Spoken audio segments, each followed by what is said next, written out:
transcribed interview of Ron Klain conducted by the House Committee on Oversight and Government Reform under the authority granted to it pursuant to House Rule 10.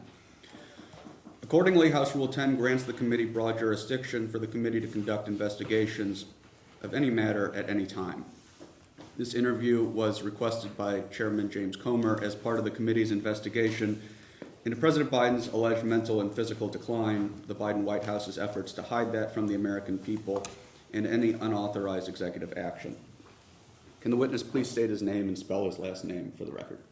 Yes, my name is Ronald Klain, K-L-A-I-N. Thank you, sir. On behalf of the committee, I want to thank Mr. Klain for appearing here today. The committee appreciates your appearance for the interview. My name is Jake Greenberg, and I am the Chief Counsel for Investigations for Chairman Comer. Under the Committee on Oversight and Government Reform's rules, you are allowed to have counsel present to advise you during the interview. Do you have counsel representing you in a personal capacity present with you today? Yes, I do. Will counsel please identify themselves for the record? Brian Smith, Covington and Burling. On behalf of Mr. Klain, I'm joined by Zoe Brown. Thank you, sir. For the record, starting with the majority staff, can the additional staff members please introduce themselves with their names, titles, and affiliations? Mitch Benzine, General Counsel with the majority. Margaret Harker, Senior Advisor for the majority. Sharon Newts, Senior Professional Staff with the majority. Ellison Tolan, Counsel for the majority. Billy Grant, Counsel for the majority. Peter Spector, Professional Staff Member for the majority. Marie Soto, Digital Director for the majority. Our members here today, can they identify themselves for the record? James Comer, Chairman, Oversight Committee, Kentucky. Andy Biggs, Member of the Committee from Arizona. Ro Khanna from California. Thank you all. Mr. Klain, before we begin, I would like to go over the ground rules for this interview. The questioning will proceed in rounds. The majority will ask questions for up to an hour, and then the minority will have an opportunity to ask questions for an hour if they choose. To the extent members have questions for the witness, they will be propounded during their side's respective rounds. The clock will stop if the witness needs to confer with counsel, when counsel for the witness is speaking, and when members are speaking during the opposing side's round of questions. We will alternate back and forth until there are no more questions. Do you understand? Yes, I do. Thank you.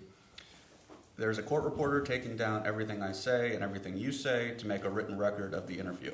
For the record to be clear, please wait until the staffer questioning you finishes each question before you begin your answer, and the staffer will wait until you finish your response before proceeding to the next question. Further, to ensure the court reporter can properly record this interview, please speak clearly, concisely, and slowly. Also, the court reporter cannot record nonverbal answers such as nodding or shaking your head, so it is important that you answer each question with an audible verbal answer. Exhibits may be entered into the record. Majority exhibits will be identified numerically. Minority exhibits will be identified alphabetically. Do you understand? Yes, I do. Thank you. We want you to answer our questions in the most complete and truthful manner possible, so we will take our time. If you have any questions or do not fully understand the questions, please let us know, and we will attempt to clarify, add context to, or rephrase our questions. If we ask about specific conversations or events in the past, and you are unable to recall the exact words or details, you should testify to the substance of those conversations or events to the best of your recollection. If you recall only a part of a conversation or event, you should give us your best recollection of those events or parts of conversations that you do recall. Do you understand? Yes, I do. Thank you. You are required by law to answer questions from Congress truthfully. This also applies to questions posed by congressional staff in this interview. Do you understand? Yes, I do. If at any time you knowingly make false statements, you could be subject to criminal prosecution. Do you understand? Yes, I do. This includes both knowingly providing false testimony, but also stating that you do not recall or remember something when in fact you do. Do you understand? Yes, I do. Furthermore, you cannot tell half-truths or exclude information necessary to make statements accurate. You are required to provide all information that would make your response truthful. A deliberate failure to disclose information can constitute a false statement. Do you understand? Yes, I do. Is there any reason you are unable to provide truthful testimony in today's interview? No, there is not. Please note that if you wish to assert a privilege over any statement today, that assertion must comply with the rules of the Committee on Oversight and Government Reform. Pursuant to that, Committee Rule 16C1 states for the chair to consider assertions of privilege over testimony or statements. Witnesses or entities must clearly state the specific privilege being asserted and the reason for the assertion on or before the scheduled date of testimony or appearance. Do you understand? Yes, I do.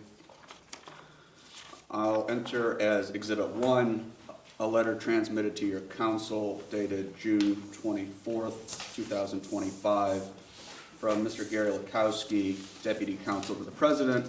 This letter informs you that President Trump has determined not to assert executive privilege over your assessment of former President Biden's fitness for the office of the President and your knowledge of who exercised executive powers during his administration. The letter also states that President Trump will not assert immunity to preclude you from testifying before the House Oversight Committee. Ordinarily, we take a 5-minute break at the end of each hour of questioning, but if you need to take a longer break or a break before that, please let us know and we'll be happy to accommodate. Thank you. However, to the extent that there's a pending question, we would ask that you finish answering the question before we take the break. Do you understand? Yes, I do. Thank you. Do you have any questions before we begin? No, let's proceed. My clock reads 10:08, and the majority's time will begin now. Mr. Klain, do you think questions about Joe Biden's cognitive health are legitimate questions from the American people? Yes, I do. Do you think that the American people are wrong to have concerns about how Joe Biden appeared the night of his 2024 debate against Donald Trump? Well, it was a very poor performance that night, and I understand why voters found it upsetting.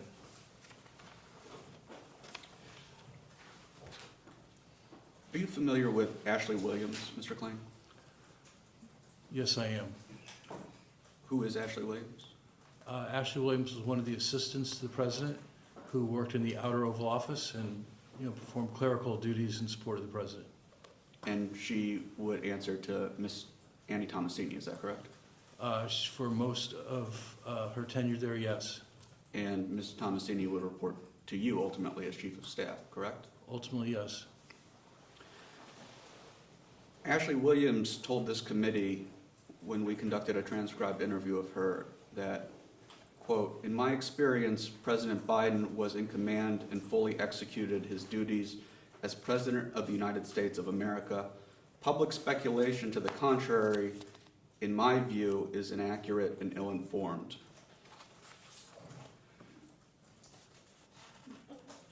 Many Americans believe that President Biden was not, in fact, in command. Do you agree with Ms. Williams that the American people are ill-informed? Well, I'm not sure what Ms. Williams meant by that, but I believe that President Biden was in fully acute to serve as President of the United States for the entirety of his tenure and had the mental sharpness to serve as president and was serving as president. Do you believe he was in command the night that he debated President Trump?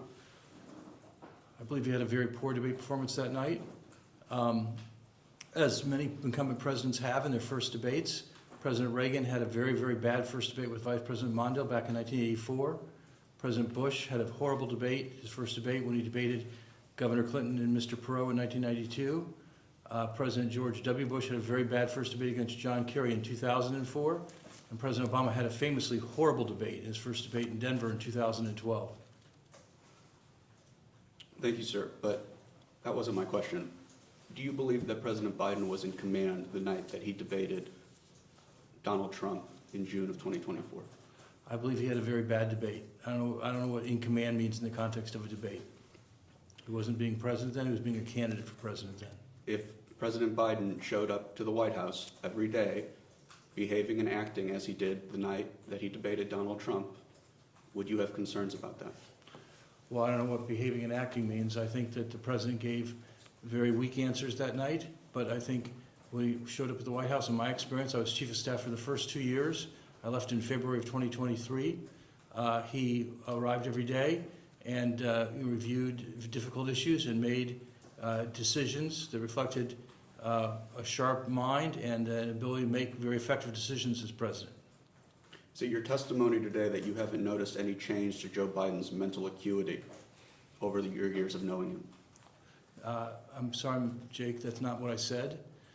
There's no question that he at 80 is different than he was when I first went to work for him when he was 44 years old. We all get older, and I think there's no question that he had aged as president. but he still had the acuity to be president and to make presidential decisions. But do you think his mental acuity had declined? I think he was less energetic than he had been when he was younger, and a bit more forgetful, but he still had more than sufficient acuity to govern and to make the decisions that he made as President of the United States. Do you think President Biden should have run for re-election? Well, given that he withdrew from the race, obviously he should not. I don't think any candidate should start a campaign if they don't intend to finish the campaign, and that's true at all levels of politics, in my view. Do you think President Biden should have withdrawn from the race? No, I do not.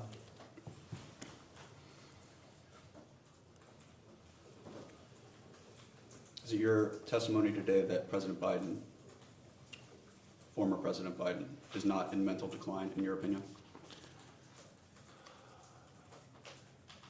I'm not sure what you mean by the phrase mental decline. Do I think he is older and a bit slower than he was when he was younger? Yes. Do I think he had the mental acuity to be president? Yes. Thank you. Let's back up a little bit. Okay. Can you tell the committee where you did your undergraduate studies? Georgetown University here in Washington, D.C. And what did you receive a degree in? My major was in government. I received an AB in government at Georgetown in 1983. And you graduated from Harvard Law School in 1987, is that correct? That is correct, yes. You have a rather lengthy professional background. I don't think we're going to hit every piece of that, but I'm going to hit a few points, and we'll go from there. You served as Chief of Staff to Vice President Gore, is that correct? That is correct, yes, sir. What years were you Chief of Staff to Vice President Gore? I started in the fall of 1995 and left in 1999. I'm going to show you a document. Let me get it out.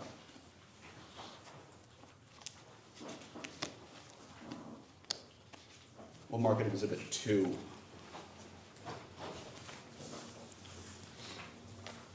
This is a memorandum for the President from senior advisors, subject follow-up on debates, dated April 15th, 2024. April 15th, 2024, you were not Chief of Staff, correct? No, I was not. Have you seen this memo before? Yes, I have. Where have you seen it? I helped prepare this memo. Can you describe in a little bit more detail what you mean by you helped prepare if you weren't actually in the White House at this time? Yes, well, I was providing advice to the President's re-election campaign, particularly around the question of debates, and I had urged the President to seek an early debate with Mr. Trump, and this memo, I think, encapsulated those recommendations and a method of proceeding on those debates, and obviously it reflects the fact that I believe the President was mentally sharp, because I would not have recommended that he debate President Trump in a voluntary debate earlier than any presidential debate in modern history, if I didn't think he was going to do well in that debate. Before we actually turn to the substance of this memo, I want to just ask you, it is apparent to me, or it seems to me, that it's kind of I'll back up. I find it strange that the yous and the yours are all capitalized and bolded. Is this how you would prepare product for President Biden? I think this was kind of the standard White House style, as I recall it. I don't really know where it comes from. I've seen it in prior administrations as well. I think I suppose it's a way of perhaps showing respect for the President. I'm not sure, but this was commonly the way memos were styled with both President Obama and President Biden. So President Obama would receive this sort of treatment as well. Memos would have this kind of your and you capitalized and bolded as well. That's the best of my recollection, yes, sir. And to back up, actually, for when you were Chief of Staff to Vice President Gore, same thing? I don't recall us using this style for Vice President Gore, but we might have, I'm not sure. Why did you believe that an early debate with Donald Trump was in President Biden's interest? Well, as you'll recall, there was a lot of discussion about the president's age in the campaign. That had been the sole issue of the primary campaign launched by Congressman Phillips against him. He didn't disagree with any of President Biden's policies, as best I can recall. He had voted for almost all the legislation that had passed under President Biden. And his one issue in that campaign was the president's age. And that had become an issue in American politics. And there have been times when the president had been able to push that back a bit. His State of the Union address in 2024 was a very effective State of the Union address. And polls showed that voters lessened their concern about his age. And my basic thesis was the more that people saw the president, the more those concerns would be abated. And so I thought a high-profile, high-stakes debate with former President Trump was a good way to address this age question and have the president show that he was fit to serve a second term. So I thought going one-on-one with President Trump would be an effective tool to address the number one issue in the campaign. Of course, I was wrong.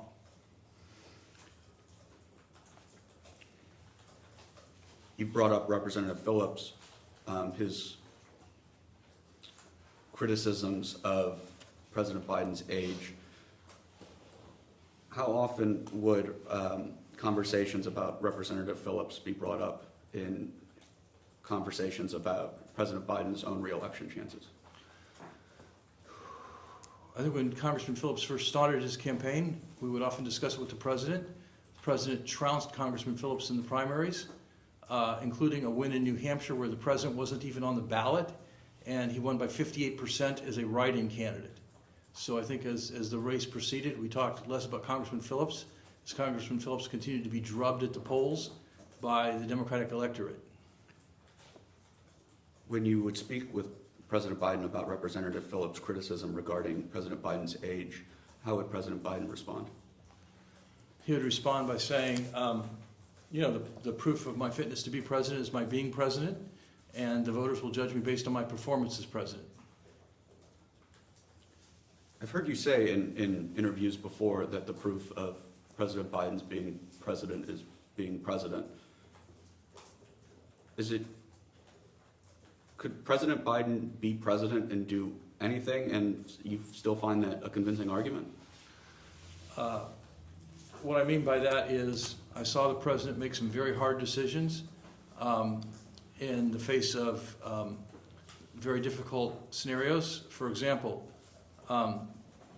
as Russia moved troops towards the border of Ukraine, many world leaders and many so-called foreign policy experts in the United States said there was no way that Putin was going to invade Ukraine. It was too risky and and out of character. And President Biden said, no, he's going to invade Ukraine. He read the intelligence. He drew on his knowledge and expertise, was quite firm in his confidence that the invasion would happen, and directed NATO to be prepared, and urged President Zelensky to be prepared. I thought that showed a great deal of insight and acuity, and that others lacked at the time. What were the hardest decisions that you watched President Biden make during your time as Chief of Staff? Well, I think that was one of them, certainly. I watched him interact with Senator Manchin repeatedly on our legislative agenda, which were difficult negotiations, and the President handled them masterfully. And I watched him interact with Senator McConnell repeatedly on questions about the debt ceiling and government financing. And so those were also difficult negotiations. Mr. Klain, turning back to this memo, it says from senior advisors, based on your testimony, I'm assuming you're one of the senior advisors. Who were the other drafters of this memo?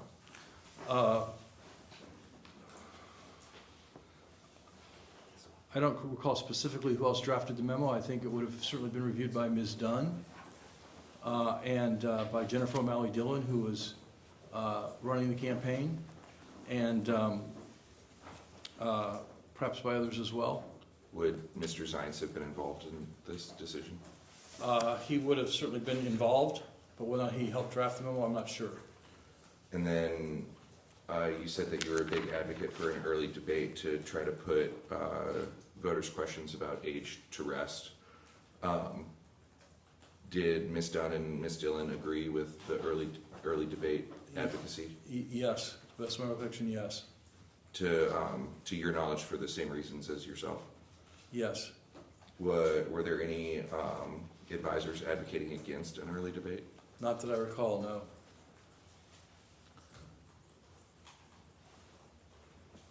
Were there any advisors advocating against a debate, period? Not that I recall, no. Did the special counsel, her report, change any of your calculations? It did not change my calculations. Obviously, I think the political ramifications from her report might have further reinforced my view that, given that it added to the discussion about the president's age, we should take steps to try to abate those concerns, and I thought the debate would be one of those steps. Thank you. Was the number one issue in the campaign the president's fitness or his age?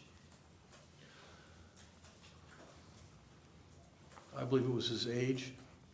How would a early debate change voters' view of his age? He wouldn't be younger because there was a debate earlier, right? I mean, a couple days, a couple weeks, but I'm not following. Could you explain? Yes. I think that his age became a bit of a surrogate for his capabilities to serve another 4 years. And I thought that him performing robustly against Mr. Trump in a debate would show voters that he had the fight and feist to continue to serve as president for 4 more years. And so, it's hard to know when voters say age is a concern, what exactly they have in mind. They're not writing essays, they're just responding to poll questions. And so, I think related to age is vitality. And I thought that when we know that concern ebbed shortly after the State of the Union, when they saw the president giving a vital, energetic address before Congress, and I thought that a good debate performance would serve the same purpose. You've said, a lot of people have said, Joe Biden has said, that his debate performance was not good and he had a bad night.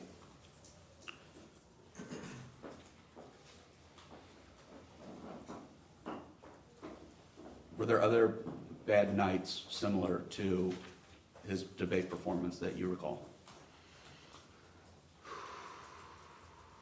No, certainly not like that I recall.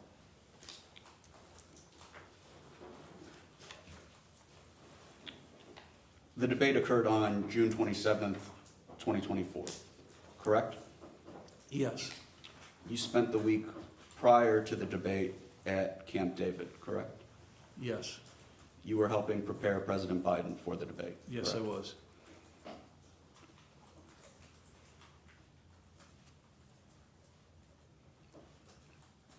During that week, did President Biden demonstrate any of the actions or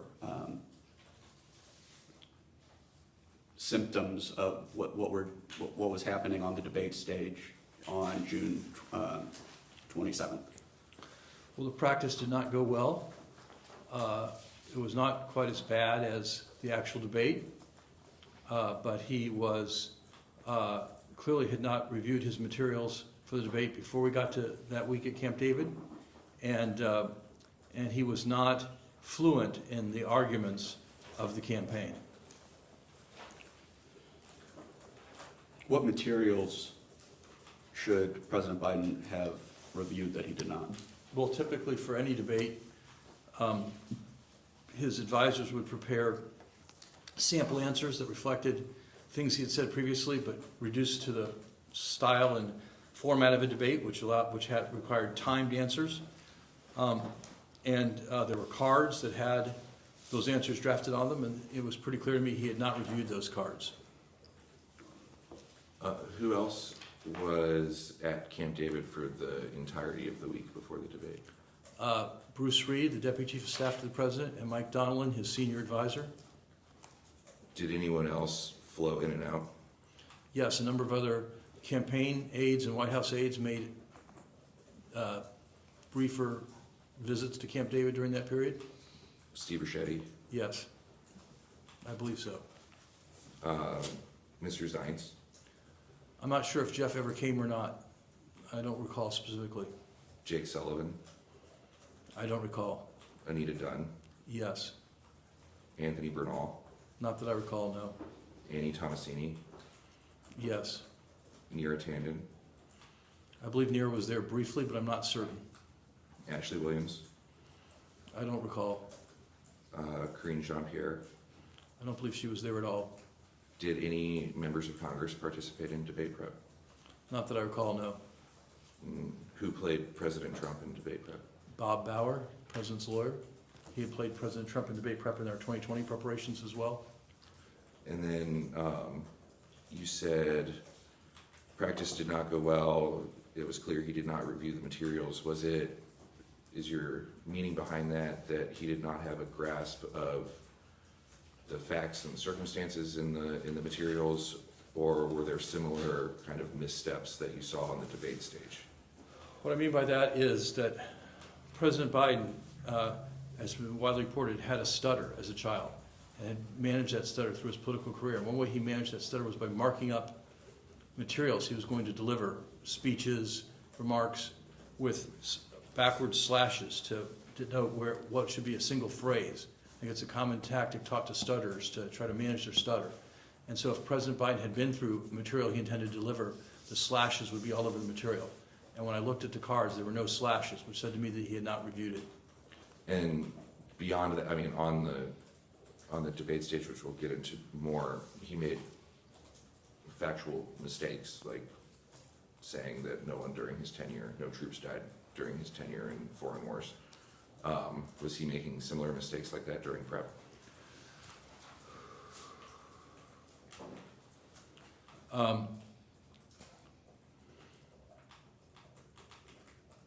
Not that I recall, no.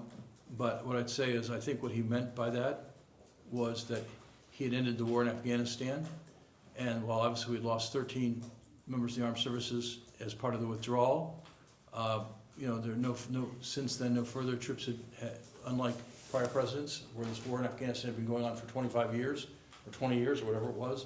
We've suffered no further casualties. You think that's what he meant, or you think that he forgot? I think that's what he meant. He made another statement during the debate it was along the lines of "we beat Medicare" or Medicaid, I don't remember which one. Did he make mistakes like that during prep? The president sometimes would swap proper nouns for other proper nouns, and I think what he meant by that was we defeated Big Pharma, which was a statement he often made on the campaign trail. And we defeated Big Pharma by allowing Medicare to negotiate prescription drug prices. So I think he just gobbled two sentences in a way that was inaccurate. The president used to switch proper nouns. That seems significant. How often would that occur? I would say the president's many strengths. He often would confuse names. Was not a strength. I understand it's a weird tactic tool for a politician to be bad on names and faces, but he would often say get someone's name wrong, and I just think it was one of his weaknesses as a politician. Do you think it got worse as you knew him? Yes. Two-ish more. During debate prep, did you ever hear anyone say that you were, quote, grading Biden on a curve? I did not know, nor did I grade the president. Did I grade the president at all? And then a kind of logistical question. Outside of the president and the chief of staff, you have to be invited to Camp David. Is that correct? That is correct, to the best of my knowledge, yes. And the president or chief of staff has to sign off on the invitation? I believe so, yes. In your tenure, did you ever sign off on an invitation for the vice president? I never signed off on any invitations to Camp David. Did the vice president ever visit Camp David during your tenure? I do not know.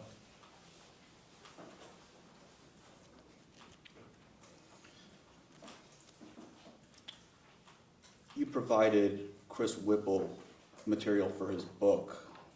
It's titled Uncharted, How Trump Beat Biden, Harris, and the Odds in the Wildest Campaign in History. I'm just going to refer to it as Uncharted for this interview. Is it correct that you provided material for Mr. Whipple? I was interviewed by Mr. Whipple, yes. Did you provide material for Mr. Jake Tapper or Alex Thompson for their book, Original Sin? I met with Mr. Tapper once, yes. Did you speak with Josh Dawsey, Tyler Pager, Isaac Arnsdorf for their book, 2024? I had a brief exchange with Mr. Pager, but not the others, as best I recall. Have you talked to Corinne Jean-Pierre for her book?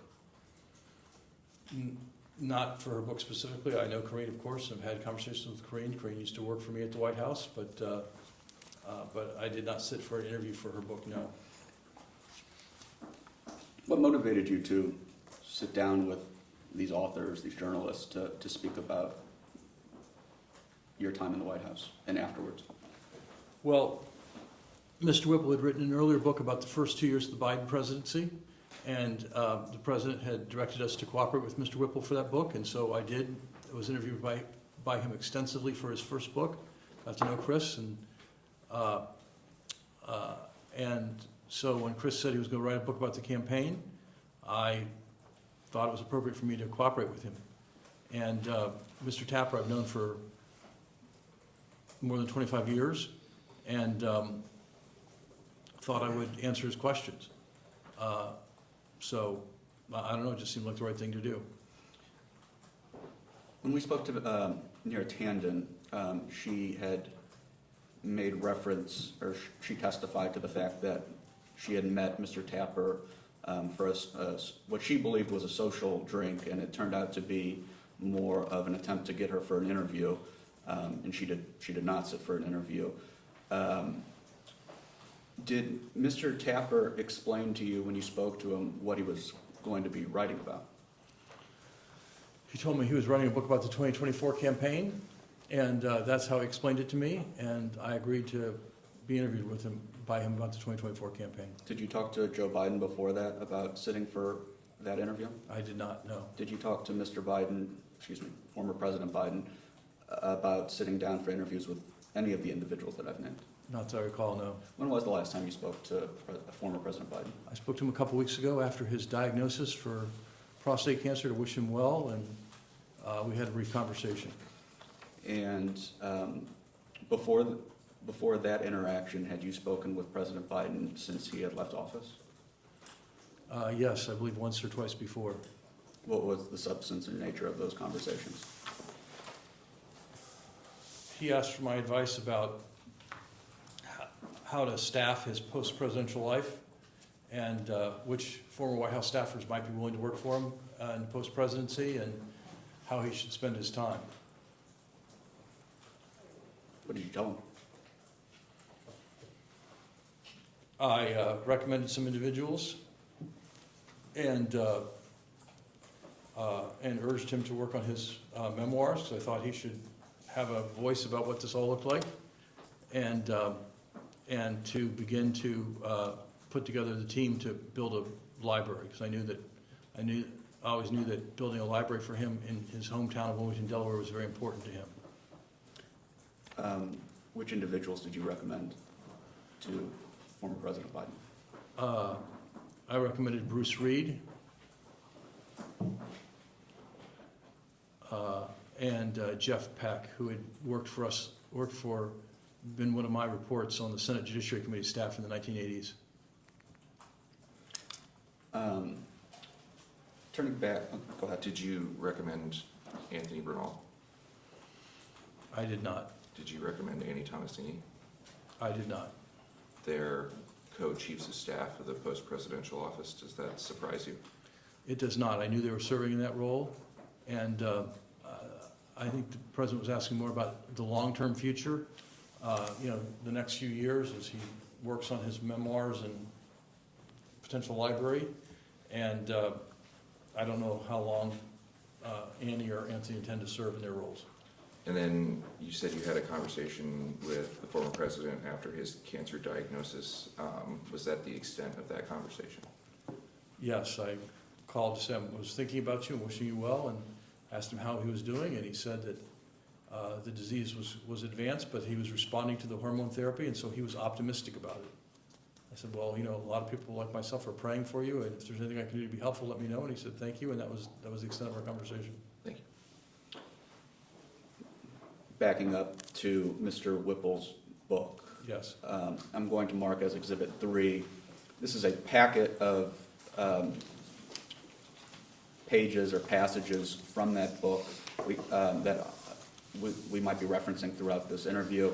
I think it should have all the pages that I'll be referencing. So Exhibit 3 is one we're going to probably be returning to, just Okay. so keep it handy. I'm going to start with, Jake, just to clarify, this is the Whipple book. I want to make sure it's not marked as such. yes, sir, this is the Whipple book. Thanks.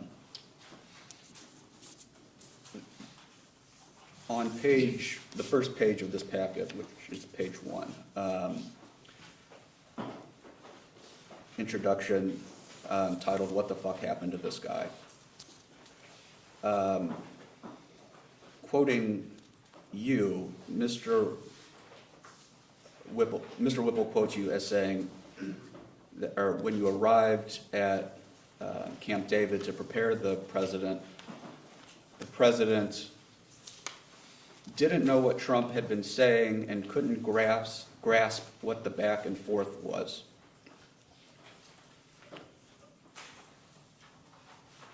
Is that true? Yes, it is true. The president seemed unfamiliar with the claims President Trump was making on the campaign trail and hadn't really thought through what his response to those claims would be.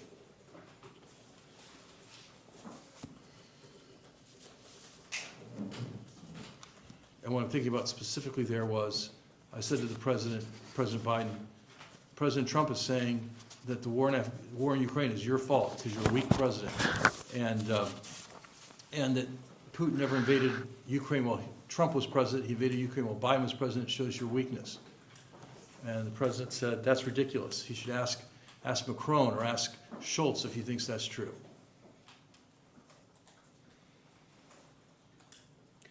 If you turn to page 84, that packet.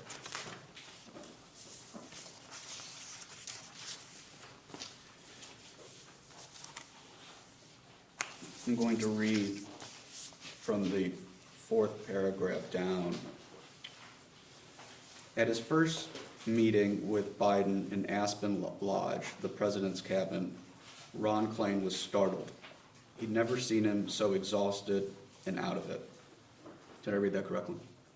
Yes, you did. Did the president appear exhausted? Yes, he did. He seemed quite tired and also ill. He was tired and ill. Did you ever hear anybody, or did anybody ever bring up to you that the president should be given any kind of medication or treatment to take care of either his exhaustion or his illness? Yes, over the course of our time there, the president's voice started to get worse. He had, I'm not a doctor, I'm not sure, but some kind of upper respiratory infection, at least I would say in my experience. You know, he was sneezing and coughing, and his throat was getting scratchy, and as a result, his voice was getting scratchier. And I said to him, have you talked to the doctor about that? He said, yes, I have, and they're giving me something for that, something for my throat. And I said, okay, it's good, because you're going to need a strong voice for the debate.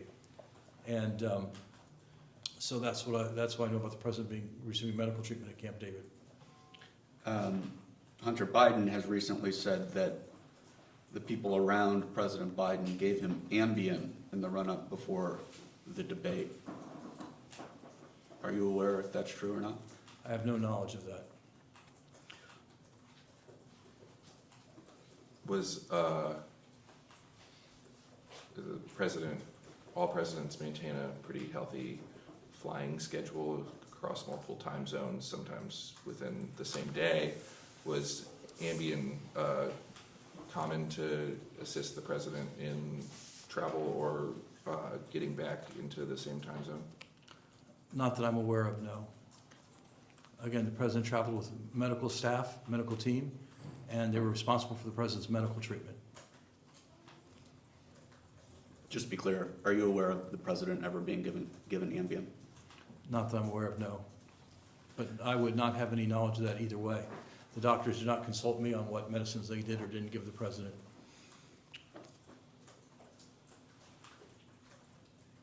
Is it your testimony today that you have no knowledge of any medication or medical treatment that Joe Biden was receiving while he was president of the United States? No, to be precise, I was aware that he was being treated for his cold or whatever it was and for his loss of voice, but that was what the president told me. Jake, are you talking only about the time at Camp David or across his Yeah. entire time? Across your entire time? Of course, I was aware that the president was treated periodically for COVID. In 2022, he very publicly was tested positive for COVID and received Paxlovid for his treatment for that. And that was reported on the president's medical report and also disclosed at the time. And I knew the president had received regular examinations from his medical team. And if the president ever had any kind of illness, the White House medical staff would be responsible for treating that.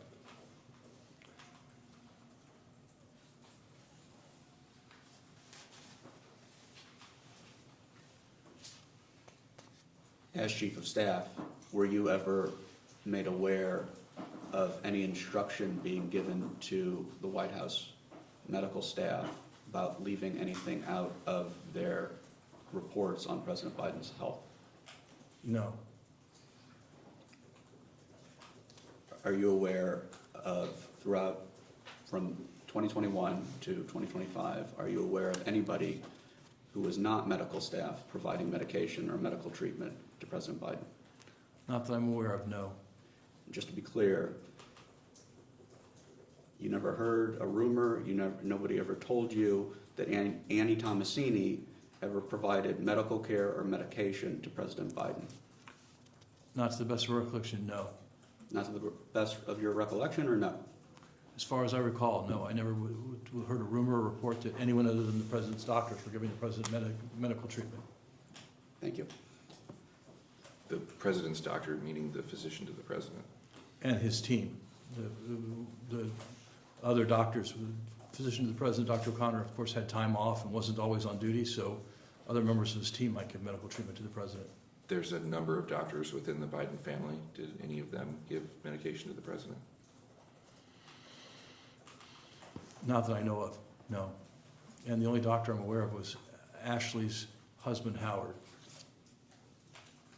So I don't know if that's a number of doctors or just a doctor. I thought there were two, but if it's just a doctor, then As far as I'm aware, there may be other relatives I'm not aware of, Howard's brother, Stephen, is a doctor. but I'm not sure that your son-in-law's brother is a member of your family. That's fair enough to that. I'll say that as someone who has a daughter who's married. Backing up to, returning to the quote that you gave to Mr. Whipple. You said, you used the terms exhausted and out of it. What did out of it mean? Out of it meant, what I told Mr. Whipple was that the president seemed to be unaware of what President Trump was saying on the stump every day and seemed just incredulous that these were arguments in the campaign. And I'm like, these are arguments in the campaign, and they're arguments that are having traction with voters, and you need to have answers for these arguments. And whether you agree with them or not, they are arguments that the former President of the United States is making, and you need to be able to answer these arguments. And President Biden was just very dismissive of the arguments. So, is it your testimony that President Biden was being insulated by his staff? No, it is not. What I'm saying is the president had spent a lot of time overseas and seemed very focused on the views of NATO leaders about his leadership, which were quite positive, and dismissive of the criticisms of his leadership by President Trump, which I knew were gaining traction in the campaign. So you don't think, well, do you think President Biden's staff was giving him a full picture of the political landscape at that time? I think the president had not absorbed a full picture, And that might be, I attributed that more to the president's decision, as some presidents do, to really become very focused on foreign affairs. I think the same thing happened to President George H.W. Bush in 1992, where he became a very foreign affairs president and was ill-suited for a campaign against Governor Clinton. And so I think the president's responsible for that. And he had just spent the better part of the past several weeks flying back and forth to Europe. You said that he wasn't absorbing information. Previously, you said he couldn't grasp what the back and forth was. You have said he's exhausted. Said he was out of it.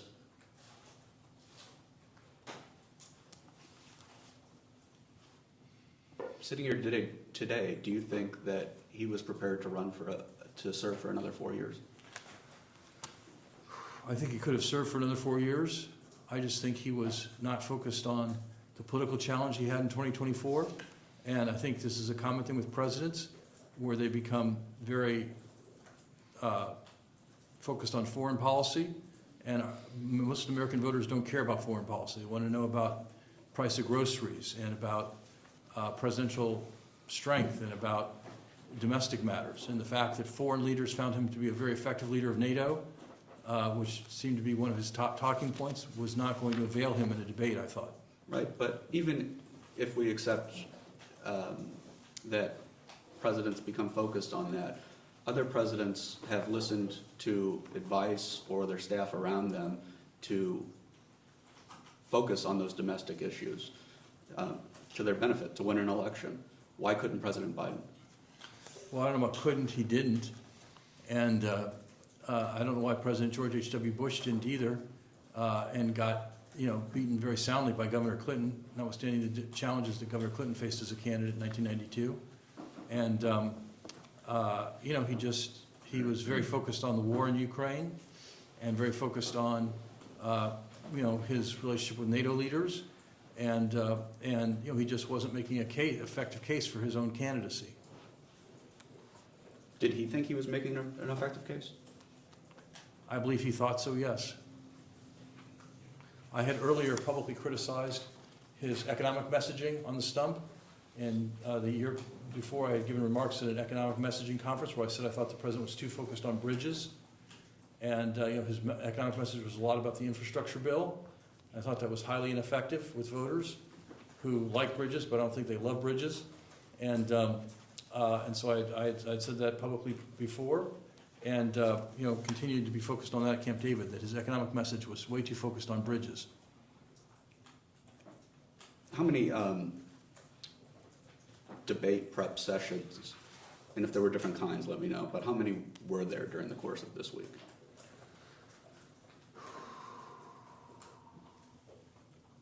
Well, I hesitate to put a number on it because they kind of flowed in and out. There were two kinds of sessions. One was myself, Mr. Donnellan, and Mr. Ricchetti, Mr. Reed, sitting around the dining room table at Aspen Cabin with the president, just going back and forth on questions. And then there would be more formal mock debates. And as I recall, we did two of those mock debates in the theater room at Camp David with Mr. Bauer playing President Trump. Did the president at one point announce that he needed some sun and go off to sit by the pool?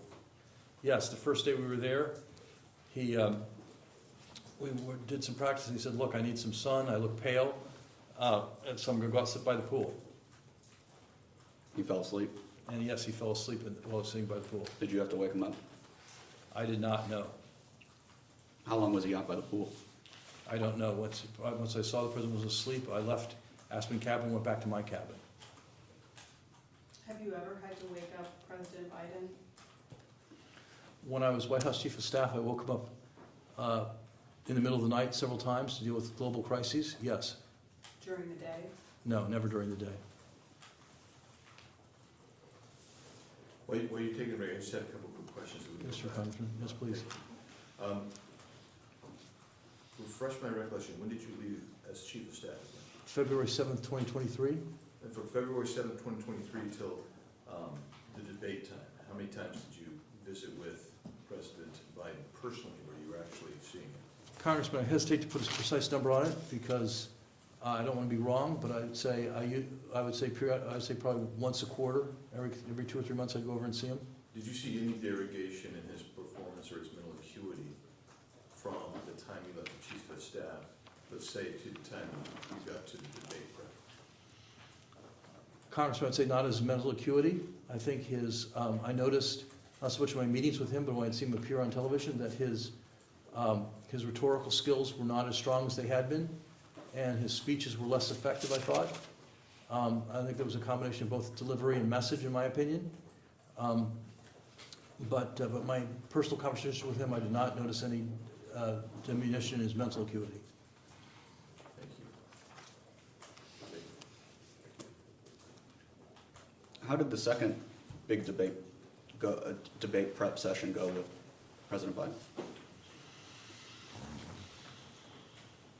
Well,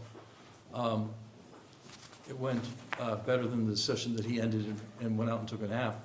But still, he was skeptical that President Trump's attacks would get traction with the voters, and I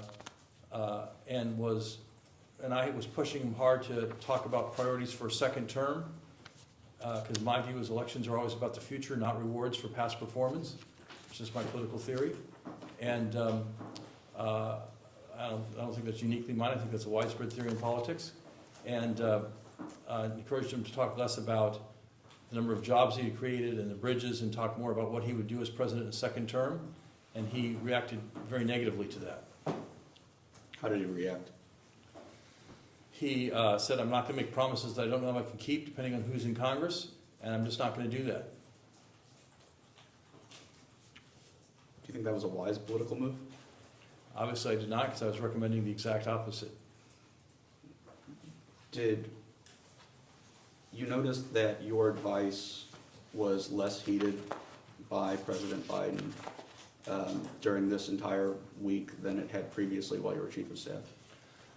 I don't know if I noticed it at the time, but I certainly think that's true now in retrospect. And perhaps it's because I was no longer his chief of staff. When I was chief of staff, I had daily interaction with the president. So, I think it's probably easier to be an effective advisor when you interact with someone daily than when you see them once every 3 months and then all of a sudden you're back. It was, I think it's hard to come back. This is roughly about a year and a half after you had left the chief of staff role, is that correct? Yes, roughly, yeah. How often in that interim would you have a conversation or see President Biden? Well, as I said to Congressman Biggs, about once a quarter. How often would you have a conversation with Jeff Zients during that time? Probably talk to Jeff about once a month. Did you maintain contact with Steve Ricchetti? Not that I recall. Did you have any kind of regular conversations with Mike Donlin? Not that I recall, no. How about Anita Dunn? Periodically, yes. What would she tell you during this time while you were away from the White House? We would talk about the president's messaging and the strategy of the campaign and kind of the communication strategy of the campaign. And I would offer her my perspective. She'd offer her perspectives. We discussed it. I'd known Anita for a long time, going back to the 1980 U.S. Senate campaign in Indiana. So I'd known Anita for 40 years. And we talked about our views on the Biden campaign.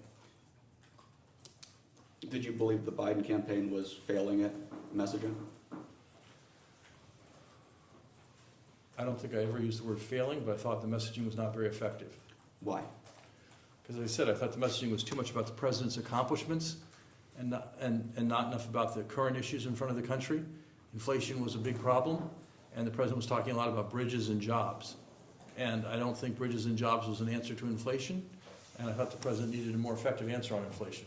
Who do you think was giving him the advice to talk about bridges and jobs? I think that was the president's instinct. What I will say is, with all due respect to the members of the House in the room now, the president spent a long time in the Senate. I think members of Congress and the Senate get very focused on delivering for their districts and delivering for their states and get very enamored that I brought back this project and so on and so forth. And that's a common course of discourse in congressional and Senate campaigns. And I think that just was very hardwired into him. You said that you advised changing that message and the president reacted negatively. Yes. What did he say to you? Well, as I said, he said, I'm not going to make promises I can't keep, depending on the makeup of the Congress. And I said, well, you have to tell people what you'll do with 4 more years, other than just the phrase, finish the job. Were there any conversations about, beyond that, about reluctance to talk about inflation or grocery prices? Were there any conversations that it could be attributed to his own policies? No, I did not believe I did not believe that inflation was the result of President Biden's policies, and he did not believe that either. Did you talk to, during this time period that we're focusing on, between you leaving as chief of staff to returning to work on the campaign, did you speak with Anthony Bernal? Not that I recall, no. I mean, I might have encountered him at a social event at the White House, but not a meeting or anything like that. Do you like Mr. Bernal? Yes, I do. What was your relationship with Mr. Bernal while you were chief of staff? I had very little interaction with Mr. Bernal when I was chief of staff. Mr. Bernal had worked for Vice President Gore when I was Vice President Gore's chief of staff. And when President Biden got elected, I introduced Mr. Bernal to Dr. Biden, and then he'd become part of Vice President Biden's staff.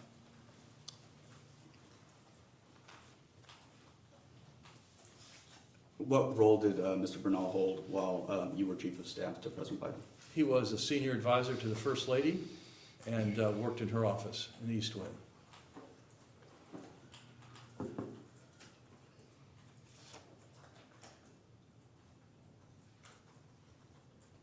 Did Mr. Bernal ever recommend to you to hire or fire somebody in the White House or the administration at large? Not that I recall, no. Did you ever get the impression that other people in the White House were intimidated by Mr. Bernal?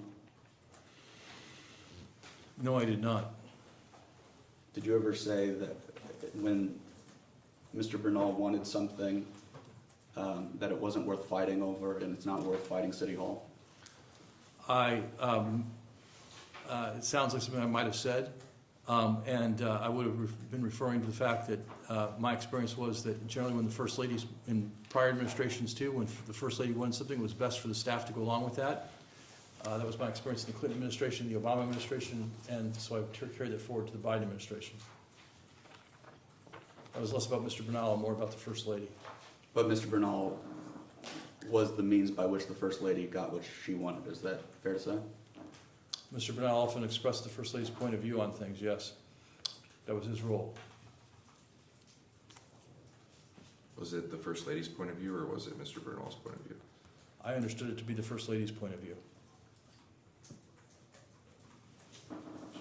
Were you ever aware of Mr. Bernal making anyone cry? Not that I was aware of, no.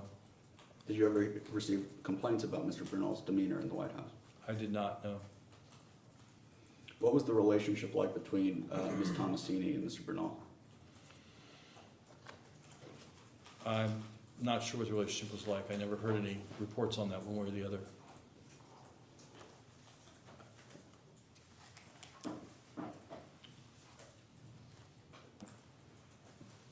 You're aware that we conducted a deposition of Mr. Bernal and Ms. Tomasini last week?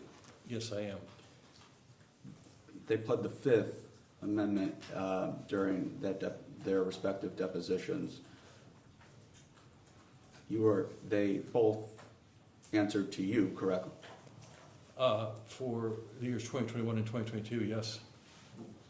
You were sitting here for a voluntary transcribed interview. I'm just wondering if you have thoughts about why Ms. Tomasini and Mr. Bernal would elect to take the Fifth.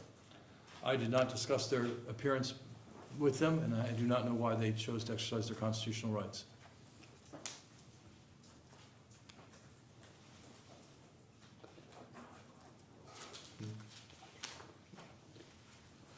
Okay, we're going to end our hour right here, Okay. and we'll go off the record.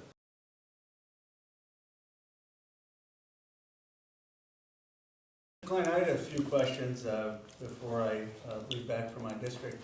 You mentioned that you graduated Harvard Law School in 1987. As a ballpark, how many years after that have you spent in public service? Well, Congressman, I could do the math if you really need me to, but I'd say roughly about half my time since then has been in public service.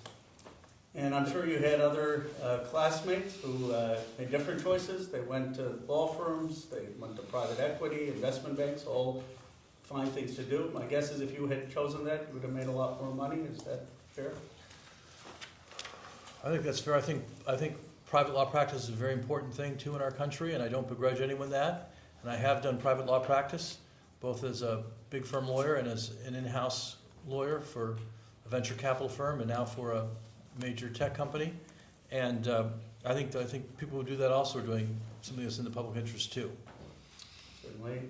And there are Republicans who have made similar choices to you to go into public service, and anyone who makes that choice is making somewhat of a sacrifice. Is that fair?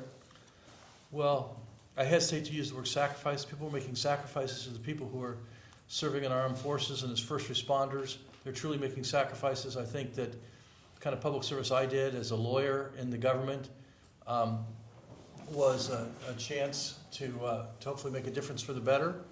But you know, my family never starved, and you know, I think that you know, it was my choice. My last question is, what do we need to do, though, to make it so that people like you, who are graduating in our top institutions, who have a passion for public service, whether Republican or Democrat, are choosing public service, that we're not making it so difficult for people to want to make that choice? Well, you know, I was very fortunate. My parents, who were both small business people, saved for my education. And I worked on Capitol Hill between college and law school and saved some money for my education. But I know that funding education is very hard, and a lot of people go into the private sector because they feel they have no choice financially. And so I've always supported, you know, more generous grant and loan programs to encourage people from less fortunate backgrounds than mine to be able to leave their college or leave their graduate program and go into public service. Public service, again, I never felt poorly paid, but it does not pay so as well as private work does. And I think people should, I think it's in our national interest to allow people not to be financially constrained to go to big law firms or big corporations, and instead have a chance to serve the public in, whether that's as prosecutors or defense attorneys or you know, nonprofit groups or whatever. I think there's a lot of ways, or in this body as staff members, which is what I did when I first finished college, and after I finished my clerkship, I came back and worked in the Congress. And you know, I just think that we should encourage more people to do that. I think it makes a good difference whether you're a Republican or a Democrat, and I think that cost of higher education is a real impediment to that right now. Thank you. Thank you, Congressman. Good morning, Mr. Klain. Good morning. In the previous round, my majority colleagues asked you at length about President Biden's mental and physical condition during his term in office, as well as a number of book excerpts containing quotes attributed to you. I will get to the quotes, but I'd first, in the interest of making sure we have as clear a record as we possibly can, like to ask you generally about your assessment of President Biden's mental condition. You noted, as I understood your testimony, certain manifestations of aging in President Biden over time. Is that correct? Yes. What I said and what I believe is that the president's rhetorical skills ebbed over time. Anyone who remembers or seen videos of his rhetorical appearances in his 1988 presidential campaign, which was the first time I worked for him, he delivered stem-winder addresses, you know, powerful, booming, stentorian speeches that could be heard without a microphone in the back of the room, and you know, that was his political style. And by the time he became president and throughout his presidency, he was much more soft-spoken and quiet, and I think that that's a change. But in terms of his mental acuity, I had no doubt at any time that the president was mentally fit to serve as president and mentally fit to make the decisions of president. So mentally fit to fully and competently execute the duties of the presidency Absolutely, yes. throughout his term in office. Throughout his term in office, yes. Was it ever your view that President Biden was unable at any point during his term in office to make decisions about matters within the scope of his presidential duties? Well, you said at any time, and what I'll say is there was a time, I believe in 2022, when the president had to receive anesthesia for a medical procedure, and for that brief period of time, for those couple of hours which he was incapacitated, he handed over powers on the 25th Amendment to the vice president, who became acting president. But that would be the only time I recall, yes. So, apart from that one instance, you never held the view that President Biden was unable to execute the duties of No, his I've always office? believed the president was Okay. capable of executing the duties. That's my opinion, and that was based on my interactions with the president. Did you ever have any concerns about President Biden's ability to handle significant policy matters at any point during his term in office? No, I did not. As I explained earlier, I thought he handled one of the most difficult policy matters he faced as president in a way that showed his acuity to exceed those of most experts, which was his response to Russia's threatened invasion of Ukraine and ultimate invasion of Ukraine.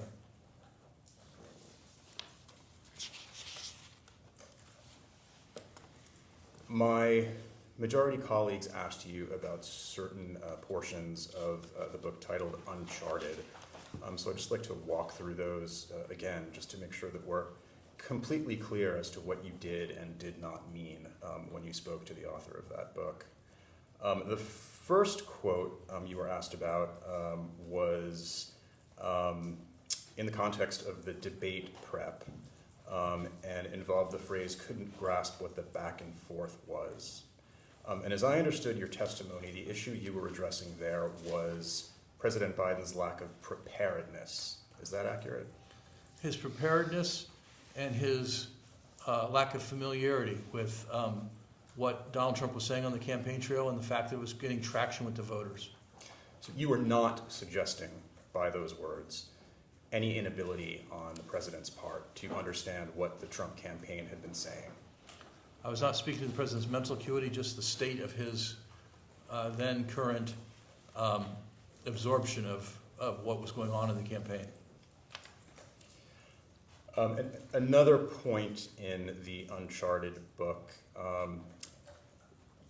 there's a view attributed to you that President Biden was, quote, unaware of what was happening in his own campaign.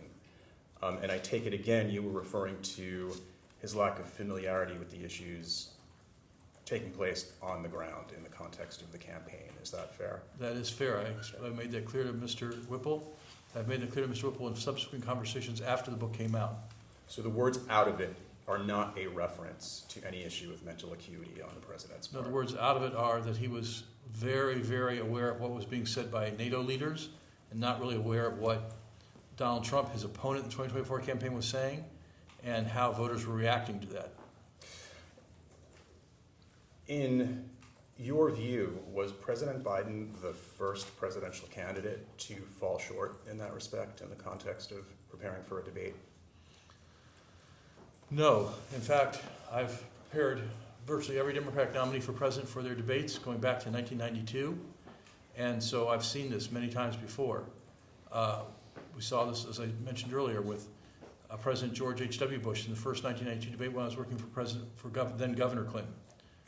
We saw this also when President George W. Bush debated Senator John Kerry in 2004. And even though Bush was substantially ahead in that race at that time, and his staff had said he would finish off Kerry that night, Kerry won the debate decisively, and the race became virtually a tie after that. So I think this is a common phenomenon that incumbent presidents face in their first debates.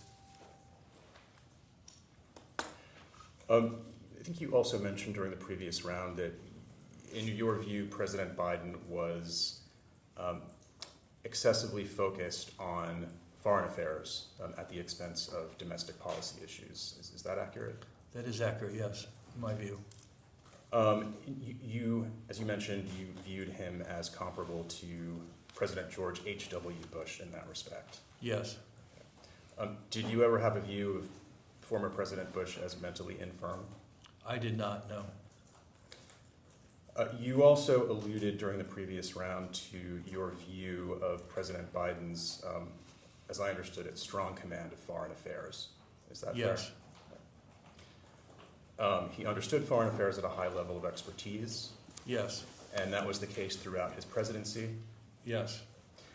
Would it be fair to say that President Biden had a stronger command of foreign affairs than many public servants significantly younger than him? Yes, as I explained with regard to the invasion of Ukraine, there were many global leaders, including President Zelensky and President Macron, who were obviously both younger than President Biden, who were just absolutely confident that Putin was not going to invade. You could have turned on television and seen any number of former military leaders or other pundits saying, this is crazy, it's not going to happen. And it did happen, and President Biden always believed it would happen.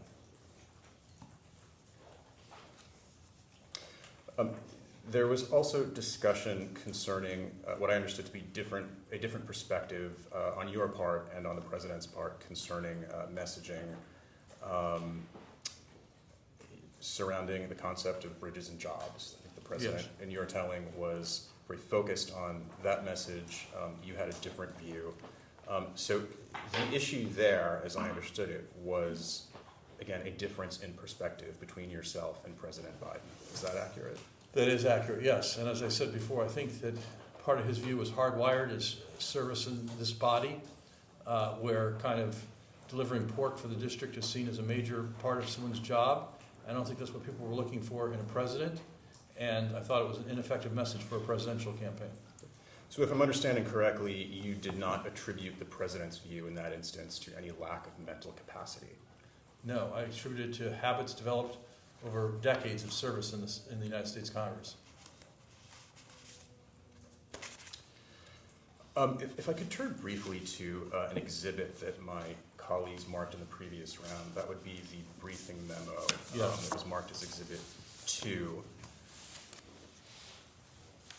I just wanted to note for the record that this memo consists of over 5 single-spaced typewritten pages. By my count,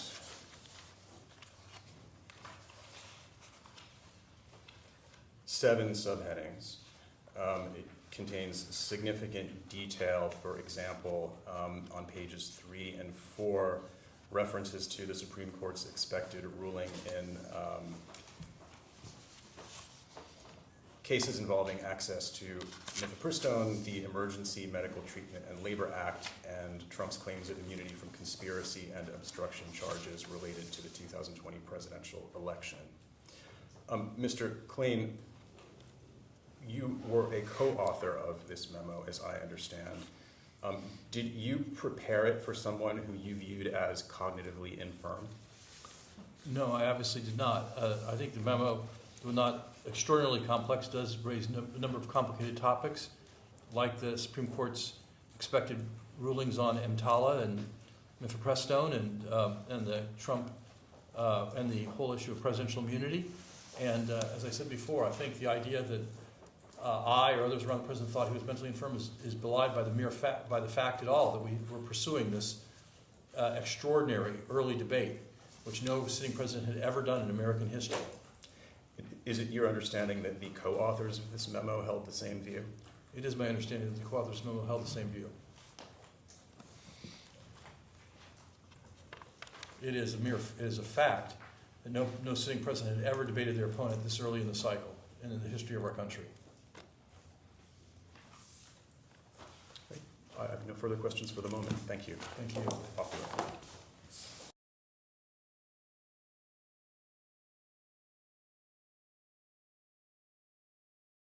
It was President Biden's election chances and discussions around that.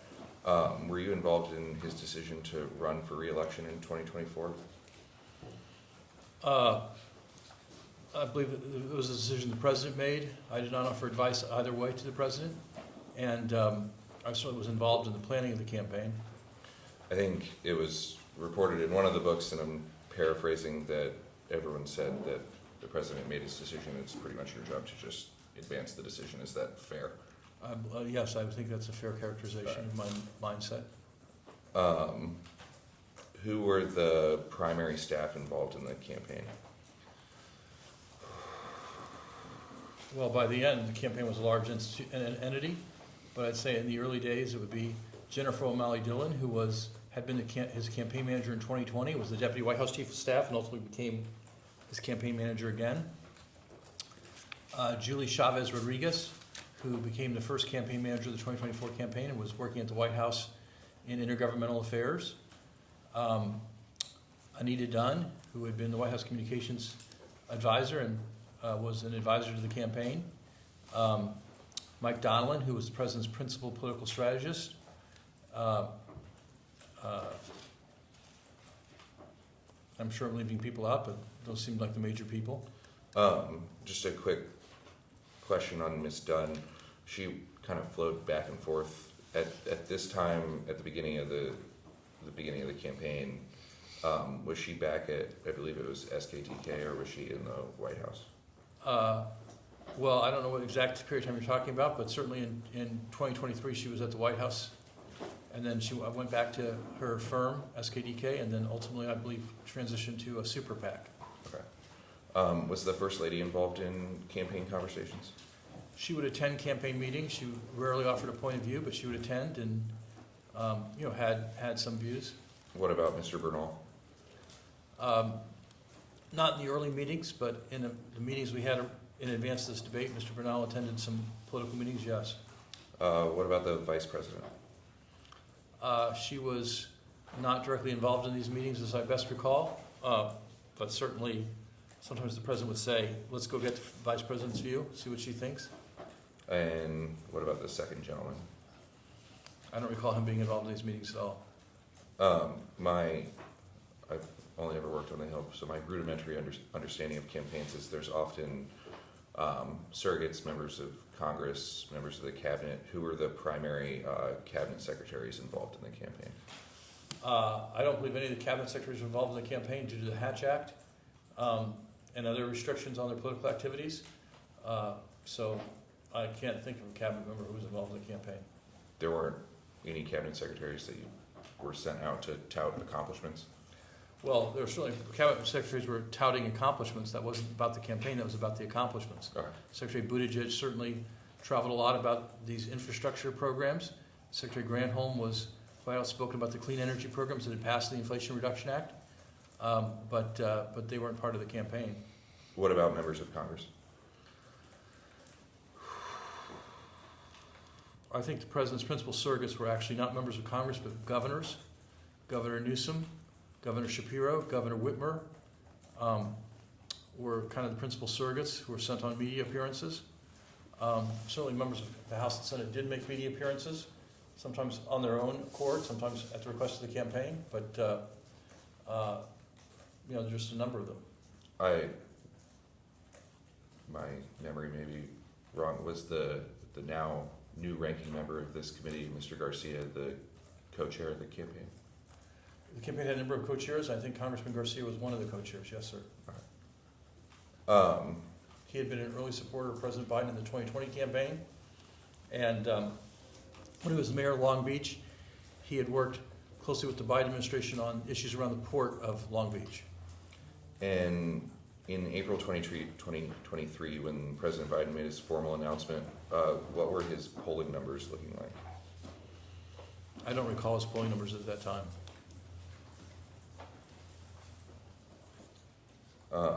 At that time, were there any discussions regarding his age? I Can you would say clarify with whom? the discussions, I would say that the question of his age was a major question in the campaign and certainly was being discussed by his advisors and by the political class, and it was hard to turn on the TV and not see a discussion of his age. You were also involved in 2020. Were there any discussions on the campaign regarding being a single-term president? Some people in the campaign had raised that question, but I think he had decided that he was not going to be a single-term president, or not that he was going to pledge to be a single-term president, and he would make a decision on re-election when it was time to make that decision.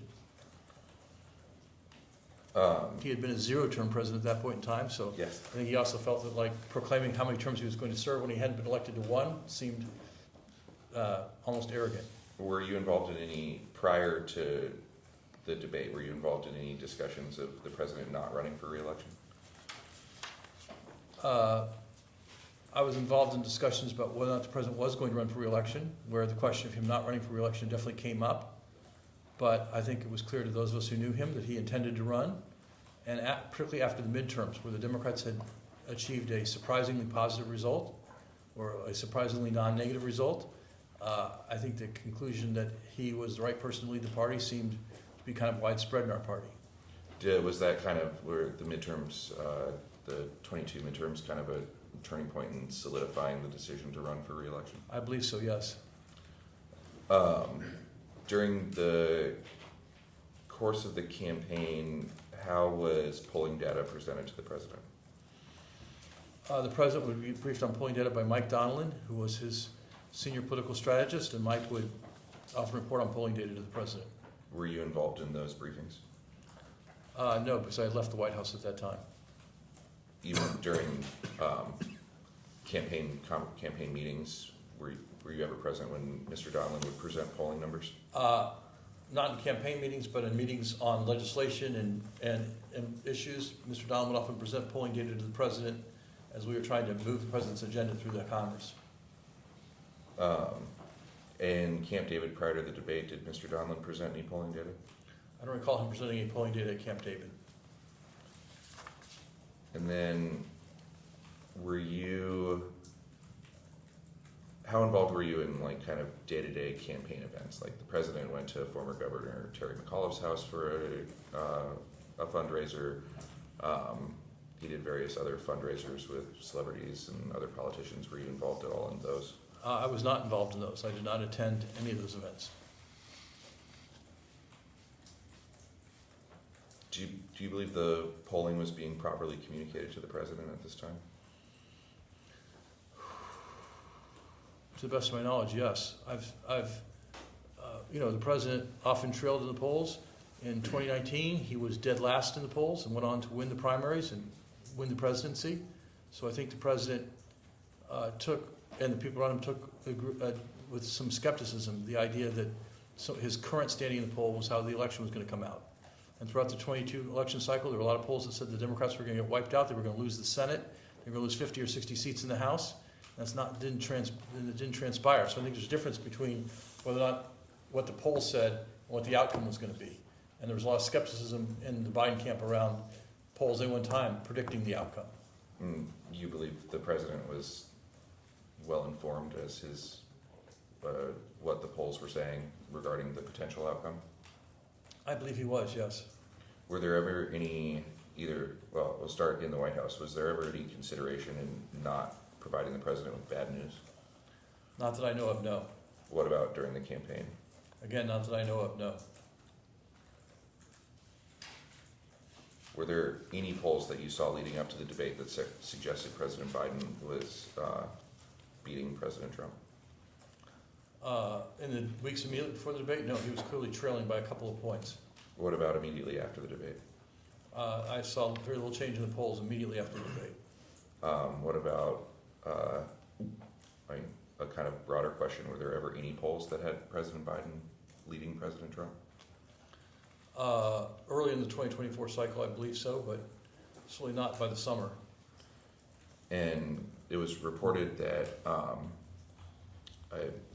close to the time frame of the president deciding not to run for re-election anymore, that Speaker Emerita Pelosi met with him in the Oval Office and presented her polling, and it was polling the president had never seen before. Are you aware of that reporting? I'm aware of that reporting. I wasn't present, wasn't aware of the meeting at the time. I've certainly read about the meeting subsequently. I'll ask it again. Do you believe the president was being presented with all available polling? I don't know about all available polling, but he was being presented with polling that Mr. Donelon thought was accurate polling and reliable polling. There was a big problem. A lot of polling was wrong. I think a lot of people in politics have become skeptical of polling. That was calling people's phones, they weren't answering their phones, calling people's cell phones, who knew who were getting. And so I think there was a lot of skepticism, and Mike had a very rigorous screen to try to present the most accurate polls. There's also been reporting in these books of the president's pollsters having limited access to the president, that everything would flow through Mr. Donelon. Are you aware of that? Yes, I don't think that that was the way the 2020 campaign was conducted and the way the 2024 campaign was conducted. The president didn't meet with individual contractors for conducting polls. Those contractors rolled up to Mr. Donilon. Mr. Donilon reported to the president. Did you ever have any concerns that Mr. Donilon was leaving out bad polls? No, I did not. But again, I also want to make very clear that I think there was a widespread view among the president's political advisors that bad polls were like the weather. Like it was rainy today. It didn't mean it would be rainy tomorrow or the next day necessarily, and that that didn't change the fact that President Biden was the right candidate to run against President Trump. Turning back to Camp David, not to belabor this point, but I do want to be clear on it. When you told Mr. Whipple that President Biden seemed out of it, it's my understanding that today you were saying that what you are meaning by that is that his intransigence was not allowing him to see the political landscape. Is that fair? I don't know about intransigence. That's your word, not mine. I think his point of view and his focus on foreign policy had distracted him from the political landscape here in the U.S. and led him to be just highly skeptical of what President Trump was saying was going to have any effect. So, do you think that did President Biden give you the impression that he believed he was going to win that debate? We didn't talk about winning or losing the debate. I think President Biden thought he would do well in the debate, yes. Did you think he was going to do well in the debate? Not after practice, no. I obviously thought he was going to do well in the debate on the way into the debate, or else I wouldn't have proposed it. I was wrong. President Biden was using note cards, I believe you said, during the preparation sessions. Is that correct? Yes. Who prepared those note cards? I believe Mr. Reed prepared the note cards.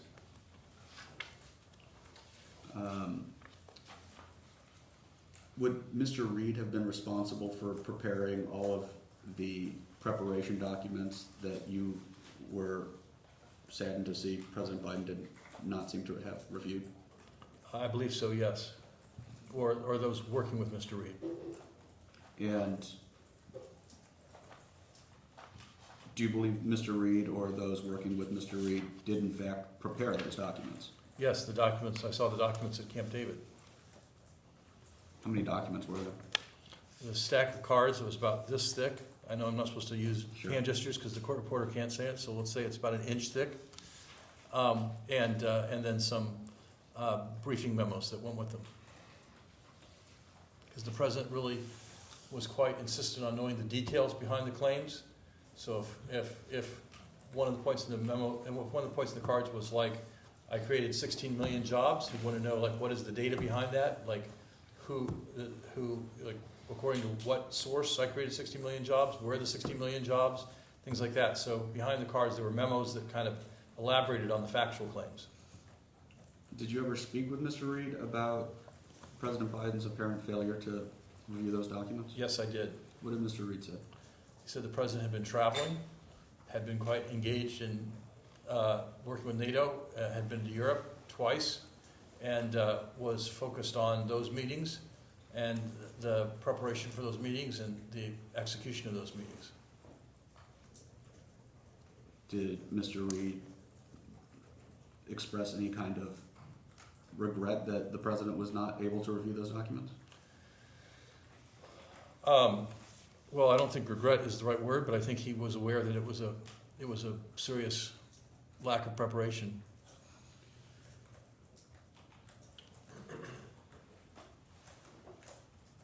Did you, in the course of your working with President Biden as chief of staff, use note cards regularly with him to prepare him? Yes, he often used note cards to prepare for an event or to prepare for what he was going to say at an event or questions he would ask others at an event or something like that, yes. What about teleprompters? Did he use those? He used those sometimes for longer speeches, more formal remarks. Did he ever use teleprompters in the cabinet meeting? I don't believe so, not that I recall, not that I ever witnessed. Did you see an increase of President Biden relying on note cards as you spent time in the White House? No, I don't believe so. In fact, I think he made most extensive use of his cards on the campaign trail in 2020, and I didn't see any real change in his habits in the White House. How did his reliance on note cards compare with the other public officials that you served? I think it was very similar. Presidents have a lot going on, and they have to run the country while they also have to do public events. And so it's common for them to use note cards to organize their thoughts at a public event.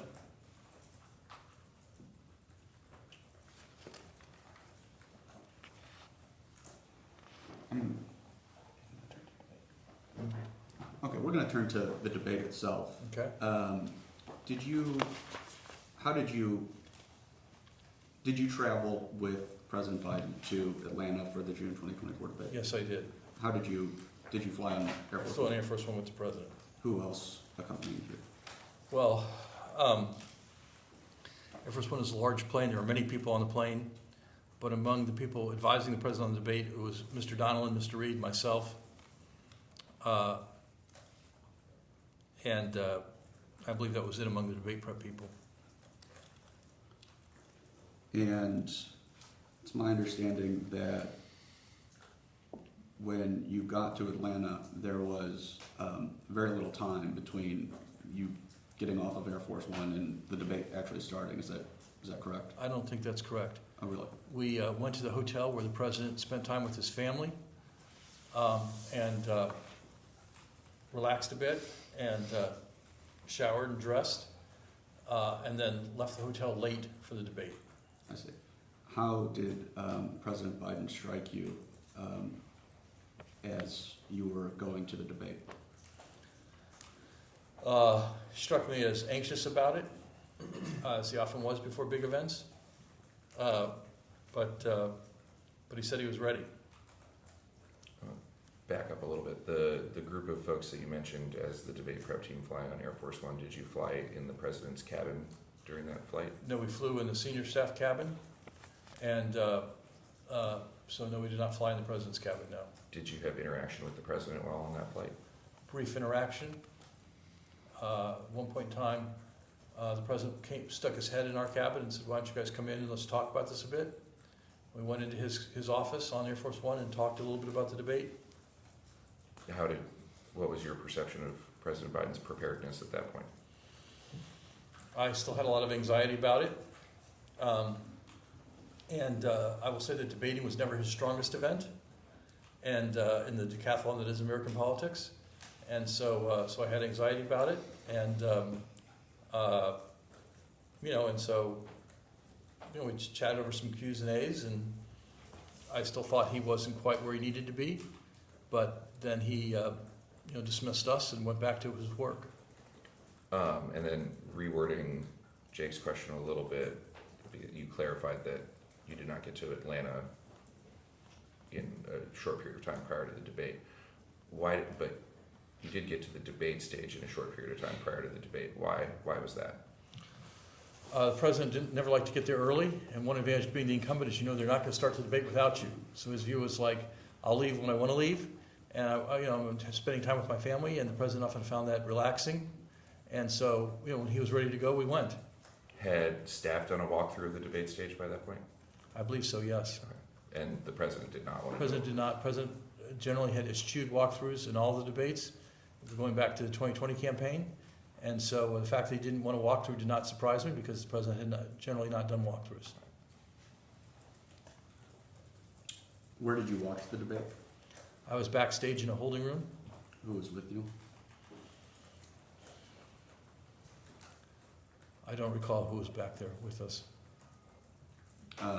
Was Mr. Ricchetti there? Probably. Mr. Donlon? I believe so, yes. And is that the holding room Was President Biden at one point in that holding room before the debate actually started? No, he had a separate holding room. He had a separate holding room. Do you know who was with President Biden? I do not.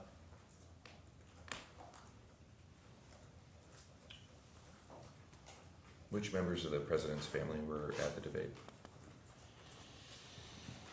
The First Lady, I don't really remember specifically which other members of the family were there. Maybe some of his grandchildren, but I'm not sure. Was Hunter Biden at the debate? I don't recall either way.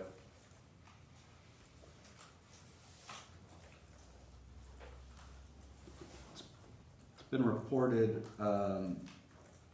that when President Biden misspoke and said, "We finally beat Medicare," you stood up and announced, "We're fucked." Did you say that? I believe so. I don't recall the specific expletive, but I certainly knew that we had a big political problem as a result of that answer. But whether I used the F-bomb, I'm not sure, but I'm not going to stand here and dispute it. Why did you think you had a political problem? Because I thought the president's answer on that question had been halting. He had stopped in the middle and paused inexplicably, and then had delivered that sentence that made no sense, that I understood what he meant, but no one else in America would have understood what he meant. And I think that given that our number one problem going into the debate was his age, I knew that that answer was going to be the kind of the centerpiece of coverage of the debate.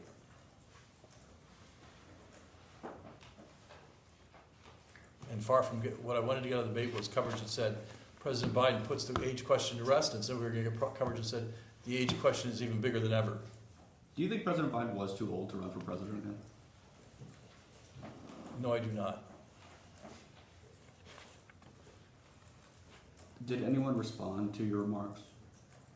I don't need to just keep saying the expletive over and over again, but did anybody respond to what you said?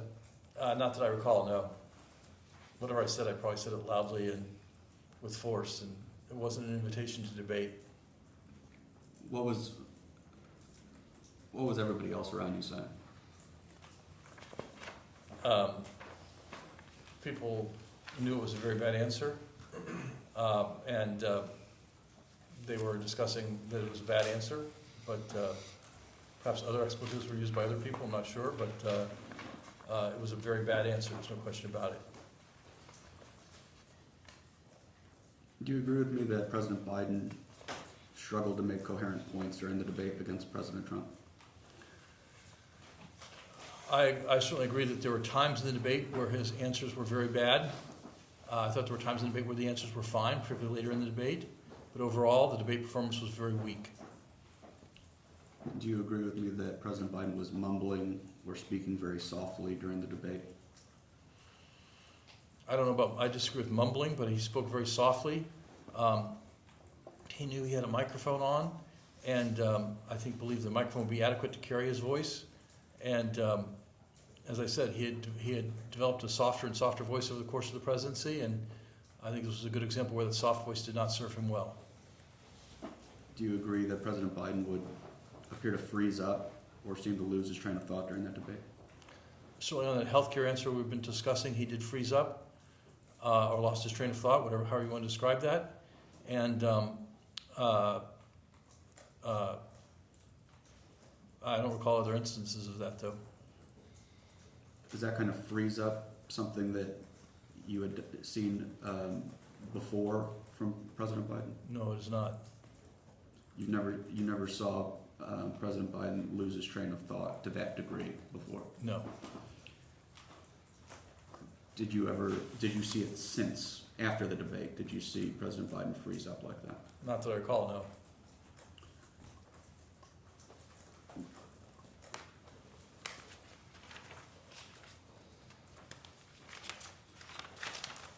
I believe it might have been members of the Biden family, but it was at least reported that some people criticized the debate performance based off over preparation. You would disagree with that characterization? I did disagree quite forcefully with that characterization, yes. Did they make that characterization to you personally? No, but I heard it from reporters. And part of the reason I did introduce these books was to respond to that criticism because I thought it was unfair. And the president himself told me he thought that criticism was unfair. And so I felt at liberty to respond to that. Who levied that criticism? I don't know. I didn't hear. I heard from reporters, members of the family are saying this. That's all I heard. So, just so I'm clear, the Joe Biden, the version of Joe Biden that you witnessed on the debate stage Was uniquely bad. was uniquely bad. Yes. Okay, thank you. I want to introduce Exhibit 4.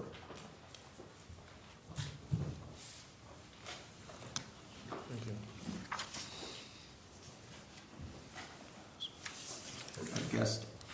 A guest essay by George Clooney entitled, "I love Joe Biden, but we need a new nominee." This is dated July 10th, 2024 in the New York Times. I'm happy to give you time to read this article, sir. If you would like a minute, we can go Maybe through just it. like a minute. I read it a long time ago. I'd like to familiarize myself with it. Sure, we'll pause the clock and go over it.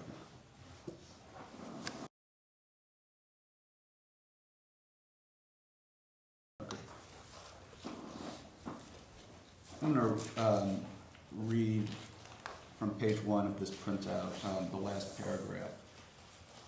"But the one battle he, President Biden, cannot win is the fight against time. None of us can. It's devastating to say it, but the Joe Biden I was with 3 weeks ago at the fundraiser was not the Joe Big Effing Deal Biden of 2010. He wasn't even the Joe Biden of 2020. He was the same man we all witnessed at the debate." Did I read that correctly? Yes, you did. It doesn't sound like George Clooney would agree with you that it was a uniquely bad night for Joe Biden. Is that fair? I can't characterize Mr. Clooney's view. I never spoke with Mr. Clooney. Me either. But it sounds, it does, reading that, it sounds like, well, it says that Joe Biden, that George Clooney met 3 weeks prior to July 10th, was the same Joe Biden we all, America, witnessed at the debate. Is that not what that says? Is what that says. Yes, that appears to be Mr. Clooney's view. But you disagree with that the night of the debate was uniquely bad? It was my opinion, yes. I can't explain Mr. Clooney's opinion. I never discussed it with Mr. Clooney. I was not present at that event either. Did you ever have any discussions regarding with campaign staff or the president regarding Mr. Clooney's op-ed? I did have discussions after the op-ed appeared as to asking if anyone had known that it was coming and why Mr. Clooney might have done this, and there was a lot of speculation about that, but Did some of the speculation include President Obama's involvement? not President Obama's involvement, but involvement of people close to the president. The various people who work on Pod Save America, it was reported that they had helped Mr. Clooney draft this op-ed and encouraged Mr. Clooney to publish it, so that rumor was circulating in politics and I think appeared in some political reporting. Did you ever reach out to Mr. Favreau or Mr. Lovett? I did not. Did anyone around the campaign reach out to them? I don't know. I didn't.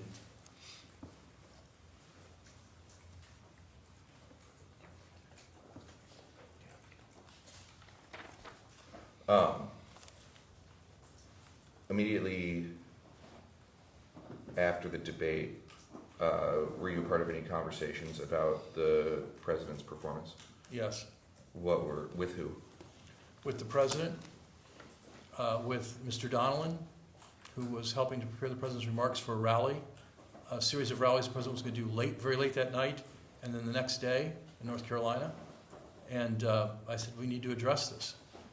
How did the president think he did? The president knew he had done poorly. Was that the consensus among the Yes. staff as well? Yes.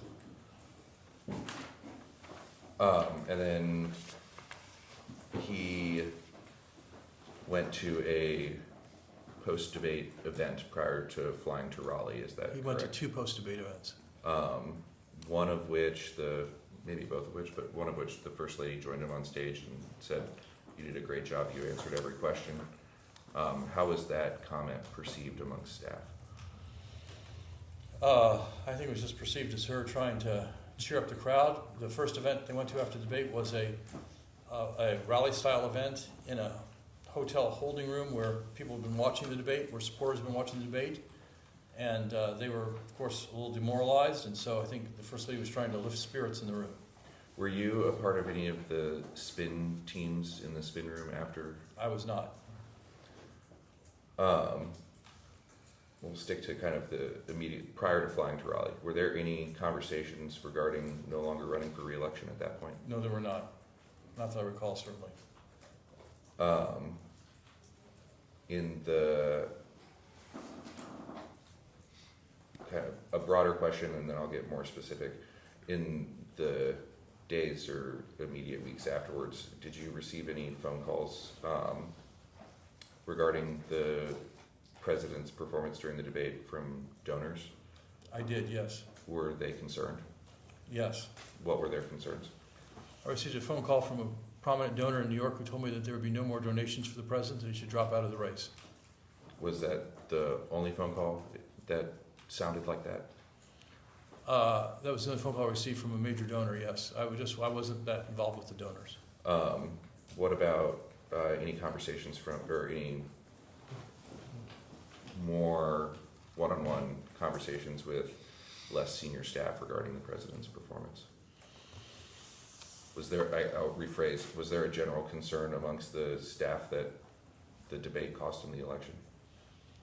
I thought there was not adequate concern in that regard, and I was pressing the White House staff to get the president out there more and to engage more with members of the House and Senate to rally supporters for his candidacy.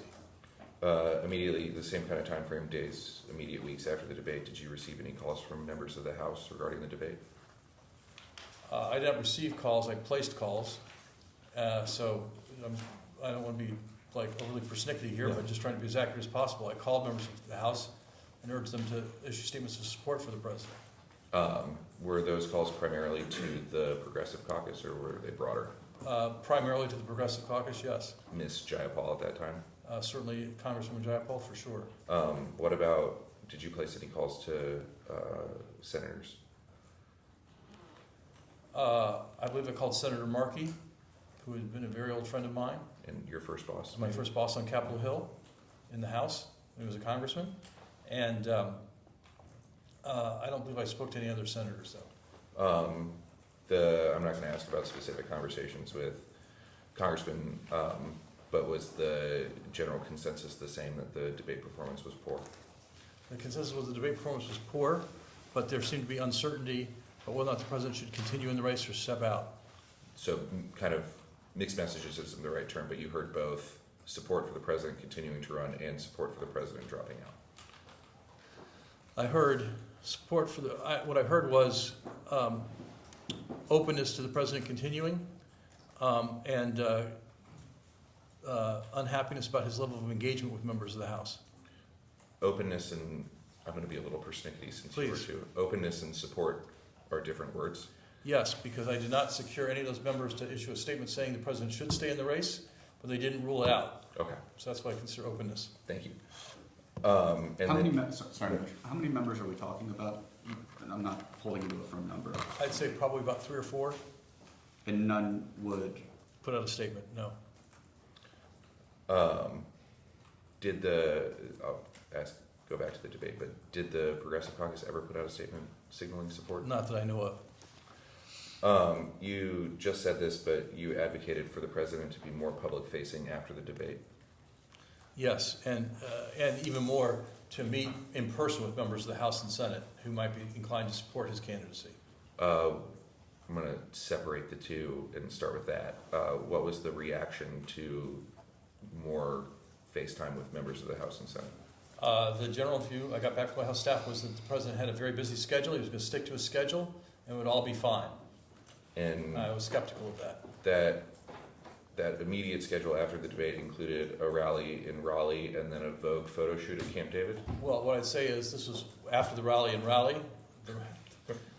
This was after I returned to Washington in the midday to afternoon of that Friday. So the immediate schedule was this weekend at Camp David. Okay. And did you advocate to reschedule that photo shoot? I advocated for the president to not go to Camp David and to stay in Washington and summon members of the House and Senate to the White House so they could personally assess his acuity and offer statements about the president's acuity based on their interaction with him. And who did you make that advocacy to? To the chief of staff, Mr. Zients? Mr. Zients, yes. Did you call the president directly to advocate for more interaction with members of the House and Senate? I did not. Did you receive any pushback for advocating for the president being more public facing?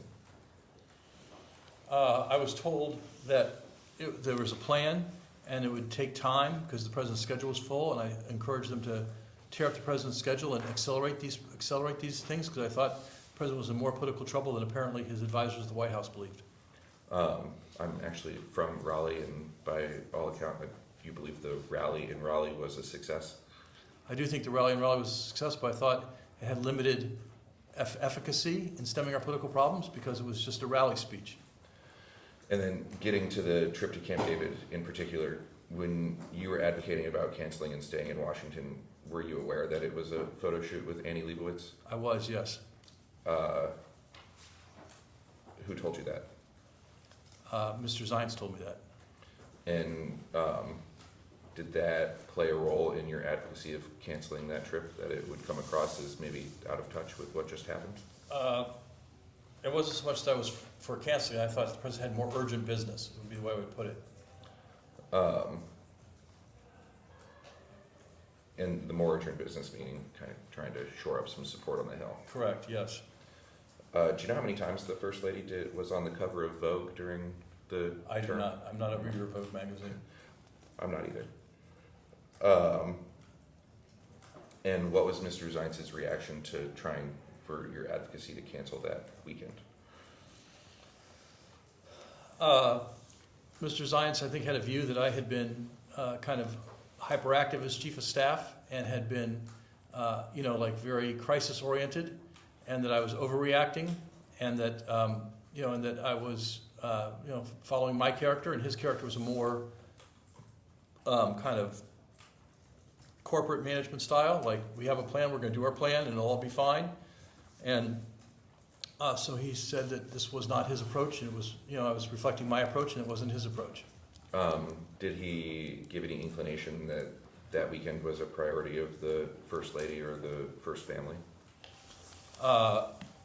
He did not, but I certainly would have understood that. The time with the family was always a priority for the family, and time at Camp David and the photo shoot would have been a very important family event. I understood that, but I thought the president I thought the clock was ticking on his candidacy and his viability as a candidate, and the president needed to move quickly and decisively in that regard. Do you know if those photos were ever released? I don't believe I've ever seen those photos. I don't know. And then, again, at this point, we're now a week-ish out. Were there any conversations about not running for re-election? I'm sure there were conversations in the sense that people said, hey, I said, look, the clock is ticking. We're going to have members start to come out for him not to run again, and then the delegates are going to start to flake away. And I was told by Mr. Zients and Mr. Reed that the delegates were good, that he was going to get renominated, and that we could work this out over time. And so I was quite concerned, but others were less concerned. Did you have any individual basis for your suspicion that the delegates might start to flake away? Were any calling you and suggesting that? I was not speaking to delegates, but I was watching the TV, I was reading the newspapers, and that was just the way this all felt. Turned out I was right about that. I was wrong about the debate, I was right about what would happen afterwards.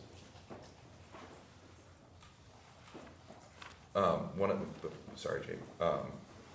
In Ms. Tandon's interview, one of the things I personally found surprising is that she said that the debate performance did not come up came up very briefly in the next week's 8:40 a.m. senior staff meeting. Does that surprise you? Doesn't surprise me because those meetings are about what was going to happen that day. They're planning meetings, like execution meetings, and not time for rumination about events. And so it doesn't surprise me they were very focused on the day at hand.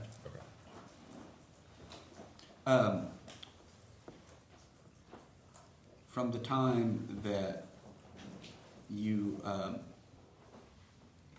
allegedly stood up and said, "We're screwed," to the time that President Biden would announce that he was withdrawing from the race, you believed President Biden could win the election. I did, yes. You believed that it was a uniquely bad night, the debate, but it was recoverable, correct?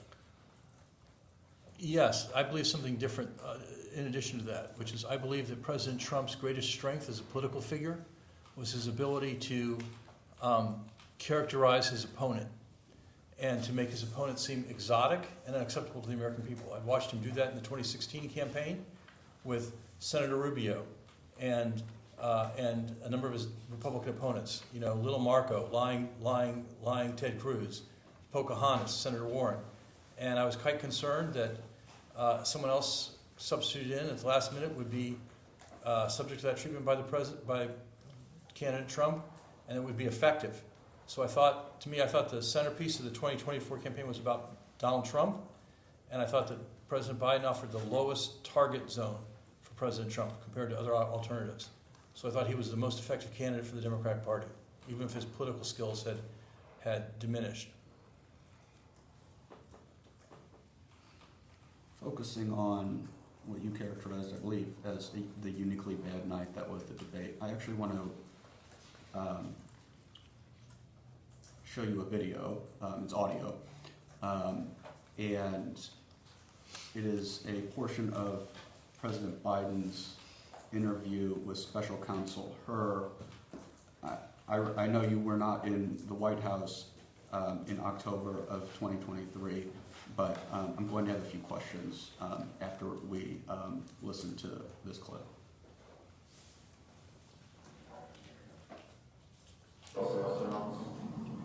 Okay, so now let's talk about the Naval Reserve Corps. So you've been living there for 8 years. So at the end of your vice presidency, what kinds of papers or documents or files were at the Naval Observatory as you were preparing to land?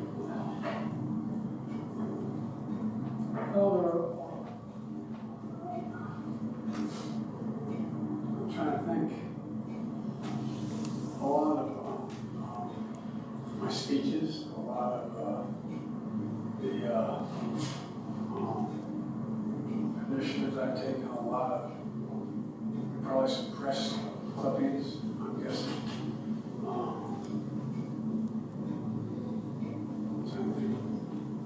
What else? Photographs.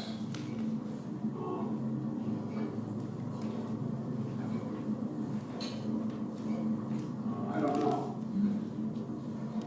And where was this data that Naval Observatory? You mentioned a couple of workspaces earlier. Well, if you're talking about it, it was a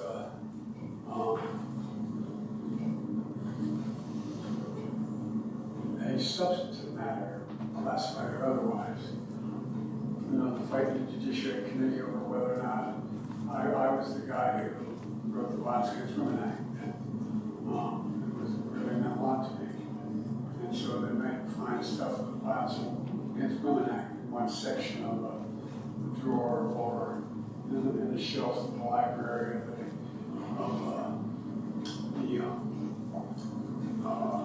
the Naval Observatory, or issues, you know, relating to, I know that it sounds strange to you guys, but agriculture is a $4 billion industry. Agriculture is a $4 billion industry in Delaware Basin. And so, or, you know, I have a lot of political things that I don't know where they were, but I know I had material where I, you know, like there was a whole bunch of stuff around about what made me run for president in the first place, and about how things worked out, you know. For example,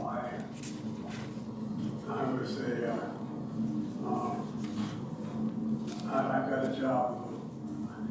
I didn't take law school very seriously, but I won international court competition. As a matter of fact, the first time in tort class, we had a really difficult professor, very well-known professor at Syracuse, and he called my meeting, just, you know, they do law school, discuss the case, you know, first class. And I'd never read the case, and I stood up and I spoke for 10 minutes. The whole class stood up, started clapping. And he said, Mr. Biden, you're a hell of a trial lawyer. He said, not a single thing you enjoy that.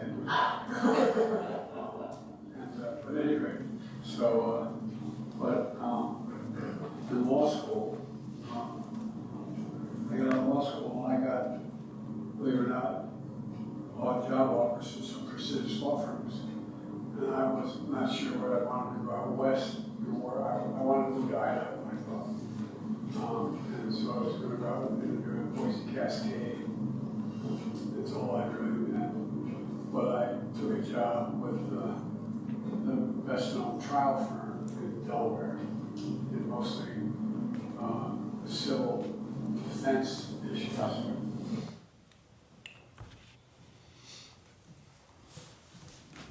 Mr. Klain, Special Counsel Herr's question to President Biden was, what sort of documents would be stored at the Naval Observatory and where would they be stored? I played you 4 minutes of his answer. It goes on for an additional 8 minutes before Special Counsel Herr interrupts the President to ask his question again. During that time, President Biden speaks about the Violence Against Women Act, agriculture in the Delmarva Peninsula, the International Moot Court Competition, moving to Idaho, working at a law firm, the Wilmington Club, the DuPont family, the Civil Rights Movement, reforming the Democratic Party in the South, and his first few races for public office.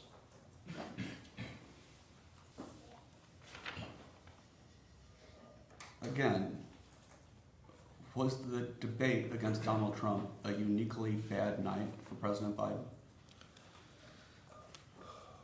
Well, again, I think so, yes. I think that Mr. Hurt was asking about where documents had been stored 7 years earlier. And you could ask me where I have things in my house today. I'm not really sure what the answer to that is. You know, the president was not really focused on his filing system, I don't think. And he asked a question that was broader than classified documents, just documents generally. So the president talked about the sorts of documents he might have. Documents about the history of the Violence Against Women Act. Documents about his practice as a lawyer. And documents about the agriculture industry. And what you heard him recite from memory was the value of the agriculture industry in the Delmarva Peninsula and his involvement in the Violence Against Women Act and whatnot. And if Mr. Hurt thought this was going off track, he had the power to interrupt the president at any time. So I guess Mr. Hurt must have found this interesting in some respect, and that's up to Mr. Hurt. But what he heard from the president was, you know, a recollection of elements of his career that could generate documents that might have been in the Naval Observatory. And again, it was a question fundamentally about his document storage methods 7 years earlier in his residence. So I don't take much from that. Thank you for your answer. I think your answer took, I was counting in my head, about 45 seconds. President Biden's took 12 minutes.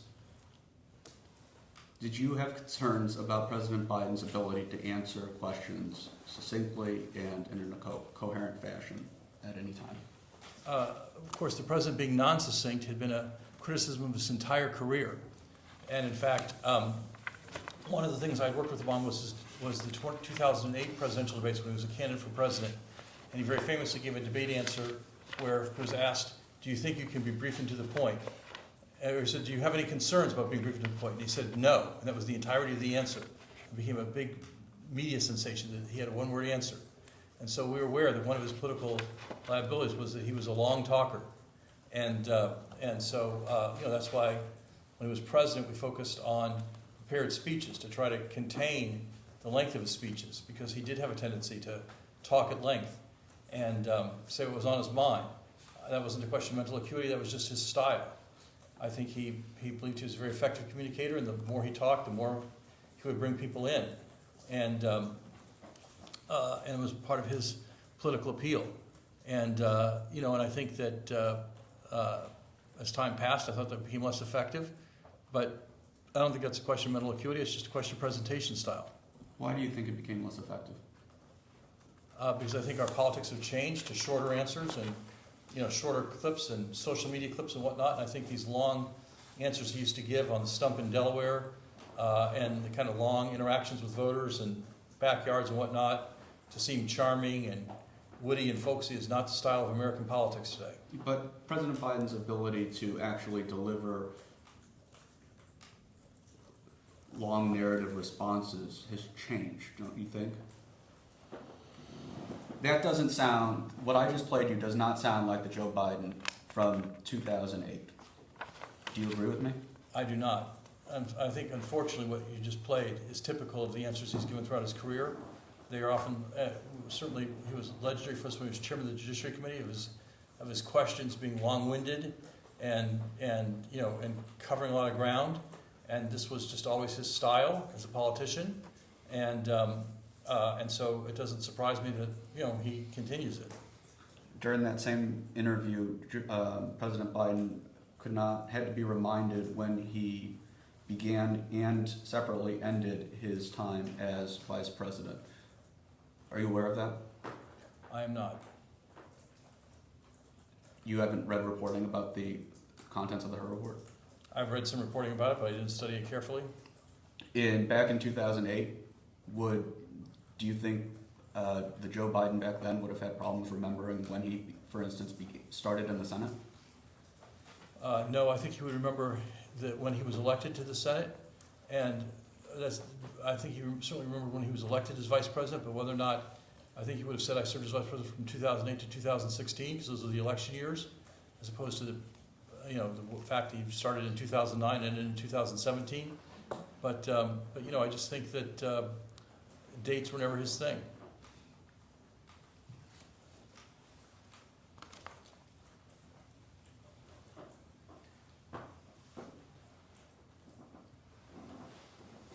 Do you think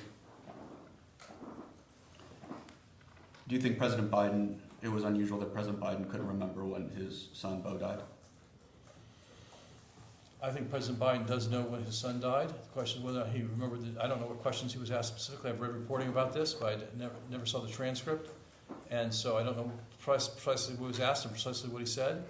But he certainly knew when his son died. I can tell you I was there after his son died. I was at the funeral. But it's your testimony today that President Biden's memory has not changed the entirety of the time you've known him. Not that his memory hasn't changed, but that his memory is more than adequate to serve as President of the United States.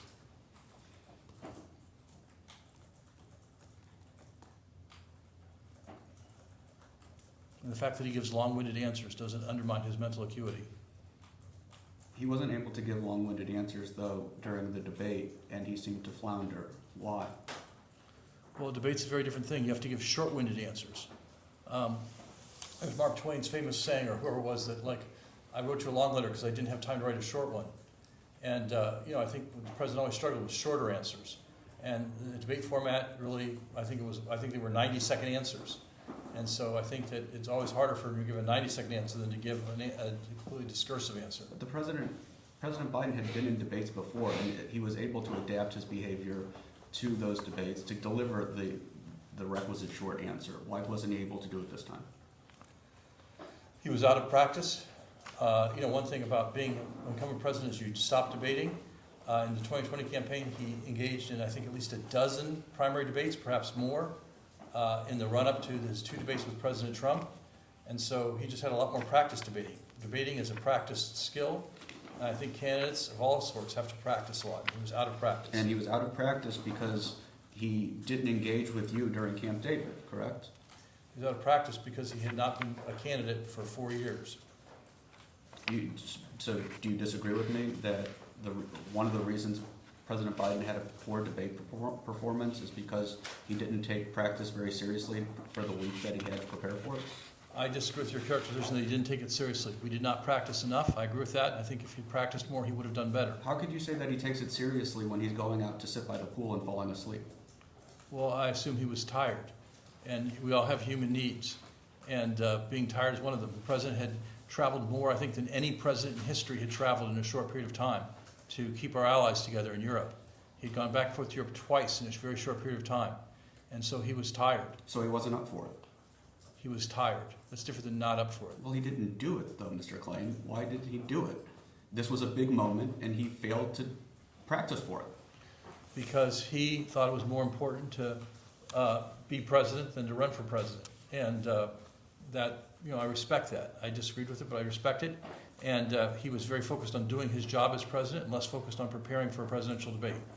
In your experience working as chief of staff to the president, do world events unfold based on the president's need for sleep?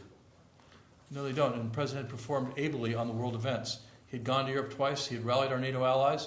And the NATO allies had agreed to move forward with the plans for Ukraine to provide more funding for Ukraine in the event that the U.S. government provided less, and to help the Ukrainian people defend themselves against Russian aggression. So the president had executed his job as president and was underprepared for a debate as a candidate. You were asked if you ever had to wake up the president before, and you said, I don't want to characterize how often, but sometimes wake up in the middle of the night to deal with global crises. Is Yes. that fair? Was one of those the Russian invasion of Ukraine? No, the Russian invasion of Ukraine happened in the afternoon, U.S. time. Was there a sit-room meeting after that? Yes, there was. Did President Biden attend it? Yes, he did. Did he attend it in person? Yes, he did. I think we're out of time. We'll go. Just to fill this out, in terms of waking up in the middle of the night, it was often when there were attacks on U.S. military bases in the Middle East, when either Iranian-sponsored militia or other foes of the U.S. would fire missiles at U.S. military bases in the Middle East, and the president had to, those attacks would often happen, or we'd finally get word of them at like 2 or 3 o'clock in the morning, East Coast time. I would awaken the president, and he would then get Secretary Austin and General Milley on the phone and issue instructions as to what our retaliation should be. Did the president ever attend sit-room meetings virtually? Well, ever is a big question. While you were chief of staff, did he attend a sit-room meeting that you were also in virtually? I don't recall specifically, but I think it's quite possible he might have been out of the country and would have participated virtually then. Did he ever attend a sit-room meeting virtually while he was in the residence? Not that I recall, no. Thank you. We'll go off the record. Although I will say, We'll go back on the record. go back on the record, I'm sorry. I didn't mean to do that to you, Jake. It's possible while he had COVID and was isolating in the residence, he would have participated virtually in meetings. That would have included sit-room meetings and whatnot, but that was while he had COVID and was isolating in the residence. All right. Off the record.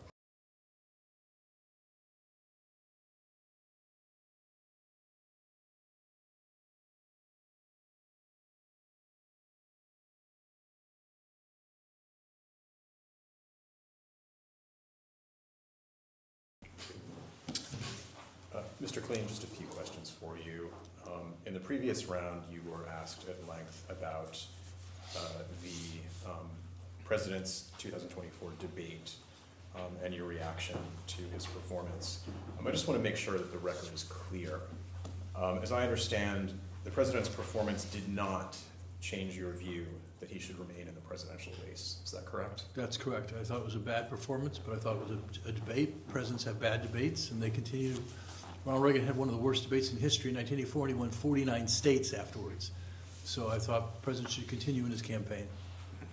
And nor, as I understand, did it change your view that President Biden was fully competent to serve as president. Correct. I understood you to explain earlier that following the debate, you were advocating a strategy that involved President Biden being more public-facing and engaging with members of Congress. Is that accurate? Yes. I take it was your view that President Biden was fully capable of executing that strategy. Absolutely, yes. Do you think that a cognitively impaired candidate would have been capable of doing so? No. And then with respect to what I understand to be your disagreement over the decision for President Biden to spend the weekend at Camp David following the debate, did you ever have any understanding that his decision was in any way linked to cognitive impairment on his part? No, I did not. Or the result of a plan to cover up his condition? Absolutely not. Or to conceal him from the public? No. Additional question, Mr. Klain. When you were discussing President Biden's performance during the debate, would you attribute the pauses during the debate to his lack of readiness for the debate and not due to cognitive decline, correct? Correct. I think all politicians need to practice and have their answers to be a good debater, you have to have your answers kind of down in advance and they're ready to go. And if you're trying to make them up on the fly, you're always going to pause, be halting or uneven in your performance. Thank you. Off the record.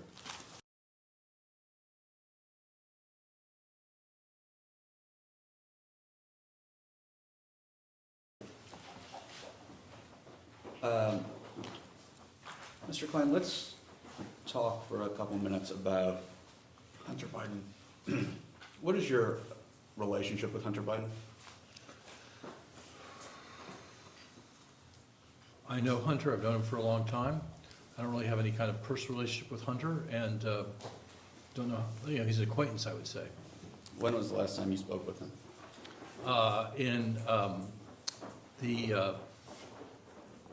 I believe in August of 2024, maybe September.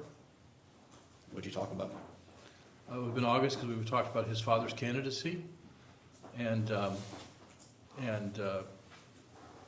my views on that. Did you happen to see his Hunter Biden's most recent interview where he described what he believed was the mistake of the Democratic strategy for the 2024 election? I saw parts of it on social media. I did not watch the whole thing. And I don't want to mischaracterize your thoughts, so correct me if I'm wrong, but it seems to me that you would actually have quite a bit of common ground with Mr. Biden in terms of Hunter Biden believing that the Democrats ousted President Biden from the ticket. Is that fair? I think it's, my view is, again, I didn't hear all of what Hunter said, so I'm not going to compare my views to Hunter's, but I will say my view was that he was pressured out by a number of Democrats, and I thought it was a mistake.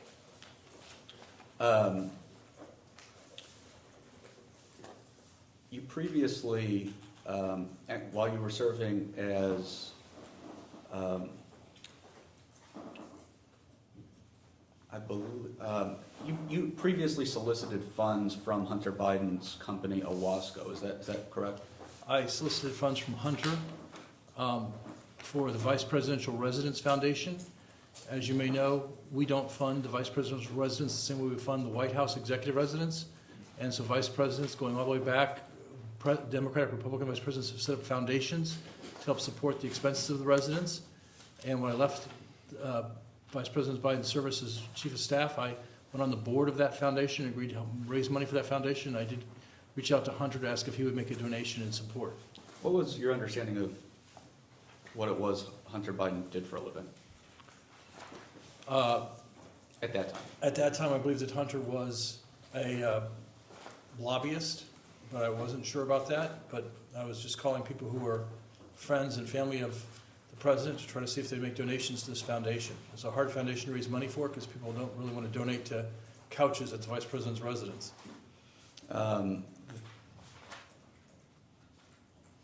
The larger thesis of at least Mr. Tapper and Mr. Thompson's book, Original Sin, is that President Biden's decision to run again was a mistake.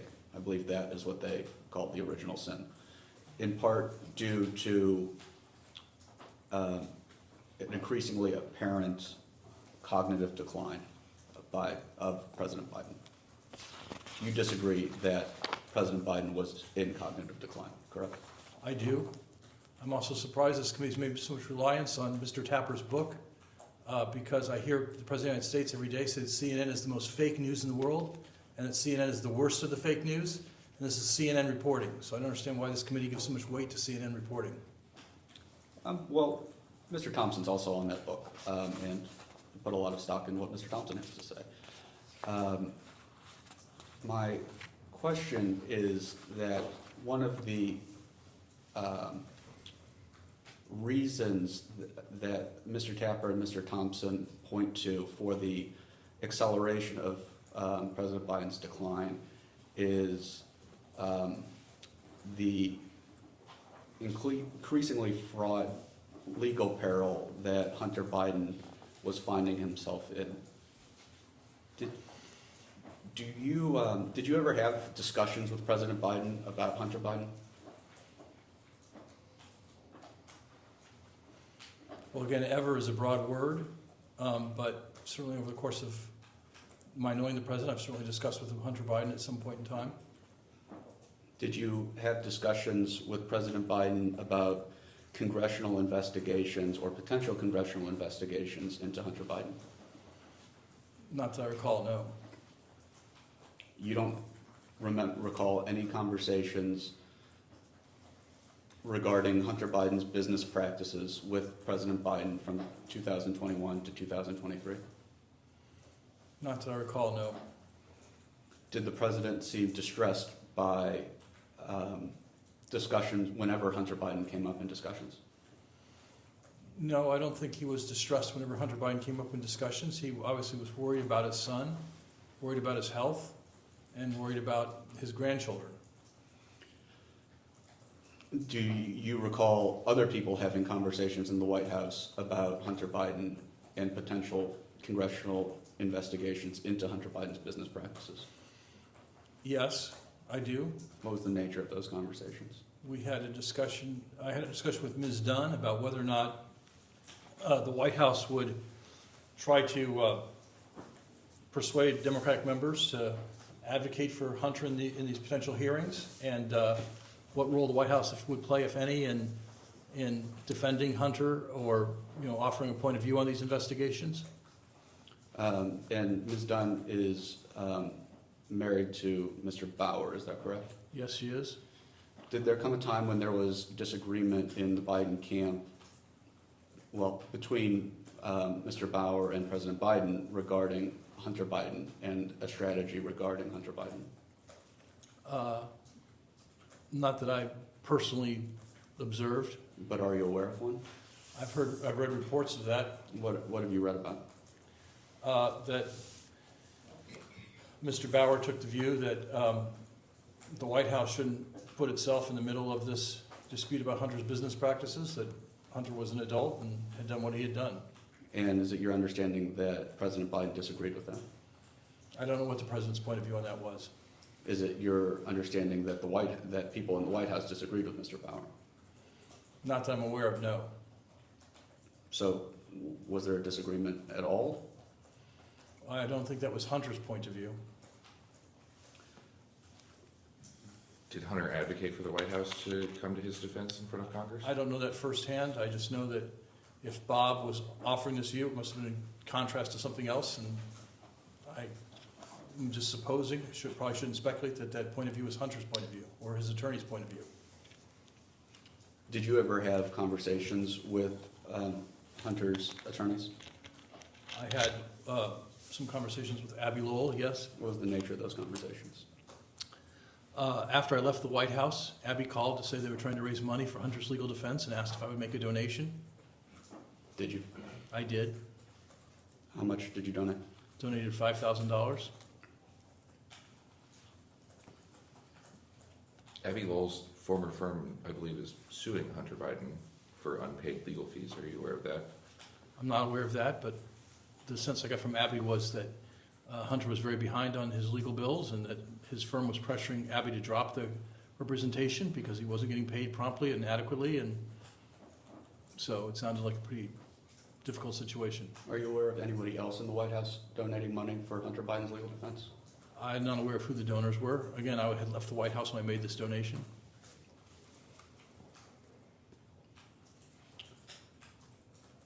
Would you have ever advised the president to allow Hunter Biden in substantive meetings with, for instance, cabinet officials in the White House?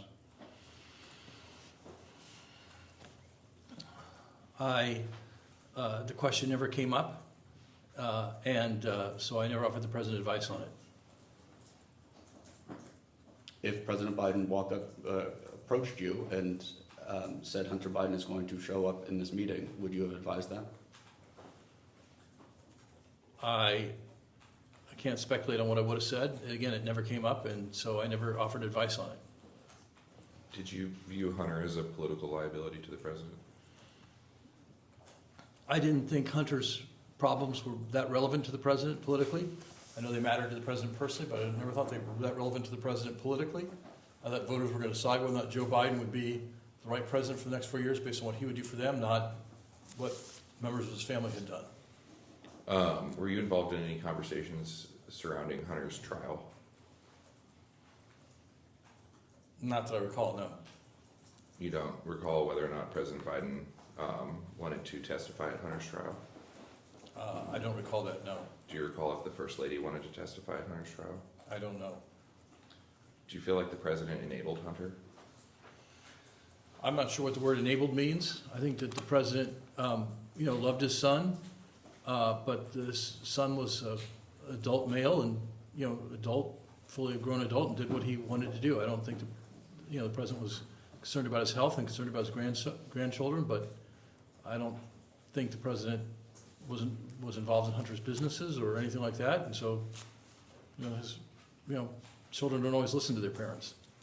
Did you ever feel like Hunter Biden was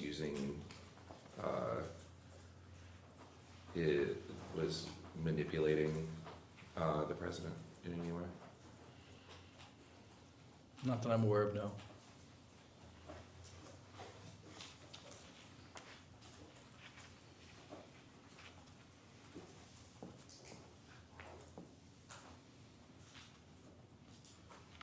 What is your relationship with James Biden like?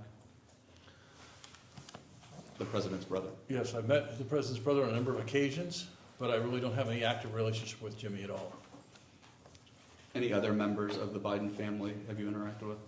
Yes, Valerie Biden Owens, the president's sister, ran his prior campaigns, and so I spent a good deal of time with her in the 2020 campaign when she was the chair of the campaign, or whatever her title was exactly, and interacted with her previously when I worked for him in his Senate staff. Did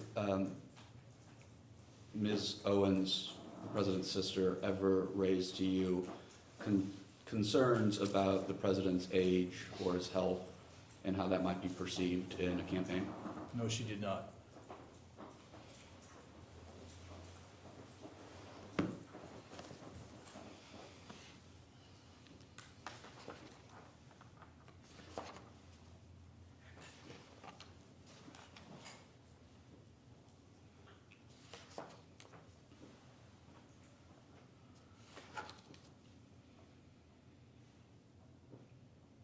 I want to talk about, I just want to straighten out, I think, a term that, or a term that we've been kind of banding about today.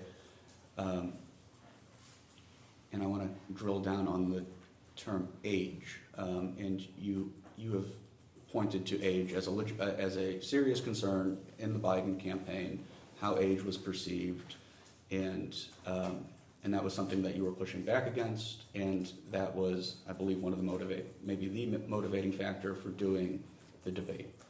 Is that correct? Yes, I agree with that. Isn't age isn't that a euphemism for some of the things that come along with age, like a physical decline, a mental decline, cognitive decline? Can you help me understand what you mean by the concerns surrounding the president's age? Well, you'd have to ask the voters who had those concerns specifically what they had in mind. It was showing up in polls. I think that there's definitely a number of people in America today who think that political leaders in general are too old, and have directed that at members of the House and Senate as well. I just think there's a general view that there are voters who want younger elected officials, and President Biden was one of the targets of that, as was Speaker Pelosi, Senator Schumer, and others, Senator McConnell and others.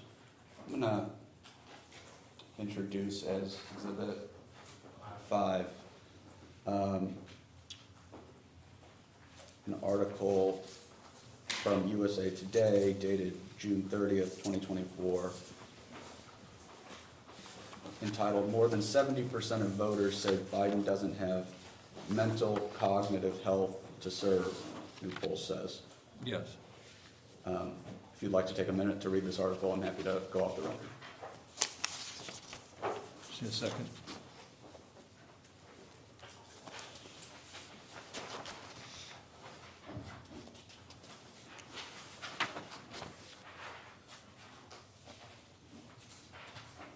Okay. So,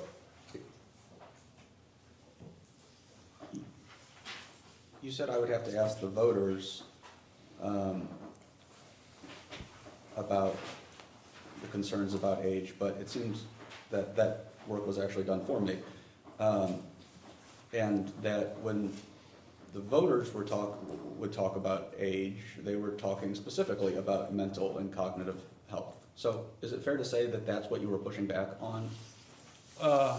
Again, this poll is from late June that you've cited, and so it's the age narrative started well before that, and it's one particular poll, one particular group of voters, but I think that there's just a general view that we needed younger leadership in the country, and again, that was directed at Speaker Pelosi as well, and Senator Schumer too. I mean, Donald Trump is not significantly younger than President Biden, but only one of them was facing a large pushback from their own party about being too old or too cognitively declined to compete in the race. Why is that? First of all, this reports that almost half the voters thought that President Trump did not have the mental or cognitive ability to take on the role of commander-in-chief, so when half the country feels that way, that is a large pushback. Sure, but half the country can hardly agree when the sky is blue, but you being a political professional in this field knows that 70% is a significant difference from 50%. Is it not, Mr. Klain? It is. And obviously, President Biden had worse political problems on this point than President Trump had. But I heard Governor Christie, I was at an event with Governor Christie, who said that the first party that nominates someone other than Donald Trump or Joe Biden to be president will win the 2024 elections. And of course, that was wrong. The party that nominated Donald Trump won the 2024 elections. So this age criticism, the idea that both of them were too old, was out there, was being discussed by elected officials and prominent officials. And in the end, I thought that Biden would win. But why do you think that one of these candidates was facing a significantly higher critique of their cognitive health? I think his presentation skills were not as good as President Trump's, and I think people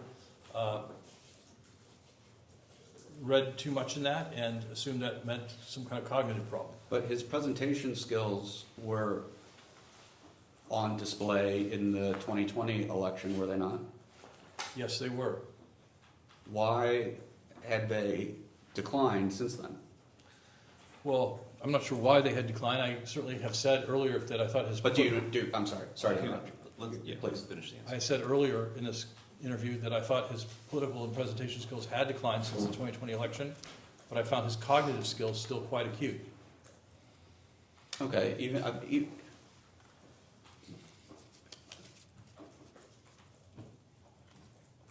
President Trump sat for a cognitive test. President Biden never did. Why do you think that is? You'll have to ask President Trump why he sat for a cognitive test. I think the president's doctor never thought he needed a cognitive test. It was his doctor's decision to make. Did you I ever? also believe that I don't think President Trump got much political benefit from the cognitive test. It became kind of a running joke, man, woman, person, TV. And I'm not sure that he gained much benefit in that. And you still see that 49% of voters thought that he lacked the mental or cognitive ability to take on the role of commander-in-chief. So I don't think the cognitive test put an answer to it. Do you think it would have not served President Biden well to sit for a cognitive test? I don't know. I don't know on what basis I would form that opinion. I'm not a doctor. I'm not a neurologist. I'm not a cognitive specialist. As I said, in my experience, President Biden was always mentally sharp.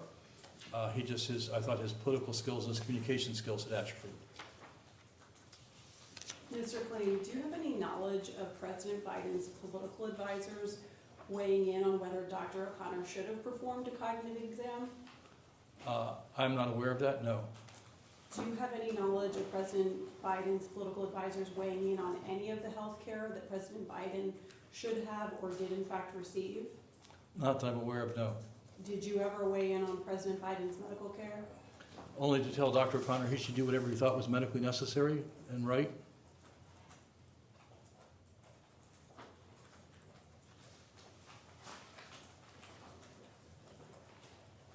How often did you interact with President Biden's physician, Dr. O'Connor? Rarely, when the president was, I interacted with him around the time the president was sick with COVID, and then on each of the annual physical exams. So you were present for some of the physical exams? that the No. president received? You asked interacted with. I interacted with Kevin on the phone, but I was not present for any of these examinations. What did you discuss with Dr. O'Connor on the phone at those times? How much more time he needed for the exams and when they would be completed. Did you discuss the president's health or treatment on those phone calls?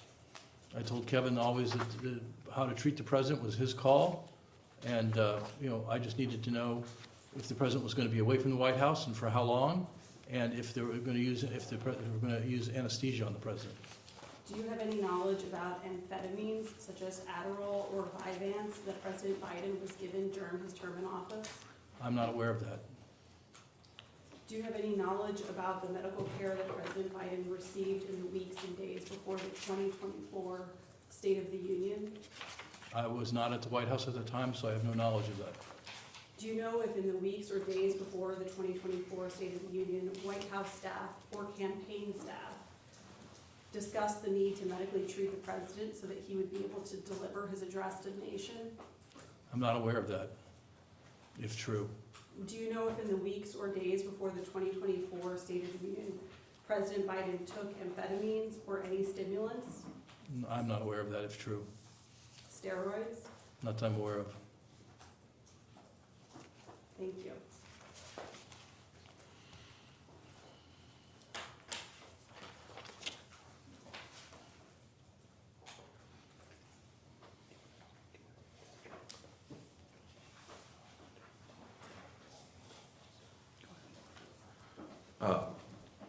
Shifting gears to the President Biden's decision to no longer seek re-election.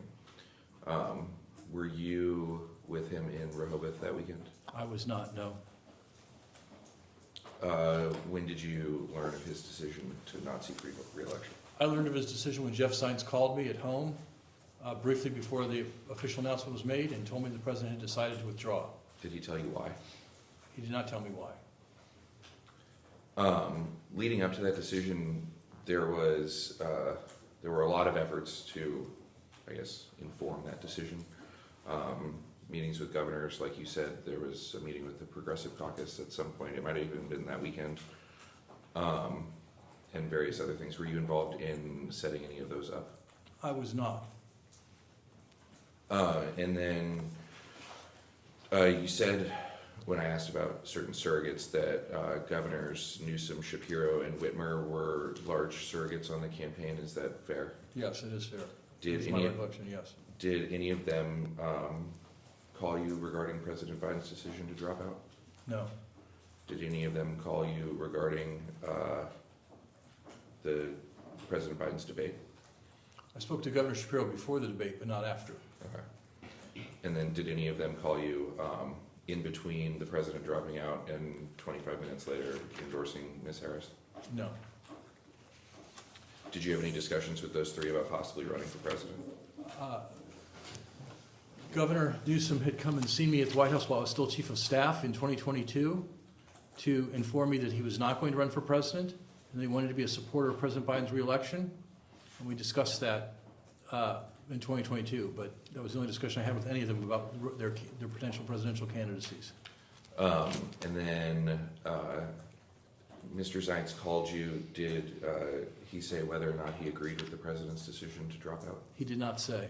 I offered my view, but Jeff did not offer a view. What was your view? I told Jeff I thought this was a mistake, Why? because I still believe that Joe Biden was our best chance to win in the fall, and that's why I thought it was a mistake. Did it's been widely reported at some point that weekend, Mr. Ricchetti and Mr. Donlin were summoned to help write the dropout letter. Is that your understanding as well? I've read those reports. I have no firsthand knowledge, though. Okay. Do you have any firsthand knowledge on who else was at the Rehoboth House that weekend? I've now read a report in one of the newspapers that Senator Schumer was there, but I had no firsthand knowledge of that and didn't know that until I recently read an account of that, and it was one of the excerpts of one of these books. In one of the books as well, there was, I don't remember the exact day that weekend, but Mr. Biden did a Zoom call with the Progressive Caucus. Yes. Where it was reported at least that the president got a little... Feisty. Feisty was the word I was thinking of too, on that call. Did you get any readout from any of the individuals on that call regarding it? I did. From whom? From Congresswoman Jayapal. What did she tell you? She told me the call had gone poorly.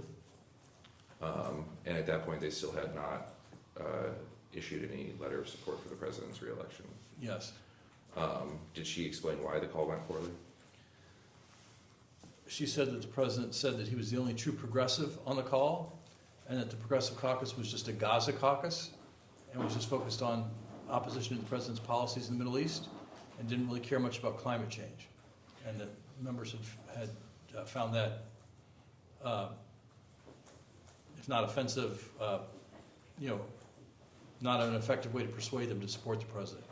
Was it's been reported for a long time, and please correct my characterization, that President Biden can have a temper sometimes. Is that fair? That is fair. The president can have a temper sometimes. So yes, that is a fair characterization.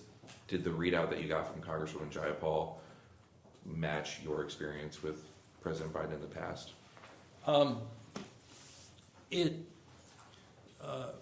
Yes and no. Yes, it matched the fact that he had a temper, but I was surprised he had been adversarial with the Progressive Caucus, which had supported almost all of his measures as president, and had supported his candidacy to that point, and so I was surprised that he took that approach. Did you have any conversations with Mr. Zients regarding that phone call? I did. What were the contents of those conversations? I told Jeff I thought that it had been a mistake to not have someone brief the president before the call, and someone who had good relations with the Progressive Caucus brief the president. And Jeff told me he had sent Mr. Ricchetti up to Rehoboth to brief him for that call. And I said, look, I think this is a mistake. I think this is not Steve's strong suit, not his relationships, and there's so much at stake in this. I think either you or I ought to go up there.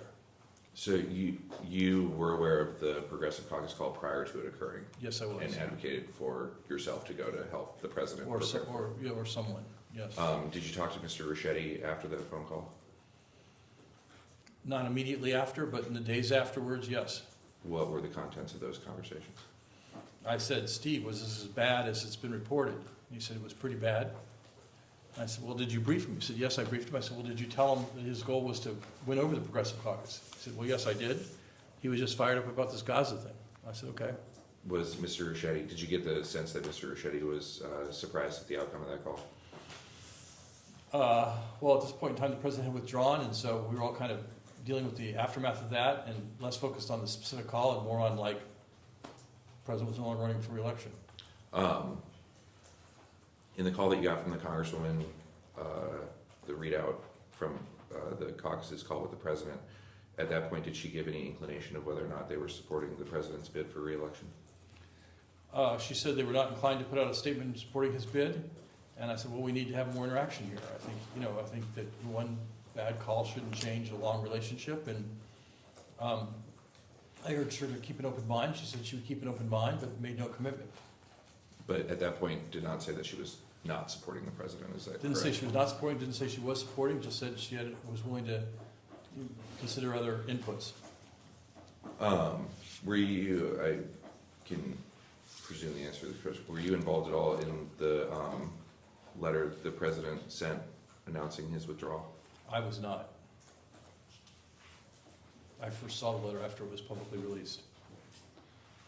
And then, in this time period, I know I asked about the time period kind of like immediately after the debate. In this time period, in mid-July, were you starting to hear any concerns from anyone outside of the Progressive Caucus regarding the president's re-election chances? Well, I think the news was filled with those concerns of anonymous members of Congress saying he should go, and reports that the Speaker Emeritus favored him leaving the race. So, yeah, I was quite aware of those concerns. Did the former Speaker call you? No, she did not. Did, at that point, Majority Leader Schumer call you? He did not. Did you receive any other calls from any members of Congress? I did not. What about in the Senate? Not that I recall, no. Any cabinet members at that point in time? No.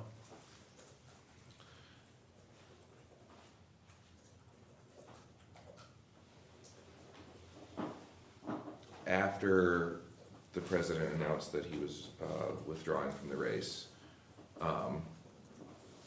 did you have any conversations regarding whether or not he was going to endorse the vice president? No, I did not. After he withdrew, I had personally tweeted that I thought that Vice President Harris ought to be our nominee, and shortly thereafter, the President announced his endorsement of the Vice President, so it was all fait accompli. Take some credit for that? I'm not sure if I deserve any credit for that or not, but it did not surprise me that the President did that. He was very loyal to the Vice President. Were there any concerns about Vice President Harris running for president? I'm not sure what you mean by that question. There were a lot of reports of throughout the term of the vice president feeling not included in the West Wing, not necessarily given good issues. I think she was given immigration and a couple other things. I think eventually you actually set up a task force on abortion rights and for her.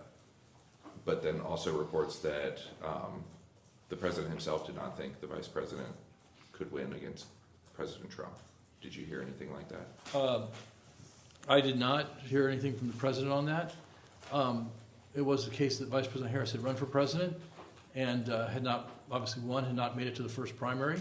And so I think you have to have some concerns about a candidate who hasn't done it, doing it, and that's one reason why I supported President Biden staying in the race. He was the only person who ever beaten President Trump in an election. And so I kind of think, past performance is a good indication.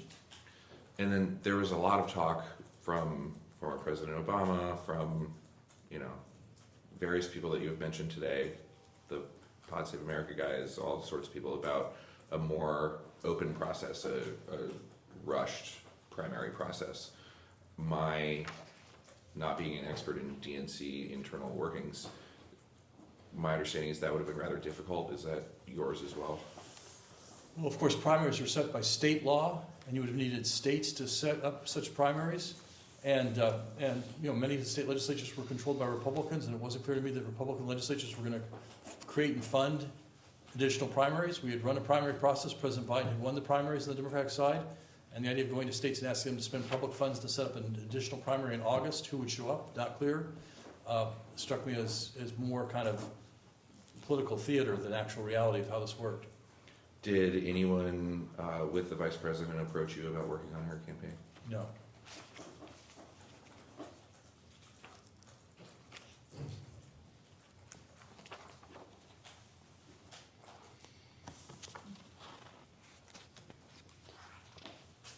I want to introduce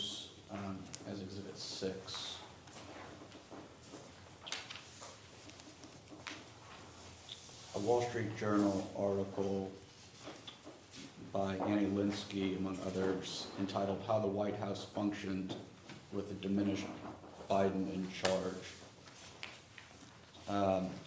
It's a rather lengthy article. We can go off the record for you to read it, or I can just direct you to some specific areas and I'll ask some questions. Why don't you ask me what you want to ask me about this, and we'll pause and read the sections you want to ask me about.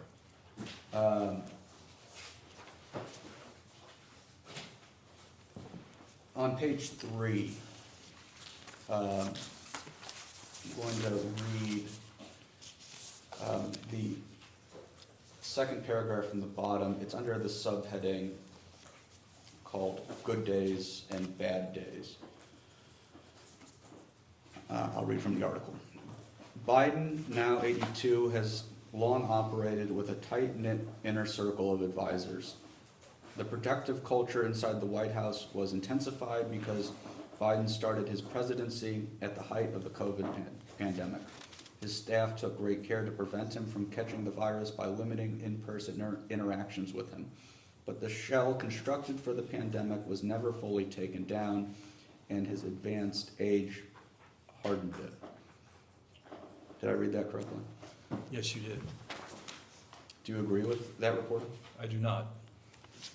You have worked in 3 White Houses? Yes, I have. Do you agree that President Biden was staffed more closely and by a smaller group of people, trusted people, than either President Clinton or President Obama? No, I do not agree with that. That was not my observation or my experience. Have you ever heard the term Politburo to refer to a small group of advisors? I did not hear it while I worked at the White House, but I've certainly read it in some of these, in accounts of some of these books that have come out now. And you've probably read that Politburo was seen to have consisted of Bruce Reed, Steve Ricchetti, and Mike Donilon. Is that correct? I've read press accounts to that effect, yes. Have you heard other shorthand to refer to, recognizing that you have not heard Politburo, have you heard other shorthands to refer to that group of people? No. Or maybe 1 or 2 others? No. You never heard the term gray hairs referred to a certain group of people?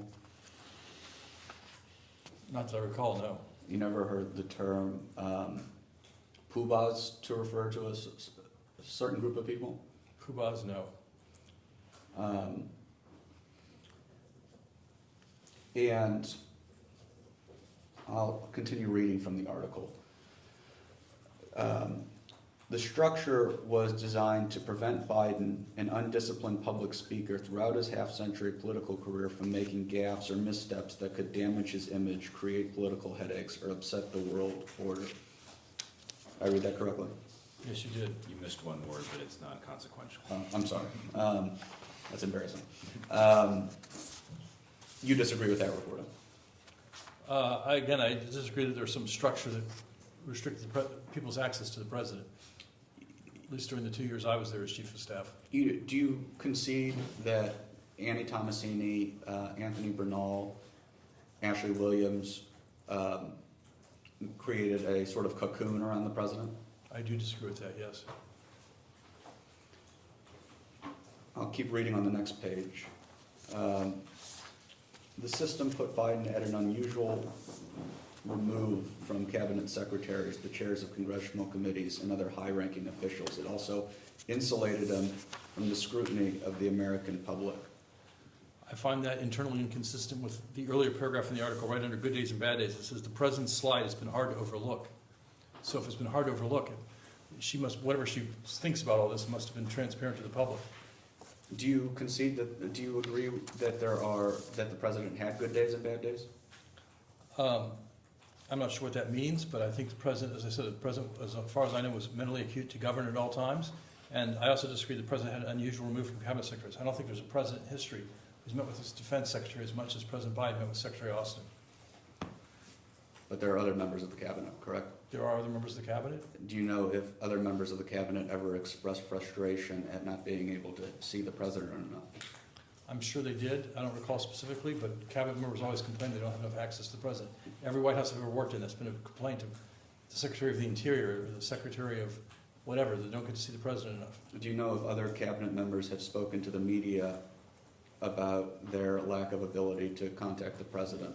Specifically, Mr. Tapper and Mr. Thompson, or any of the other authors of the books that we've been talking about?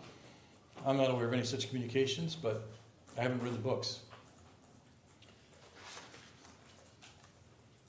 But again, every White House I've been in, the cabinet secretaries feel like they don't have enough access to the president. I'll go to page 5 of this article, the next page. If the president was having an off day, meetings could be scrapped altogether. On one occasion, in the spring of 2021, a national security official explained to another aide why a meeting needed to be rescheduled. Quote, "He has good days and bad days, and today was a bad day, so we're going to address this tomorrow," end quote, the former aide recalled the official saying.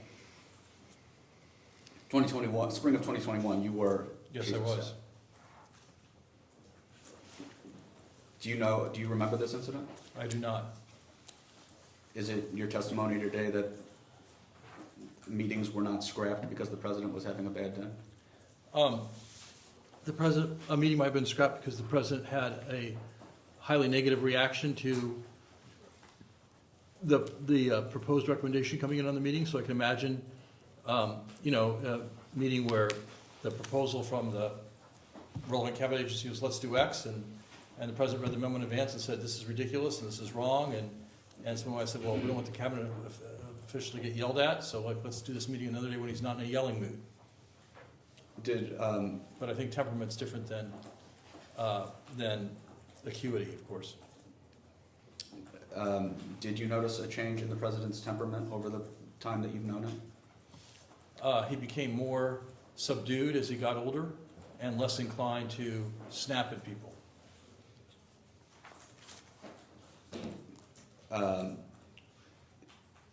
What would, in your experience, set the president off to snap at people? Well, like all people, we have a certain number of pet peeves. One of them was an excessive use of jargon in draft remarks from delivered publicly, or an excessive use of acronyms. He wanted his remarks to be very publicly accessible. And so if he got a draft that had a lot of acronyms in it or a lot of jargon in it, he would say, like I've told people 1,000 times, I don't want to give speeches like this. He also had, strong views about certain policy matters, and if he thought people were trying to undo his direction or undo his approach, he would react negatively to that. Stepping back, I asked you a few hours ago if, when you arrived at Camp David, you thought that President Biden was out of it because he was being insulated by his staff, and you said no. I'm just struck because everybody, or it seems to me that the reporting is pretty ubiquitous, unanimous, that President Biden did have this cocoon of people who helped him through the day. You reject that reporting. I don't know what you mean by cocoon. The president was staffed as all presidents have been, and the purpose of the White House staff is to help the president go through his day.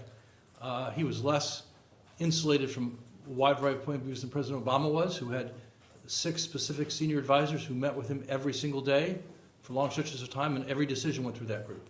President Biden met directly with the Secretary of Defense, the Secretary of State, the National Security Advisor, and the Director of the CIA, almost on a daily basis, and had weekly meetings with the Secretary of Treasury and his senior economic advisors. So I found him he was open to a wide array of advice, and met a lot directly with members of the Senate in particular. In particular, he negotiated one-on-one with Senator Manchin twice on big legislative packages, and did so effectively that after the second negotiation, Senator Manchin said he would not negotiate with the president again because the president had taken advantage of him in negotiations and had been able to get Senator Manchin to agree to things he didn't want to agree to.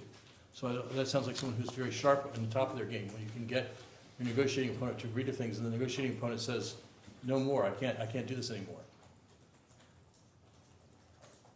So you believe that Democrats in the Senate were intimidated by President Biden's mental acuity? I believe that Senator Manchin, I don't believe this, Senator Manchin told me directly he would not negotiate with the president anymore because the president had gotten to agree to things he didn't mean to agree to.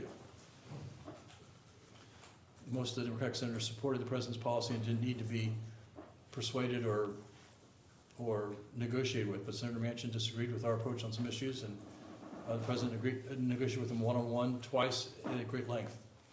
And I think you testified earlier that you did not believe that Mr. Ricchetti or Mr. Donnellan or other people close to the president kept information from the president.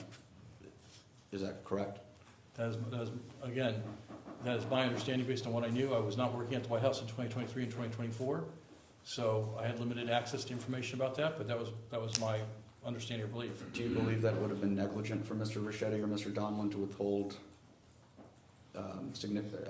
substantive information from President Biden? Well, I think it's the job of the White House staff to decide what information gets to the president, and they can't send him everything because otherwise the president would just spend all day reading. And that's part of their job. It's part of the job of any White House staff, part of the job of congressional staff to decide what gets sent to the boss or not. But, well, are you aware that after the debate there was a closed-door meeting where there was a conversation among Senate Democrats about support for President Biden dropping out of the race? I've read accounts of that. I wasn't aware of that until I saw a published account about that. According to one of those accounts, Senate Democratic leadership in the Senate said that at best 5 out of 51 Democratic senators supported President Biden staying in the race, but that was withheld from the president by either Mr. Ricchetti or Mr. Donnellan or both. I'm not aware that was ever communicated to Mr. Donnellan or Mr. Ricchetti. I'm not aware that they did or didn't share it with the president. But if they did know that, would that have been a breach of their duties to the president, do you think? I'm not going to speculate on that. I don't know.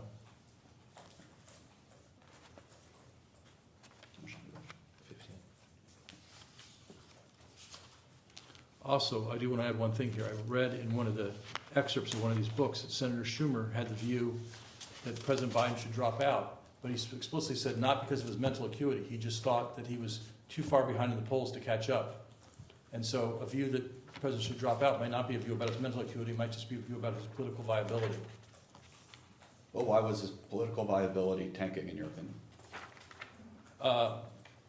In my opinion, part of the reason was the number of Democrats calling for him to drop out was reassuring to Democratic voters, of course.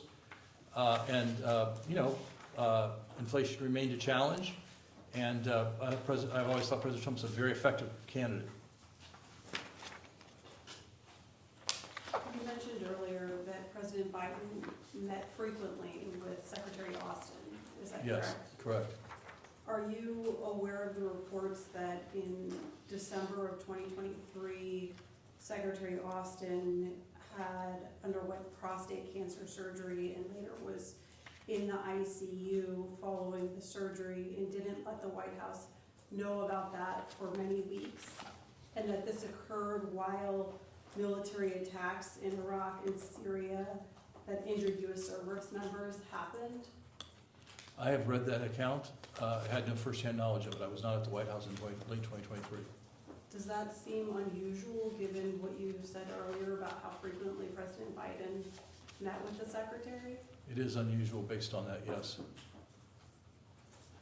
Like I said, when I was Chief of Staff, Secretary Austin saw the President at least twice, if not 3 or 4 times a week, as did General Milley, as did the Director of Central Intelligence, Mr. Burns, and the Director of National Intelligence, Ms. Haynes, saw him almost every single day.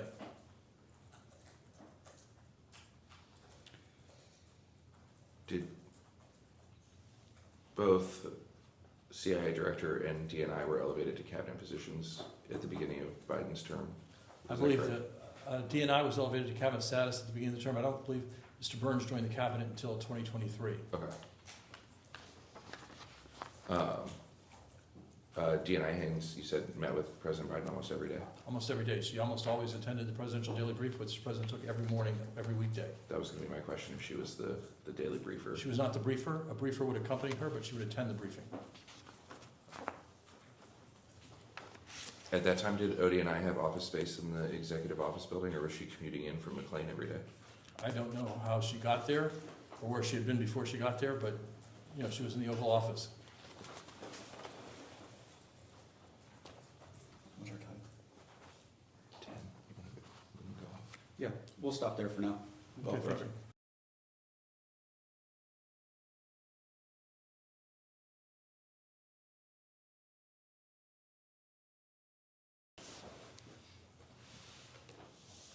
I'm going to ask the court reporter to mark as Exhibit A an article from The Hill dated June 1st, 2023, titled "Soft Food to Good Faith, How Biden and McCarthy Came Together on Debt Deal."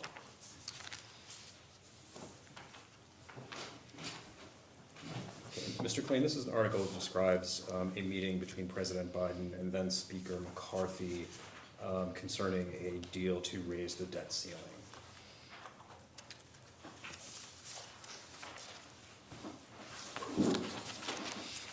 And I'm looking in particular at a quote from Speaker McCarthy following that meeting that appears at the bottom of page 1. Do you see that? I do, yes. Would you mind reading that quote into the record? I think he negotiated with me in good faith. He kept his word. He said what he would do. He did what he said he'd do. Biden said of McCarthy. Oh, I'm sorry, maybe that's the wrong quote. Nope, you got it. Okay. Let's quote President Biden about Speaker McCarthy. The quote continues on the next page. Very professional, very smart, very tough at the same time. McCarthy told reporters at the Capitol of his talks with Biden. Were Speaker McCarthy's words describing President Biden as very professional, very smart, and very tough consistent with your view of the president's abilities? Yes, and I want to be clear, I was not present for these particular conversations, but I was present for negotiation between then Minority Leader McCarthy and the president after the midterms in 2022. And what I will say is that after the Republicans had won control of the House, the Senate Republicans refused to move forward on a government funding bill unless the House Republicans, even though they did not have control of the chamber, informally signed off. So we invited Leader McCarthy and Senator Schumer to the White House to try to work this out with the president. The president sat for an hour and a half, as I recall, in the Roosevelt Room and he went back and forth with Leader McCarthy. And they had a spirit exchange on a number of issues, including the question of what would happen to people who had left the military because they refused to take the COVID vaccine, and the impact that the January 6th events had on U.S. standing around the world. And it was a pointed conversation on those 2 points, but Speaker McCarthy, or not yet Speaker to be McCarthy, did not walk out and say, "Oh, I found the president to be mentally deficient." So there's some kind of cover-up. Apparently Kevin McCarthy was in on the cover-up. I'm not sure what the political motivation for Kevin McCarthy to be in on the cover-up would have been. And did you view that meeting as a further testament to President Biden's mental acuity? Well, I didn't think of it that way at the time, but I do think of it as a proof point of his mental acuity now. At the time, I took it as a sign that we would have ultimately productive negotiations with Mr. McCarthy, but they would be at times pointed and difficult. Mr. McCarthy was on top of his game and had his point of view, and the president had his point of view, and they found some areas to agree, they found some areas to disagree.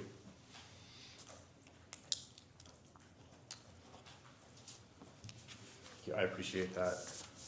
And I will ask the court reporter to mark as Exhibit B an article from the Associated Press dated October 26th, 2023, titled "Biden Meets with Mike Johnson to Discuss Aid for Israel, Ukraine."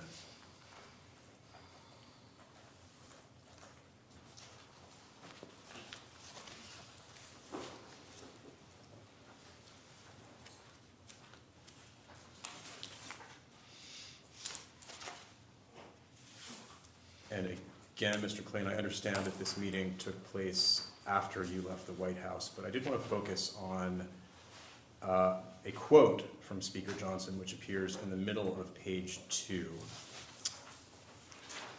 And I can read it for the record this time.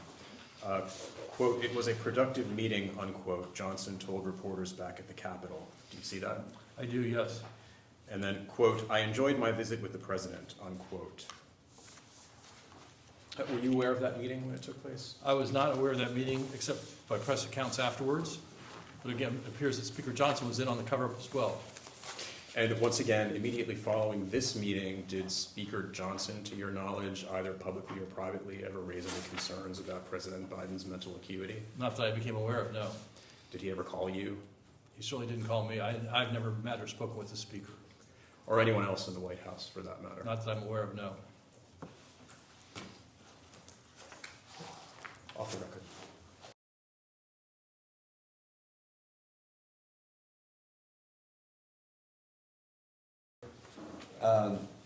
Mr. Klain, just to return to Minority Exhibit A, page 1, paragraph 3, I'll read. 2 days later, McCarthy quipped that he would bring a soft food lunch to the White House if that's what it required for the two leaders to meet in person, a parent swipe at Biden's age. Did I read that correctly? Yes, you did. I'm not going to ask you if President Biden ever actually required soft food, but I think it is a good segue into a few questions I have on any physical accommodations or any accommodations that were made for President Biden's physical aging that you're aware of. Are you aware of any measures that were taken to account for President Biden's physical aging? Not that I can recall, no. You're not aware of, for instance, orthopedic shoes being ordered for the president? Not that I recall, no. You're not aware of any kind of changes to the way in which the president entered Air Force One to accommodate his gait? I obviously observed that in 2023, at some point in time, they tended to use the inside stairs more often than the outside stairs, but I'm not sure why. I wasn't involved in any discussions of that. Did you notice that President Biden required additional rests or longer rests throughout his time in the presidency? Not that I observed, no. Did you ever notice that President Biden needed shorter days for his schedule? No, the president worked a very robust work schedule, as far as I know, and did a lot of work in the residence at night. Would take his decision book up with him. It was often hundreds of pages, and would read it until late in the evening, and worked a very robust, very very long day. You ever seen President Biden in a wheelchair? I have not, no. We're going to take a minute on a broader look at your role of Chief of Staff. When did President Biden name you Chief of Staff? It was in mid-November of 2020, after the election results had been publicly validated and discussed, and I was his first appointment as a White House staff member. Were you anticipating that appointment? I had a discussion with him in the days after the election, and he offered me the position. And then you touched on it, how you and Mr. Zients might have had different philosophies on Chief of Staff. What was your philosophy on the role of White House Chief of Staff?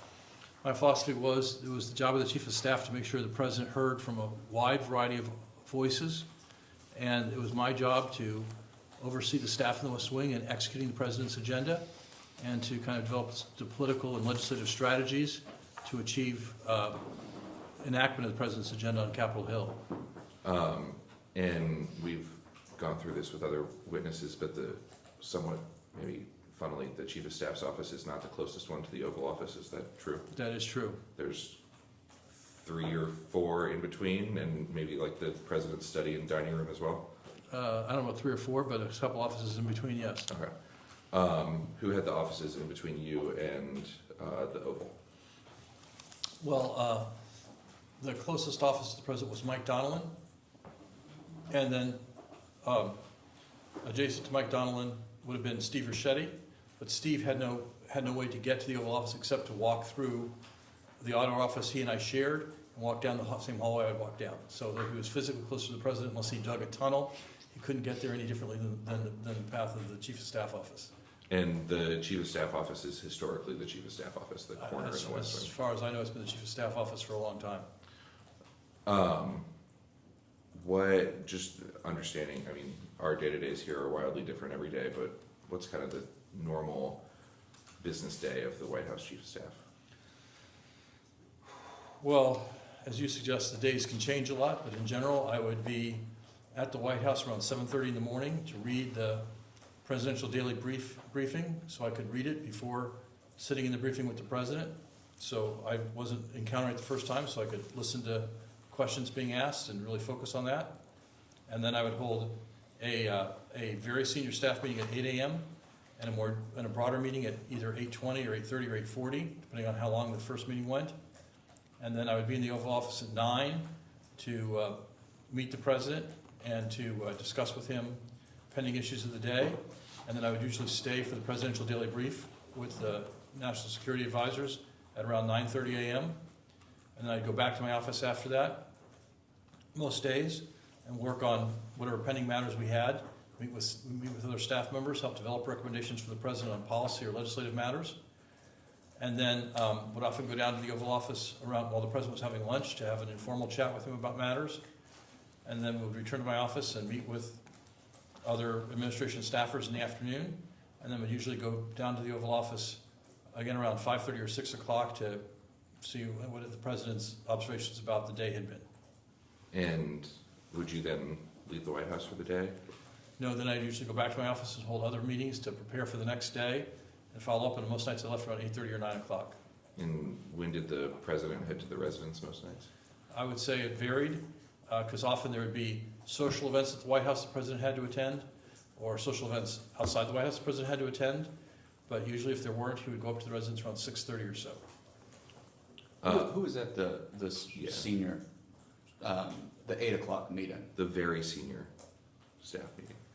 That was usually myself, the two deputy chiefs of staff, Bruce Reed and Jen Dillon, Mike Donellan and Steve Ricchetti, Anita Dunn, Kate Bedingfield, the communications director, Jen Psaki, the press secretary, and then later we added Julie Chavez Rodriguez, the head of intergovernmental affairs. And then it got broader for 8:40. Who got brought into the broader meeting? All the department heads in the White House and all the assistants to the president. And it would just be assistants to the president, not the DAPs or the SAPs, correct? If a DAP ran an office in the White House, the DAP would be included. But generally it was just the apps. And then we touched on it, but the president's daily brief was almost always attended by the DNI. Yes, Avril attended almost all of them. She was not the briefer, but she would often attend. And as I said, several days a week the Secretary of Defense attended. One day a week the Secretary of State attended. Several days a week the Director of Central Intelligence would attend, and several days a week the Chairman of the Joint Chiefs would attend. And then you testified earlier that at least the 8:40 meeting, I'm assuming the 8 a.m. is similar, was the make sure the trains run on time that day kind of meeting. Yes, what was coming up that day were the events. Had the president approved his remarks for the event? Did the president like the remarks, not like the remarks? What other issues might come up during the day? What was going on Capitol Hill? And then, as chief of staff, were you privy to the president's private schedule?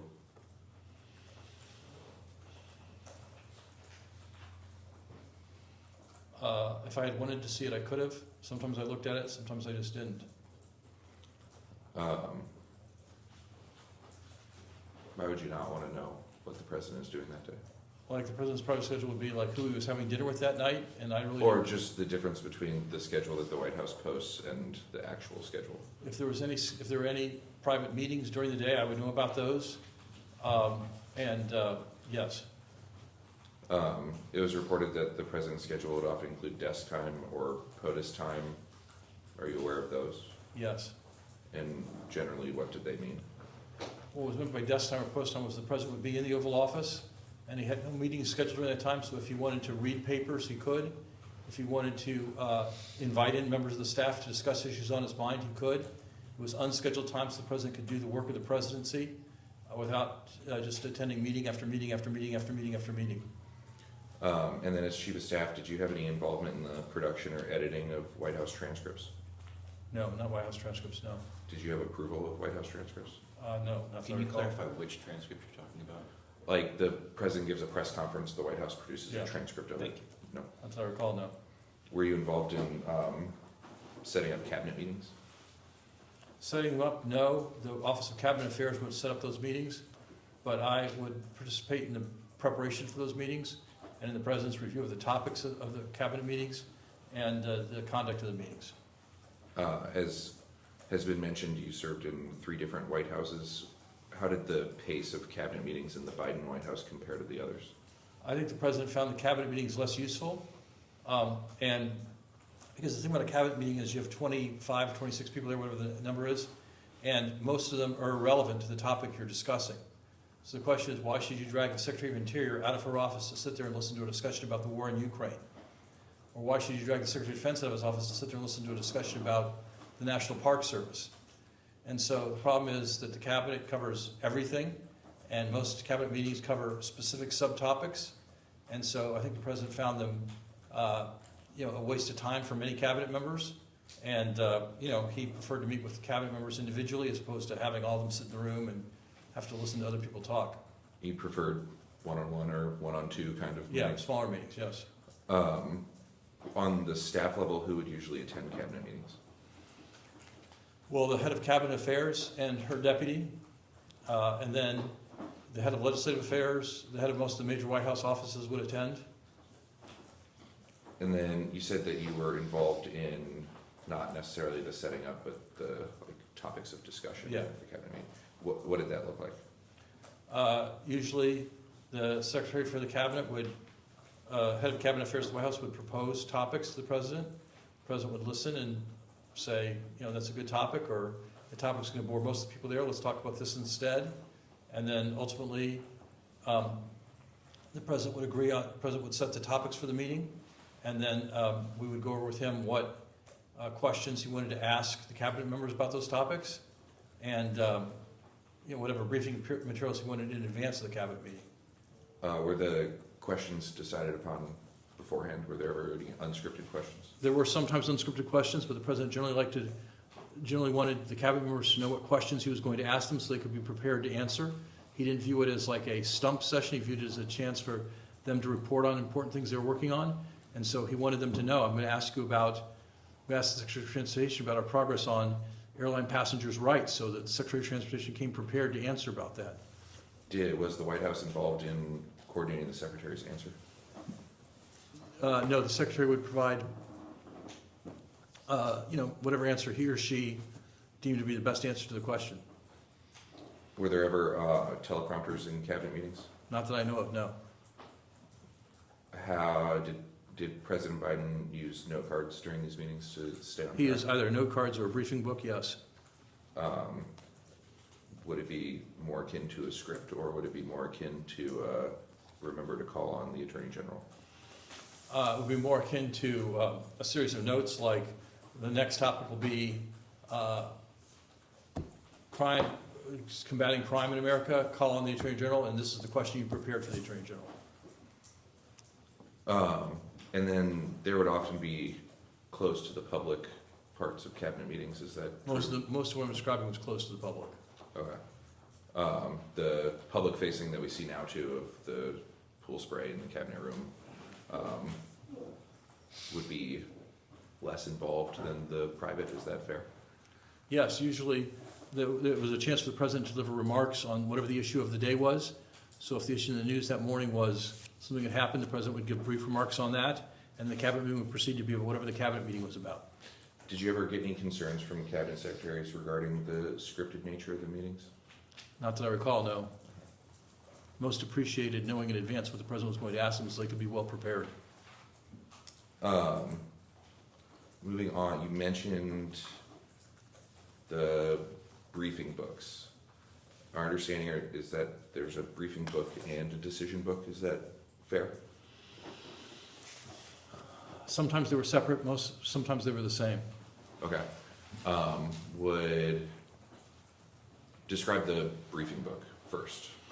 Well, if they were separated, the briefing book would be a series of memos that brief the president about events and would not ask for a presidential decision.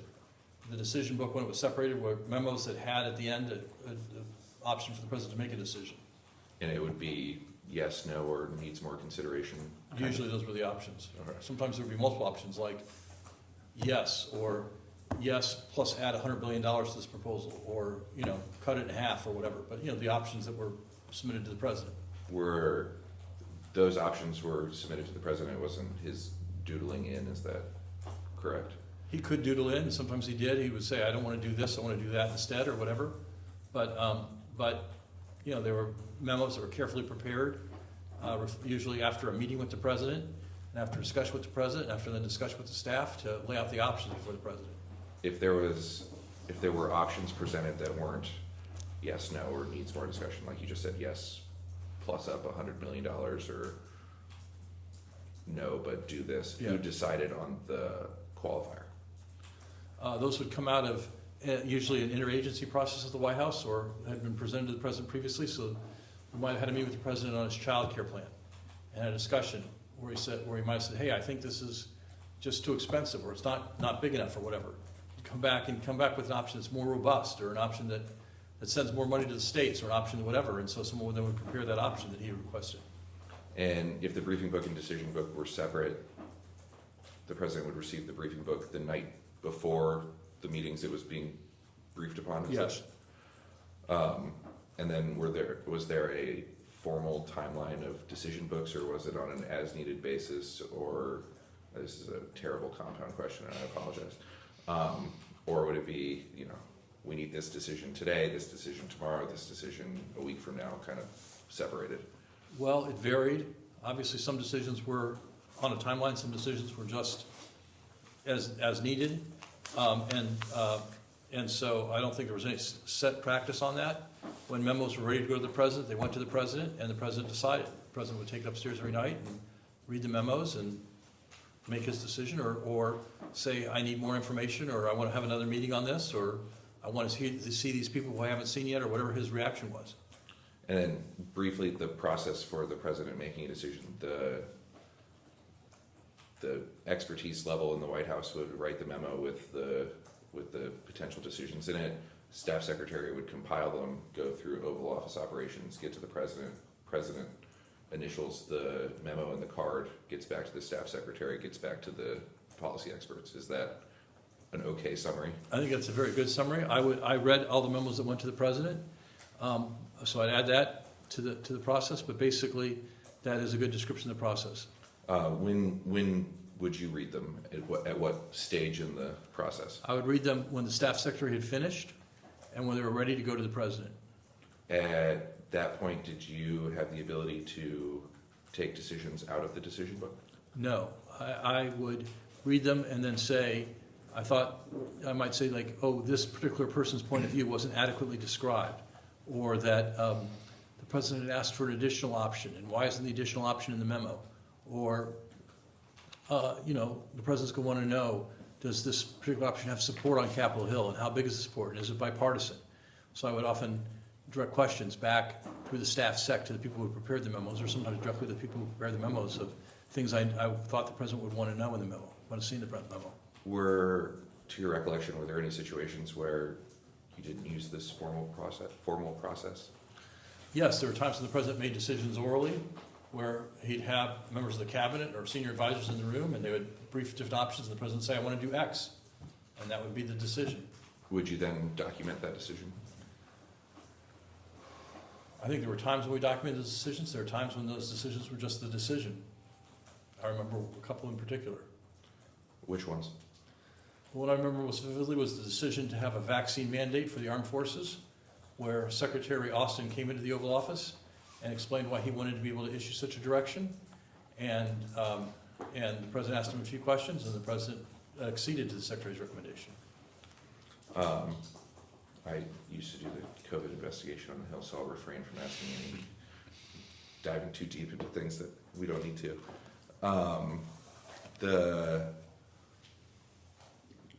Was there, like, for lack of a better phrase, was there a way to ensure, like, the chain of evidence on the decision book? For lack of a better phrase, we used the same process that I thought prior presidents had used. The president would take the decision book with him, and he would bring the decision book back, he himself, and would hand it to either, it depended how he entered the work that day. If you think about the West Colonnade of the White House, there are a number of doors that can get him into the Oval Office. One door takes him into the outer Oval Office where his assistants work, and if he walked in that door, he would hand the book to one of them to take the memos out and distribute them to the staff secretary. Sometimes he walked further down the colonnade and just walked straight into the Oval Office where I would be, and then he would hand me the book, and I would meet with the president and take the book and hand it to the assistants. The assistants got it to the staff sec got it to the relevant offices in the White House, and that had been the practice as far as I knew under President Obama and President Clinton as well. So primarily ensuring the chain of evidence was that you knew who handed the book to the president, and then the president handed the book back to someone. Exactly, yes, the president had the book. Miss, you were asked earlier about Ashley Williams and her role in the White House. She testified that most of the time the book would go through Oval Office operations to the president. Either her, Ms. Tomasini at the time, or someone else in that office would hand the book to the president. Yes. Would there be any time where you would hand the book to the president? I don't recall any such time.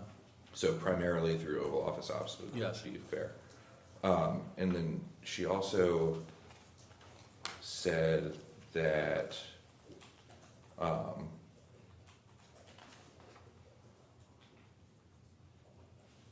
that there was not, I'm quoting, I would state that there was not a formal process, and that was an answer to, was there a formal process for handing the book physically to the president? And that sometimes that they would have to hand it to resident staff in order to get to the president. Do you recall the book ever going through resident staff? Not that I recall, no. But that would not surprise me if the book, sometimes, as with all operations, the book was late and the president had left. Let's say the president had a social event that evening, and the president had a social event that afternoon. He might leave the Oval Office earlier than usual to attend that event and not come back to the Oval Office, and so then the Oval Office operations staff would get the book to the president and the residents via the resident staff. Was there a list of resident staff that were approved to handle the decision book? No, the resident staff had broad access to the president, the first family, and were obviously professional, trusted staffers who'd been there for prior presidencies as well. I'll ask the first question before this one. Were there ever classified decisions within the decision book? There were in some cases a classified decision book. There would be a separate book, and that would go in a locked, I don't know what you call it, like a bag, a locked bag, that would be delivered from the sit room directly to the president's military aide or the president himself. Okay, in theory at least, I'll give you most of the time or almost all the time, a classified decision book would not be handed to the resident staff to then be handed to the president. This is kind of a broader question. How was the White House staffed outside of normal hours? Like if there was a decision that the president needed to make at 2 a.m., who's at the White House to get the memo to him or wake him up to bring him to the Oval Office to meet staff? What's that process? Well, what we would do is if it was in the middle of the night, I would wake the president and ask the White House operator to build a secure conference call with the relevant people he needed to speak to, and he would speak to those people. Again, it was almost always the Secretary of Defense and the Chairman of the Joint Chiefs. How would you wake up the president? I would call the White House operator and ask her to make the phone on his bedside ring, and he would answer the phone. I don't know if this was specifically, were there ever instances where you had to physically wake up the president? Personally, no. Like I say, these calls would go from my home to the president's bedroom.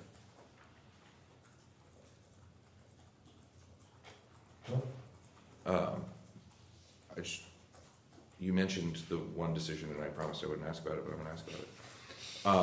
That the vaccine mandate decision for members of the military was one that did not have a documented authorization.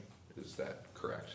As far as I know, yes, I was there when the president told Secretary Austin he accepted his recommendation. Do you recall when the secretary made that recommendation? It was shortly before final FDA approval of the vaccine, and the recommendation was once the EUA comes off and there's final approval, I want to make this a mandate. And he talked about George Washington and smallpox and how many vaccines our troops were mandated to have already, and how he thought this was important for military readiness. And the president listened and acceded to the recommendation of the secretary. Did the secretary have knowledge of when it was going to get full approval? He did not, as far as I know, but it was been reported it was coming soon. Did you know when it was going to get full approval? I did not. But again, I read media reports that it was coming soon. The timeline on that had always kind of been a subject of interest because the full approval came August 23rd, 2021, something like that. Yeah. sounds right. And then the DoD mandate was August 24th, and the running joke around here is you've never seen the Pentagon move that fast in your life. That's because the secretary had the decision from the president in advance of the approval. Okay.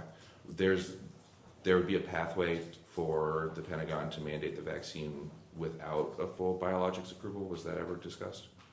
Again, the proposal the secretary put before the president was, once the FDA approval is given, I want to mandate this.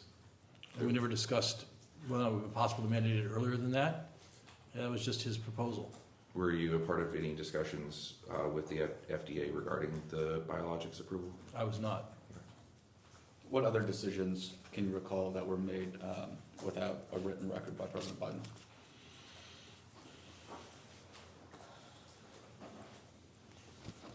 As I sit here today, I don't recall any other specific ones, but I'm sure there were others. I'm going to introduce Exhibit 7.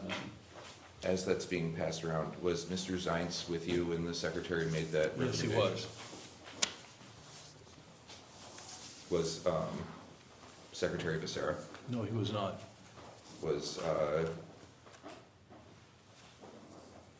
not sure who had been FDA director at that time, Ms. Woodcock or Dr. Woodcock or Dr. Califf? No, it was just myself, Secretary Austin, and Mr. Zients. Okay.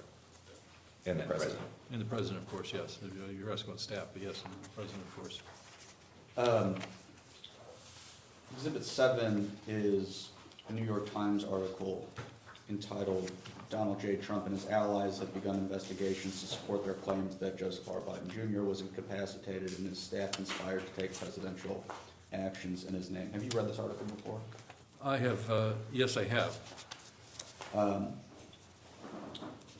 Direct you to page 6.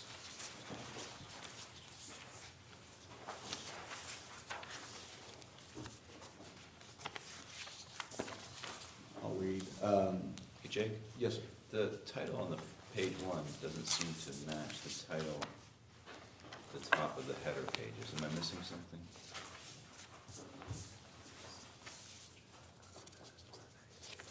Oh, I think there is a subtitle that got cut off.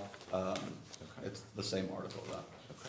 So I think the actual title of the article is "Biden says he made the clemency decision recorded with Autopen." Is that right? I think you are correct. Thank you, Thanks. sir. I appreciate that. I apologize.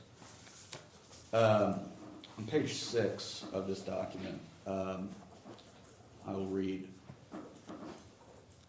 they being, Sorry, can you tell me where you are on page 6? oh, sorry, third paragraph from the bottom.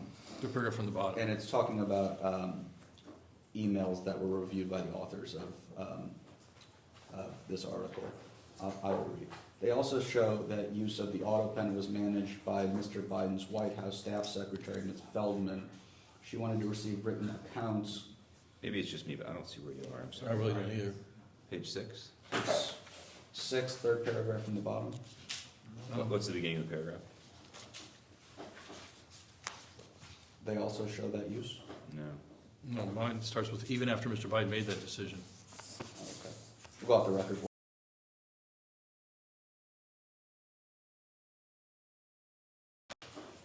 My apologies, I was looking at a different copy of the same article. On page 5, at the last paragraph at the bottom, I will read. They also show that use of the Autopen was managed by Mr. Biden's White House staff secretary, Ms. Feldman. She wanted to receive written accounts confirming Mr. Biden's oral instructions in the meetings before having it used to produce the warrants recording the clemency actions the emails show. The aides referred to those written accounts of meetings at which Mr. Biden delivered oral decisions as blurbs. The accounts were drafted by aides to the senior advisors who had participated in the key meetings, like Mr. Biden's chief of staff, Jeffrey D. Zients, and Mr. Siskel. I'll stop there for now. Does this process sound familiar to you, Mr. Klain? Well, as I said, I was not at the White House during this time. Sure. And so I'm not familiar with this process, no. During your time, who were the staff secretaries that you would work with? At first it was Jessica Hertz, and then Neera Tandon after that. What was the process for during your stint for receiving the president's approval for pardons or clemency actions? Well, they were very rare. There were no pardons or clemencies in 2021 at all. 2022, there were 2 sets, as I recall, one in the summer, which was derived from a memo the president had issued, trying to reschedule marijuana off of Schedule 3 to Schedule 1, directing the Secretary of Health and Human Services and the head of the DEA to re-examine the scheduling of marijuana and make it clear that anyone who was imprisoned for the mere possession of marijuana, in federal prison for the mere possession of marijuana, was eligible to apply for a pardon under the memorandum. And I believe a few pardons were ultimately issued, but I was not involved in I was involved in the preparation of that memo, but not in the subsequent follow-up in terms of the applications for pardon at the Justice Department and how those applications came from the department to the president and whatnot. And then I think there were some pardons at the end of the year, traditional Christmas pardons. But I was not directly involved in the process on those. And I might have asked you this earlier, so I apologize if I'm repeating myself. You never discussed a potential pardon of Hunter Biden or any member of President Biden's family with the president, did you? Well, I don't think you asked the question quite that way. I did discuss after the election in 2024, I had lunch with the president shortly after the election, and as we sat down lunch, the president said, "I'm going to pardon Hunter." What was your reaction to that? I offered my views on the politics of that, on the timing and the breadth of the pardon and whatever, but the president reiterated, "I'm going to pardon Hunter." And what was clear to me was there was a decision by the president. It was his decision. He was quite firm on it, and he had made the decision. Can I take from that you were against the decision to pardon Hunter Biden? Well, what you can take from, I don't know how my views on the pardon are relevant to your inquiry, because this isn't about my judgment. It's about the president's judgment and the president's acuity. Well, the president respected your views quite a bit. Well, sometimes yes, sometimes no. And what I'll say is I raised concerns in that meeting, not about the pardon of Hunter per se necessarily, but about the fact that, if he was going to issue pardons post-election, why was he starting with his own son? But as to the question was this a decision by the president? There was no doubt in my mind this was a decision by the president. Thank you. That was. Go ahead. And then you asked about other family members. In the final week of his presidency, I talked to the president about his pardons, and he told me, he says, "I'm going to pardon Val and Jimmy and their families." When did he tell you that? I think about a week before he left office. Okay, thank you. Did he tell you about the other last-minute pardons? Dr. Fauci, General Milley, members of the January 6th committee? We had discussed that earlier in that period. We were having a discussion about pardons generally, and in my view, that was widely expressed in the news media, that the president should act preemptively to prevent political retribution prosecutions. And I raised this with the president. He said, "Well, I'm going to pardon Fauci and Milley and the Jan 6 committee and their staff. And we discussed that. And I was surprised that that pardon didn't issue till so late in his presidency, because we had this discussion, to the best of my recollection, sometime in mid-December. Did you ever have any discussions with Mr. Bauer regarding the Hunter Biden pardon? Not that I recall, no. Did you read reporting that there was a falling out between President Biden and Mr. Bauer over that pardon? I don't know if it was, I don't know what the falling out was about, but I do know that the president terminated Bob's representation of him. Thank you. Getting back to the article, give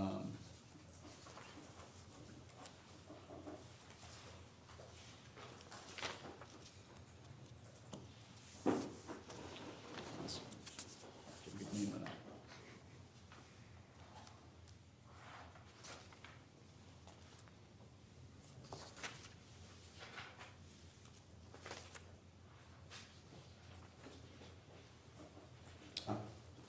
Still on page 6. I am the fourth paragraph from the bottom, beginning with Mr. Biden did not. Okay. I will read. Mr. Biden did not individually approve each name for the categorical pardons that applied to large numbers of people, he and aides confirmed. Rather, after extensive discussions of different possible criteria, he signed off on standards he wanted to be used to determine which convicts would qualify for a reduction in sentence. Even after Mr. Biden made that decision, one former aide said the Bureau of Prisons kept providing additional information about specific inmates, resulting in small changes to the list. Rather than ask Mr. Biden to keep signing revised versions, his staff waited and then ran the final version through the Autopen, which they saw as a routine procedure, the aide said. Again, I did not discuss with the president. Was there a question? Yes. Did that sort of system happen under your tenure? No, it did not. And to the best of my knowledge. And I did not discuss with the president, remember the staff, these pardons of these people convicted of drug offenses. I was unaware he was going to pardon people convicted of drug offenses until the pardon issued. I understand, but if you had found out during your time as chief of staff that the final decision for clemency or pardons had not been approved by the president, would you have considered that a problem? If the president had, as this seems to suggest, established a set of criteria, like I want to pardon anyone who's imprisoned for mere possession, and someone met that criteria, that's a presidential decision as far as I'm concerned. He doesn't need to know that person's name. The name was Joe Jones or Fred Smith or whatever. What difference does it make? He said, I want to pardon any person in federal prison who's convicted of mere possession of a substance. That's a presidential decision. So just to be clear, if the president only gave criteria and did not approve the actual names of people who would receive pardons, you consider that appropriate? Yes, I do. Did you have concerns with some of these pardons? Well, again, my personal views on the pardons doesn't go to the question of the president's competency and whatnot, but I will say that in 2022, when the president had pardoned people for possession of marijuana, or authorized people to apply for a pardon for that, we looked at a number of these records and we found that there were actually very few people in federal prison for mere possession, and most of the people in prison had also used a gun in conjunction with a crime. Many of them were violent offenders, and so we knew that pardon wasn't going to cover that many people. And so I was surprised that the president pardoned many of these people who were violent offenders. That was going to be my next question. Some of these people in the categorical pardons, like killed FBI agents or did various violent crimes, and that surprised you that they were included? It did surprise me, yes. President Biden won his party's nomination for the 2020 election by highlighting his career as a centrist Democrat, capable of beating President Trump. But as president, he aggressively moved to the left. Do you agree with that characterization? I do not. I think the president won by uniting our party, all elements of our party, and by ultimately getting backed by a wide array of people. And and including an enthusiastic endorsement from Senator Sanders. And I think he intended to run I think in his policy proposals in the campaign were quite progressive. He proposed a massive investment in climate change as part of his campaign in 2020, and he proposed significant investments in social programs. So what I will say is I think virtually everything we pursued at the White House while I was there was something he had called for on the campaign trail in 2020 and had been part of his campaign.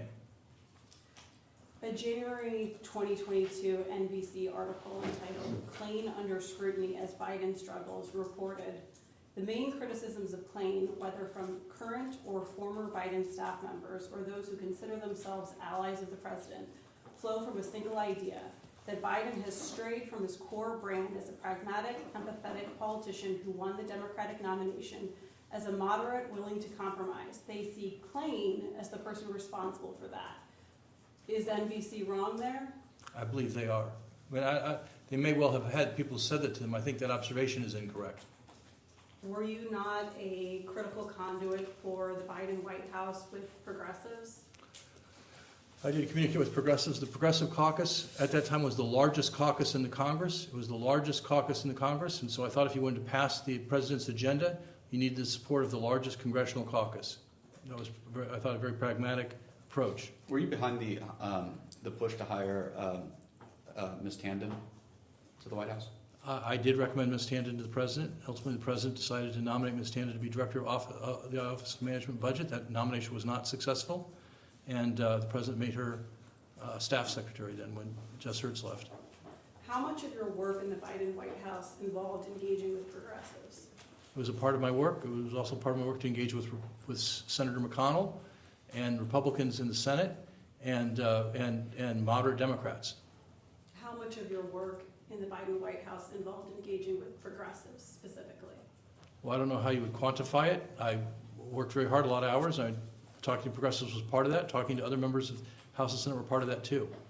Would you say it was a big part of your work? I would say it was an important part of my work, yes. The New Republic explained your role in the White House, noting that unlike other recent Democratic chiefs of staff, you played a role with progressive activists who saw you as their real pipeline to policymaking within the Biden inner circle. You were described as something between a trusty liaison and an inside man ally in the White House. Do you agree with that? My responsibility was to achieve the president's agenda. I thought working with progressive members of the House and Senate and their allies was an important part of achieving the president's agenda. At all times, I was trying to achieve the president's agenda.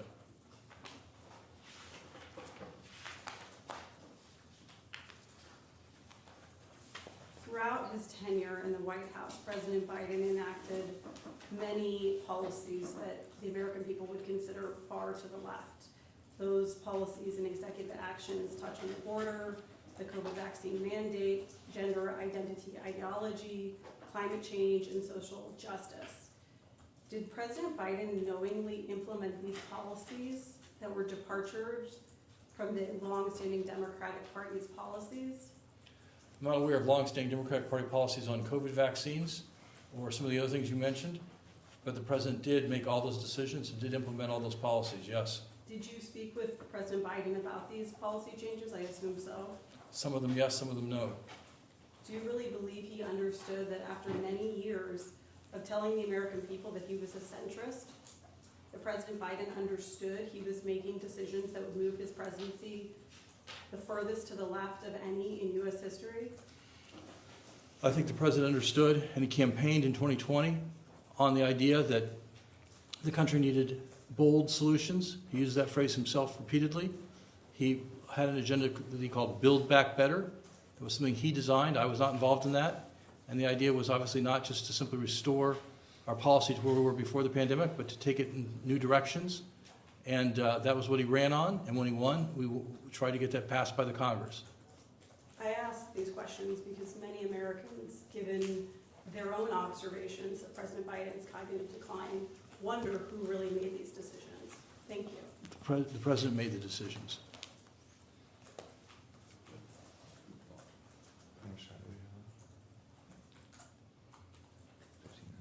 Can we go off the record?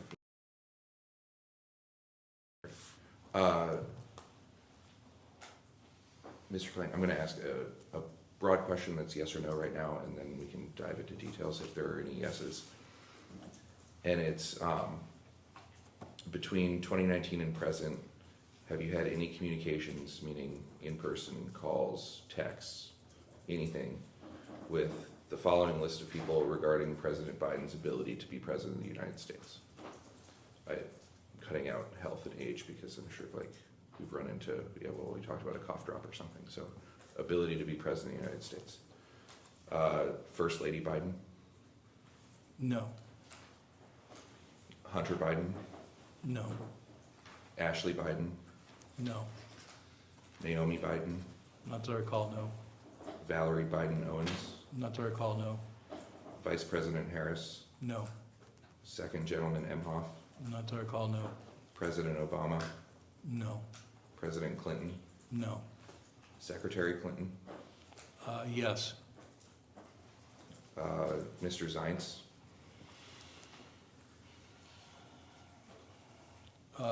No. Mr. Rahm Emanuel, Yes. Mr. Bill Daley, No. Mr. Jake Sullivan, Yes. Miss Anita Dunn, No.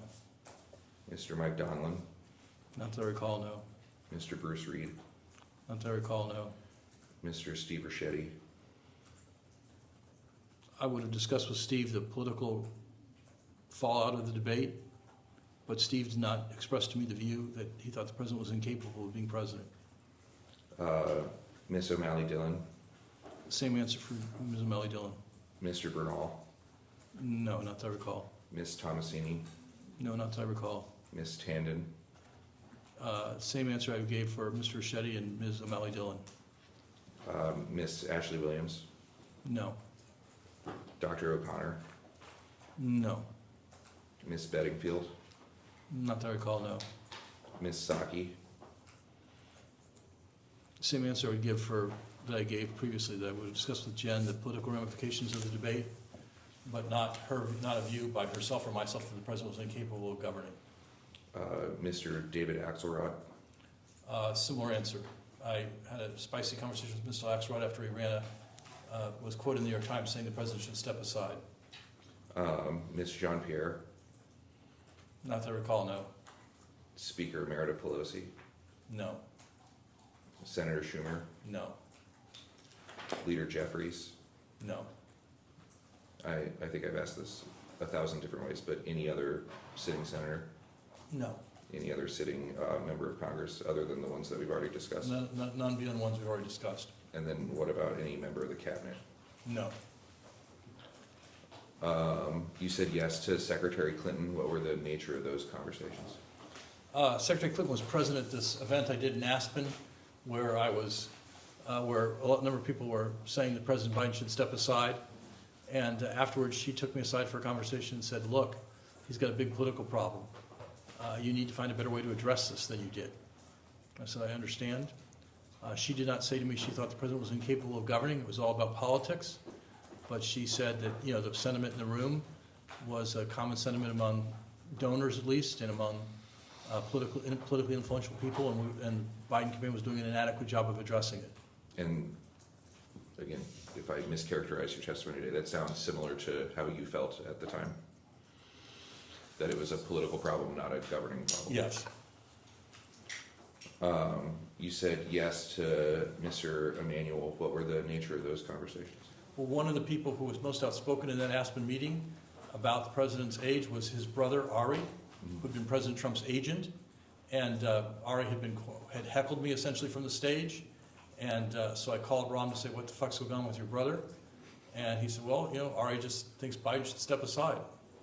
Do you think Mr. Emanuel's running for president in 2028? I don't think so in the end. I think he will head fake a lot, but I do not think in the end Rahm will run. Okay. You said yes to Jake Sullivan. What were the nature of those conversations?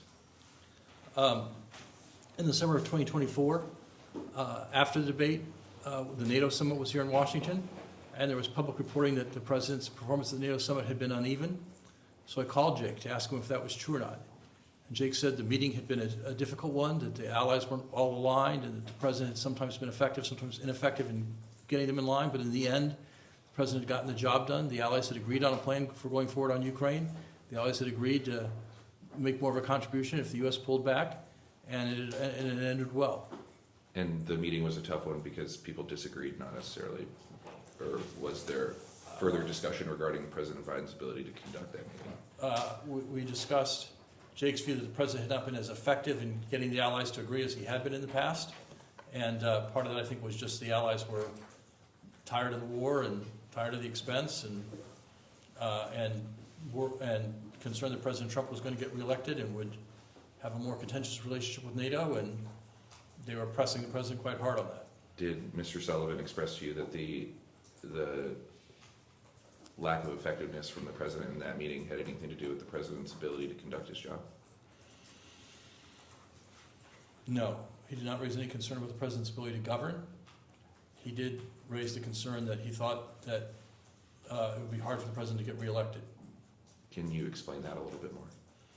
That if the president wasn't more able to fluidly handle these allies, did he have the political skills to succeed in a campaign that was already in trouble at that point in time? When in 2022, when the invasion first happened, was the president able to handle the allies? He did very successful. Got them aligned on a sanctions package very quickly, which people thought would take months to do, and it only took days. And got them aligned on a plan to deliver aid to the Ukrainians from Poland. And then in the summer of 24, Mr. Sullivan's view that he didn't think that the president could win re-election, or he didn't think the president had been as effective as he had been in the past, and said, it will be hard for him to win re-election this way. because he was now less effective than he was in 2022. Apparently, yes.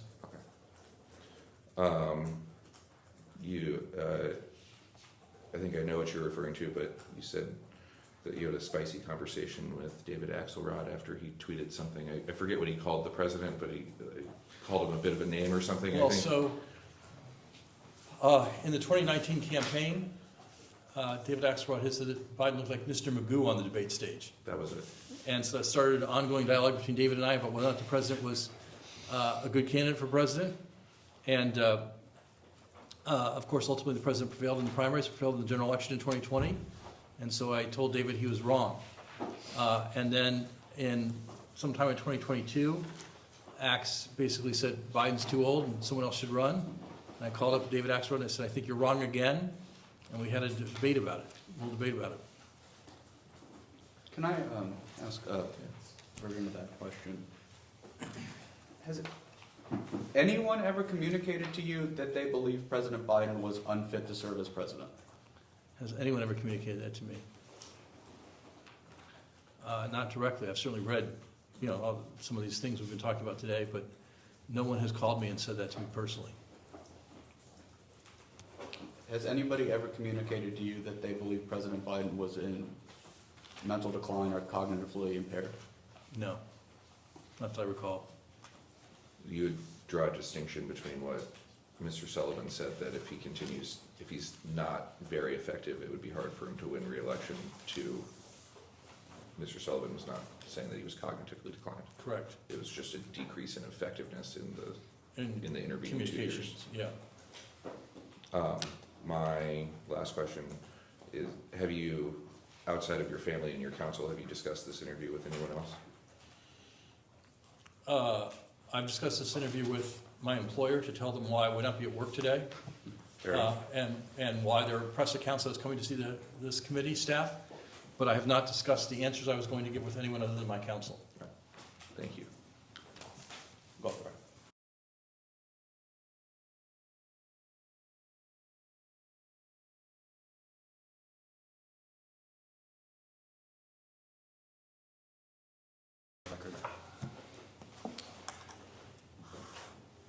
I am going to ask the court reporter to mark as Exhibit C a presidential action titled Granting Pardons and Commutation of Sentences for Certain Offenses Relating to the Events at or Near the United States Capitol on January 6th, 2021.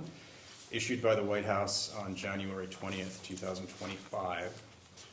Just noting for the record that Section B of this document issues, quote, "A full, complete, and unconditional pardon to all other individuals convicted of offenses related to events that occurred at or near the United States Capitol on January 6th, 2021.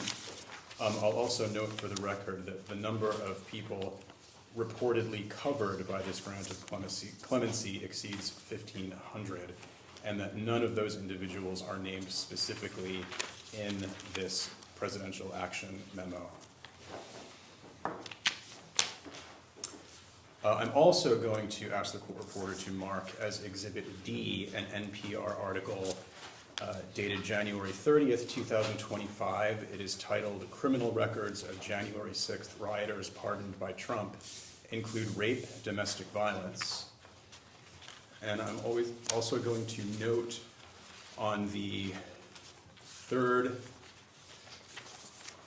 fourth page of this exhibit, a quote attributed to Mr. Trump. Quote, "It would be very, very cumbersome to go and look. You know how many people we're talking about? 1,500 people," unquote, Trump told Fox News earlier this month.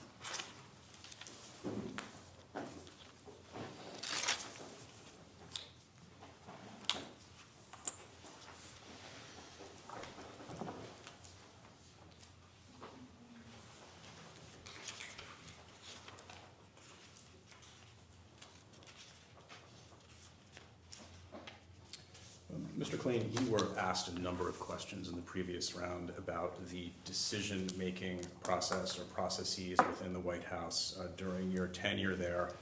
I'd just like to ask you very simply, did anyone to your knowledge ever step in to carry out the duties of the presidency in Joe Biden's place because he was unable to do so?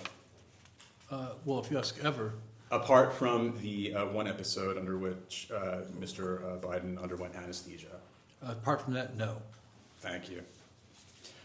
Did Hunter Biden, to your knowledge, ever carry out presidential duties on his father's behalf? No. Or make official decisions for his father? As far as I know, no. Did Jill Biden ever carry out presidential duties on her husband's behalf? As far as I know, no. Did Anthony Bernal ever carry out presidential duties on Joe Biden's behalf? As far as I know, no. And what about Annie Tomasini? As far as I know, no. Vice President Harris? No, unless you mean certain ceremonial duties, attend commencement at a military academy or preside at a memorial service or something like that, but not in terms of making decisions about presidential actions or legislation or anything like that. To your knowledge, did anyone in the White House at any point during Joe Biden's presidency ever make decisions to issue any form of clemency, whether pardons or otherwise, in Joe Biden's name without his knowledge or authorization? As far as I know, no. And again, at any point during the Biden presidency, did anyone in the White House, to your knowledge, ever issue any other type of executive order without Joe Biden's knowledge or authorization at any point during his presidency? As far as I know, no. So, to your knowledge, all decisions to issue executive orders or take executive action during the Biden administration were made by Joe Biden alone? As far as I know, correct. Again, I'll emphasize that I was there for 2 years. I was not a member of the White House staff for the final 2 years of the presidency. I appreciate that.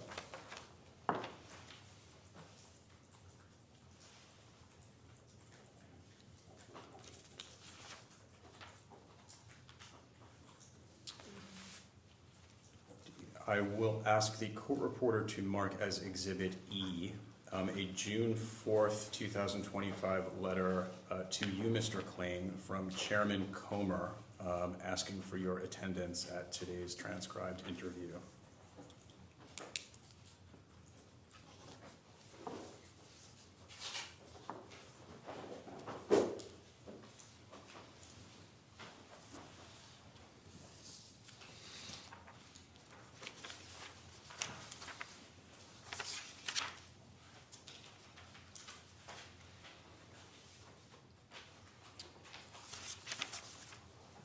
And if I could, I would direct you to the sentence at the end of the second paragraph, which articulates the rationale for this investigation.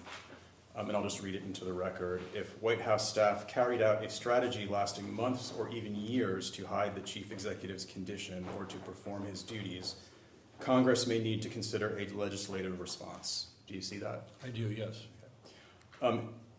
In your view, Mr. Klain, would an investigation that is truly serious about examining the need for legislation in this context need to look beyond a single presidential administration of the opposition party? I don't believe it's my place to offer advice to this committee how to conduct its investigations. I'm here to cooperate with its investigation, but I leave it to the committee to decide how to use its investigative powers. I appreciate that, but I will ask you nonetheless, should it take into account, for example, the administration of the current occupant of the Oval Office, who is the oldest president to be inaugurated into office in the history of the United States? Again, I just feel like it's not my place to tell this committee how and what to investigate and how and what kind of legislation to draft. As I've said, I believe President Biden was fit to exercise the powers of office for the entirety of his presidency, and that he was the decision maker during his presidency. And certainly I can test that personally during the 2 years I worked at the White House. I appreciate that. I'll ask the court reporter to mark as Exhibit F a July 16th, 2025 article from MSNBC titled, "Trump Says He Was Surprised That Jerome Powell, the Fed chair he appointed, was appointed."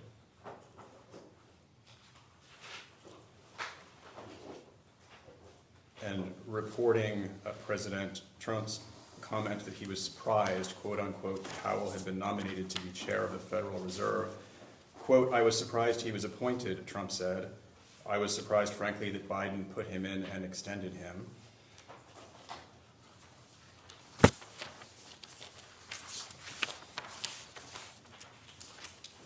Despite the fact that Chairman Powell was President Trump's own appointee.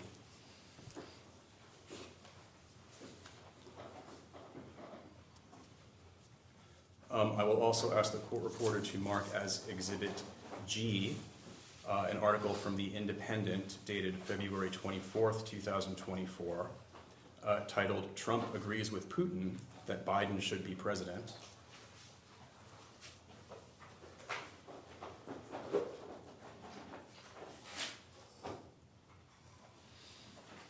Containing a quote from President Trump, then Mr. Trump. "He did announce the other day that he'd much rather see Biden as president, and I agree with him," unquote, said Trump.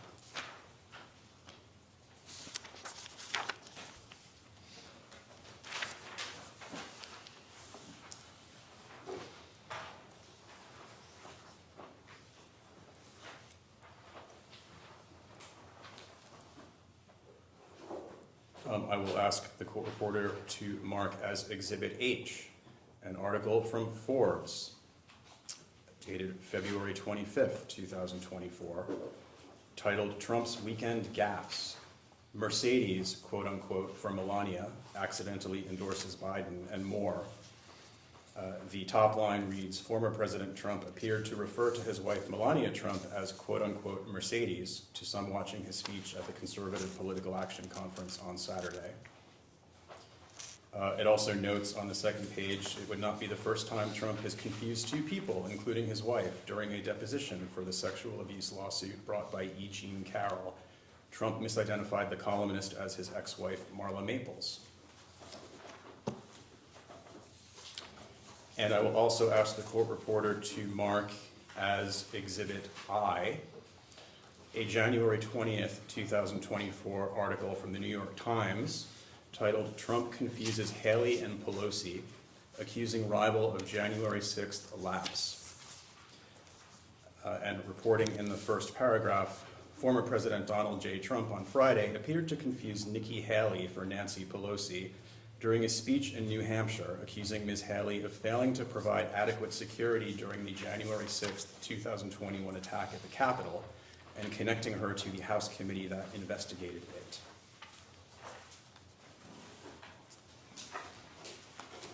Mr. Klain, in your view, should these episodes be within the scope of this committee's investigation?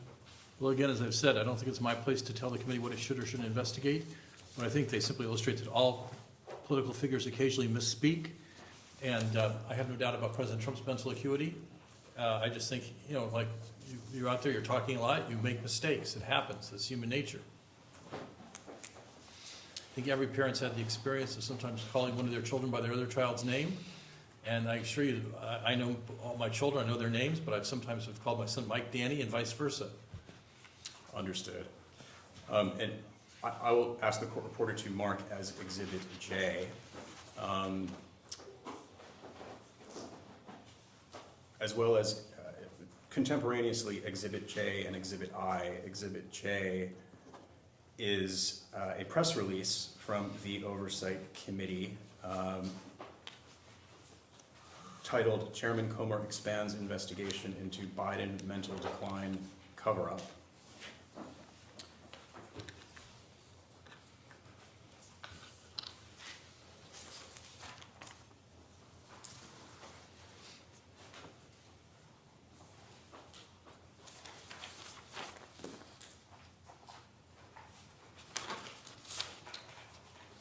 As well as Exhibit I. You mean K? JK. Thank you, Brian. Exhibit K is a Truth Social post in the account of @RealDonaldTrump, and I will read it into the record. Fake tapper of, it is dated July 21st, 2022. And it reads, quote, "Fake tapper of CNN is so biased and pathetic. No wonder CNN's ratings are at an all-time low. P.S. Almost all Trump-endorsed candidates have won or are winning." And in Exhibit J, I will note in the third paragraph, the first sentence reads, "According to a new book, Original Sin, one person familiar with the internal dynamic at the White House stated 5 people were running the country and Joe Biden was at best a senior member of the board." Mr. Klain, do you have a view on the reliance by the majority in this investigation on a book co-authored by a journalist whom President Trump has described as, quote, "biased and pathetic"? Well, I earlier raised with Jake my sense of surprise that this committee would make such a heavy reliance on reporting by CNN, given that the President of the United States has repeatedly said that they're fake news, and I heard him say just 2 days ago that they were the worst of all the fake news. So I raised that point earlier, and I do think it's surprising that this committee is leaning so heavily on that reporting. Thank you.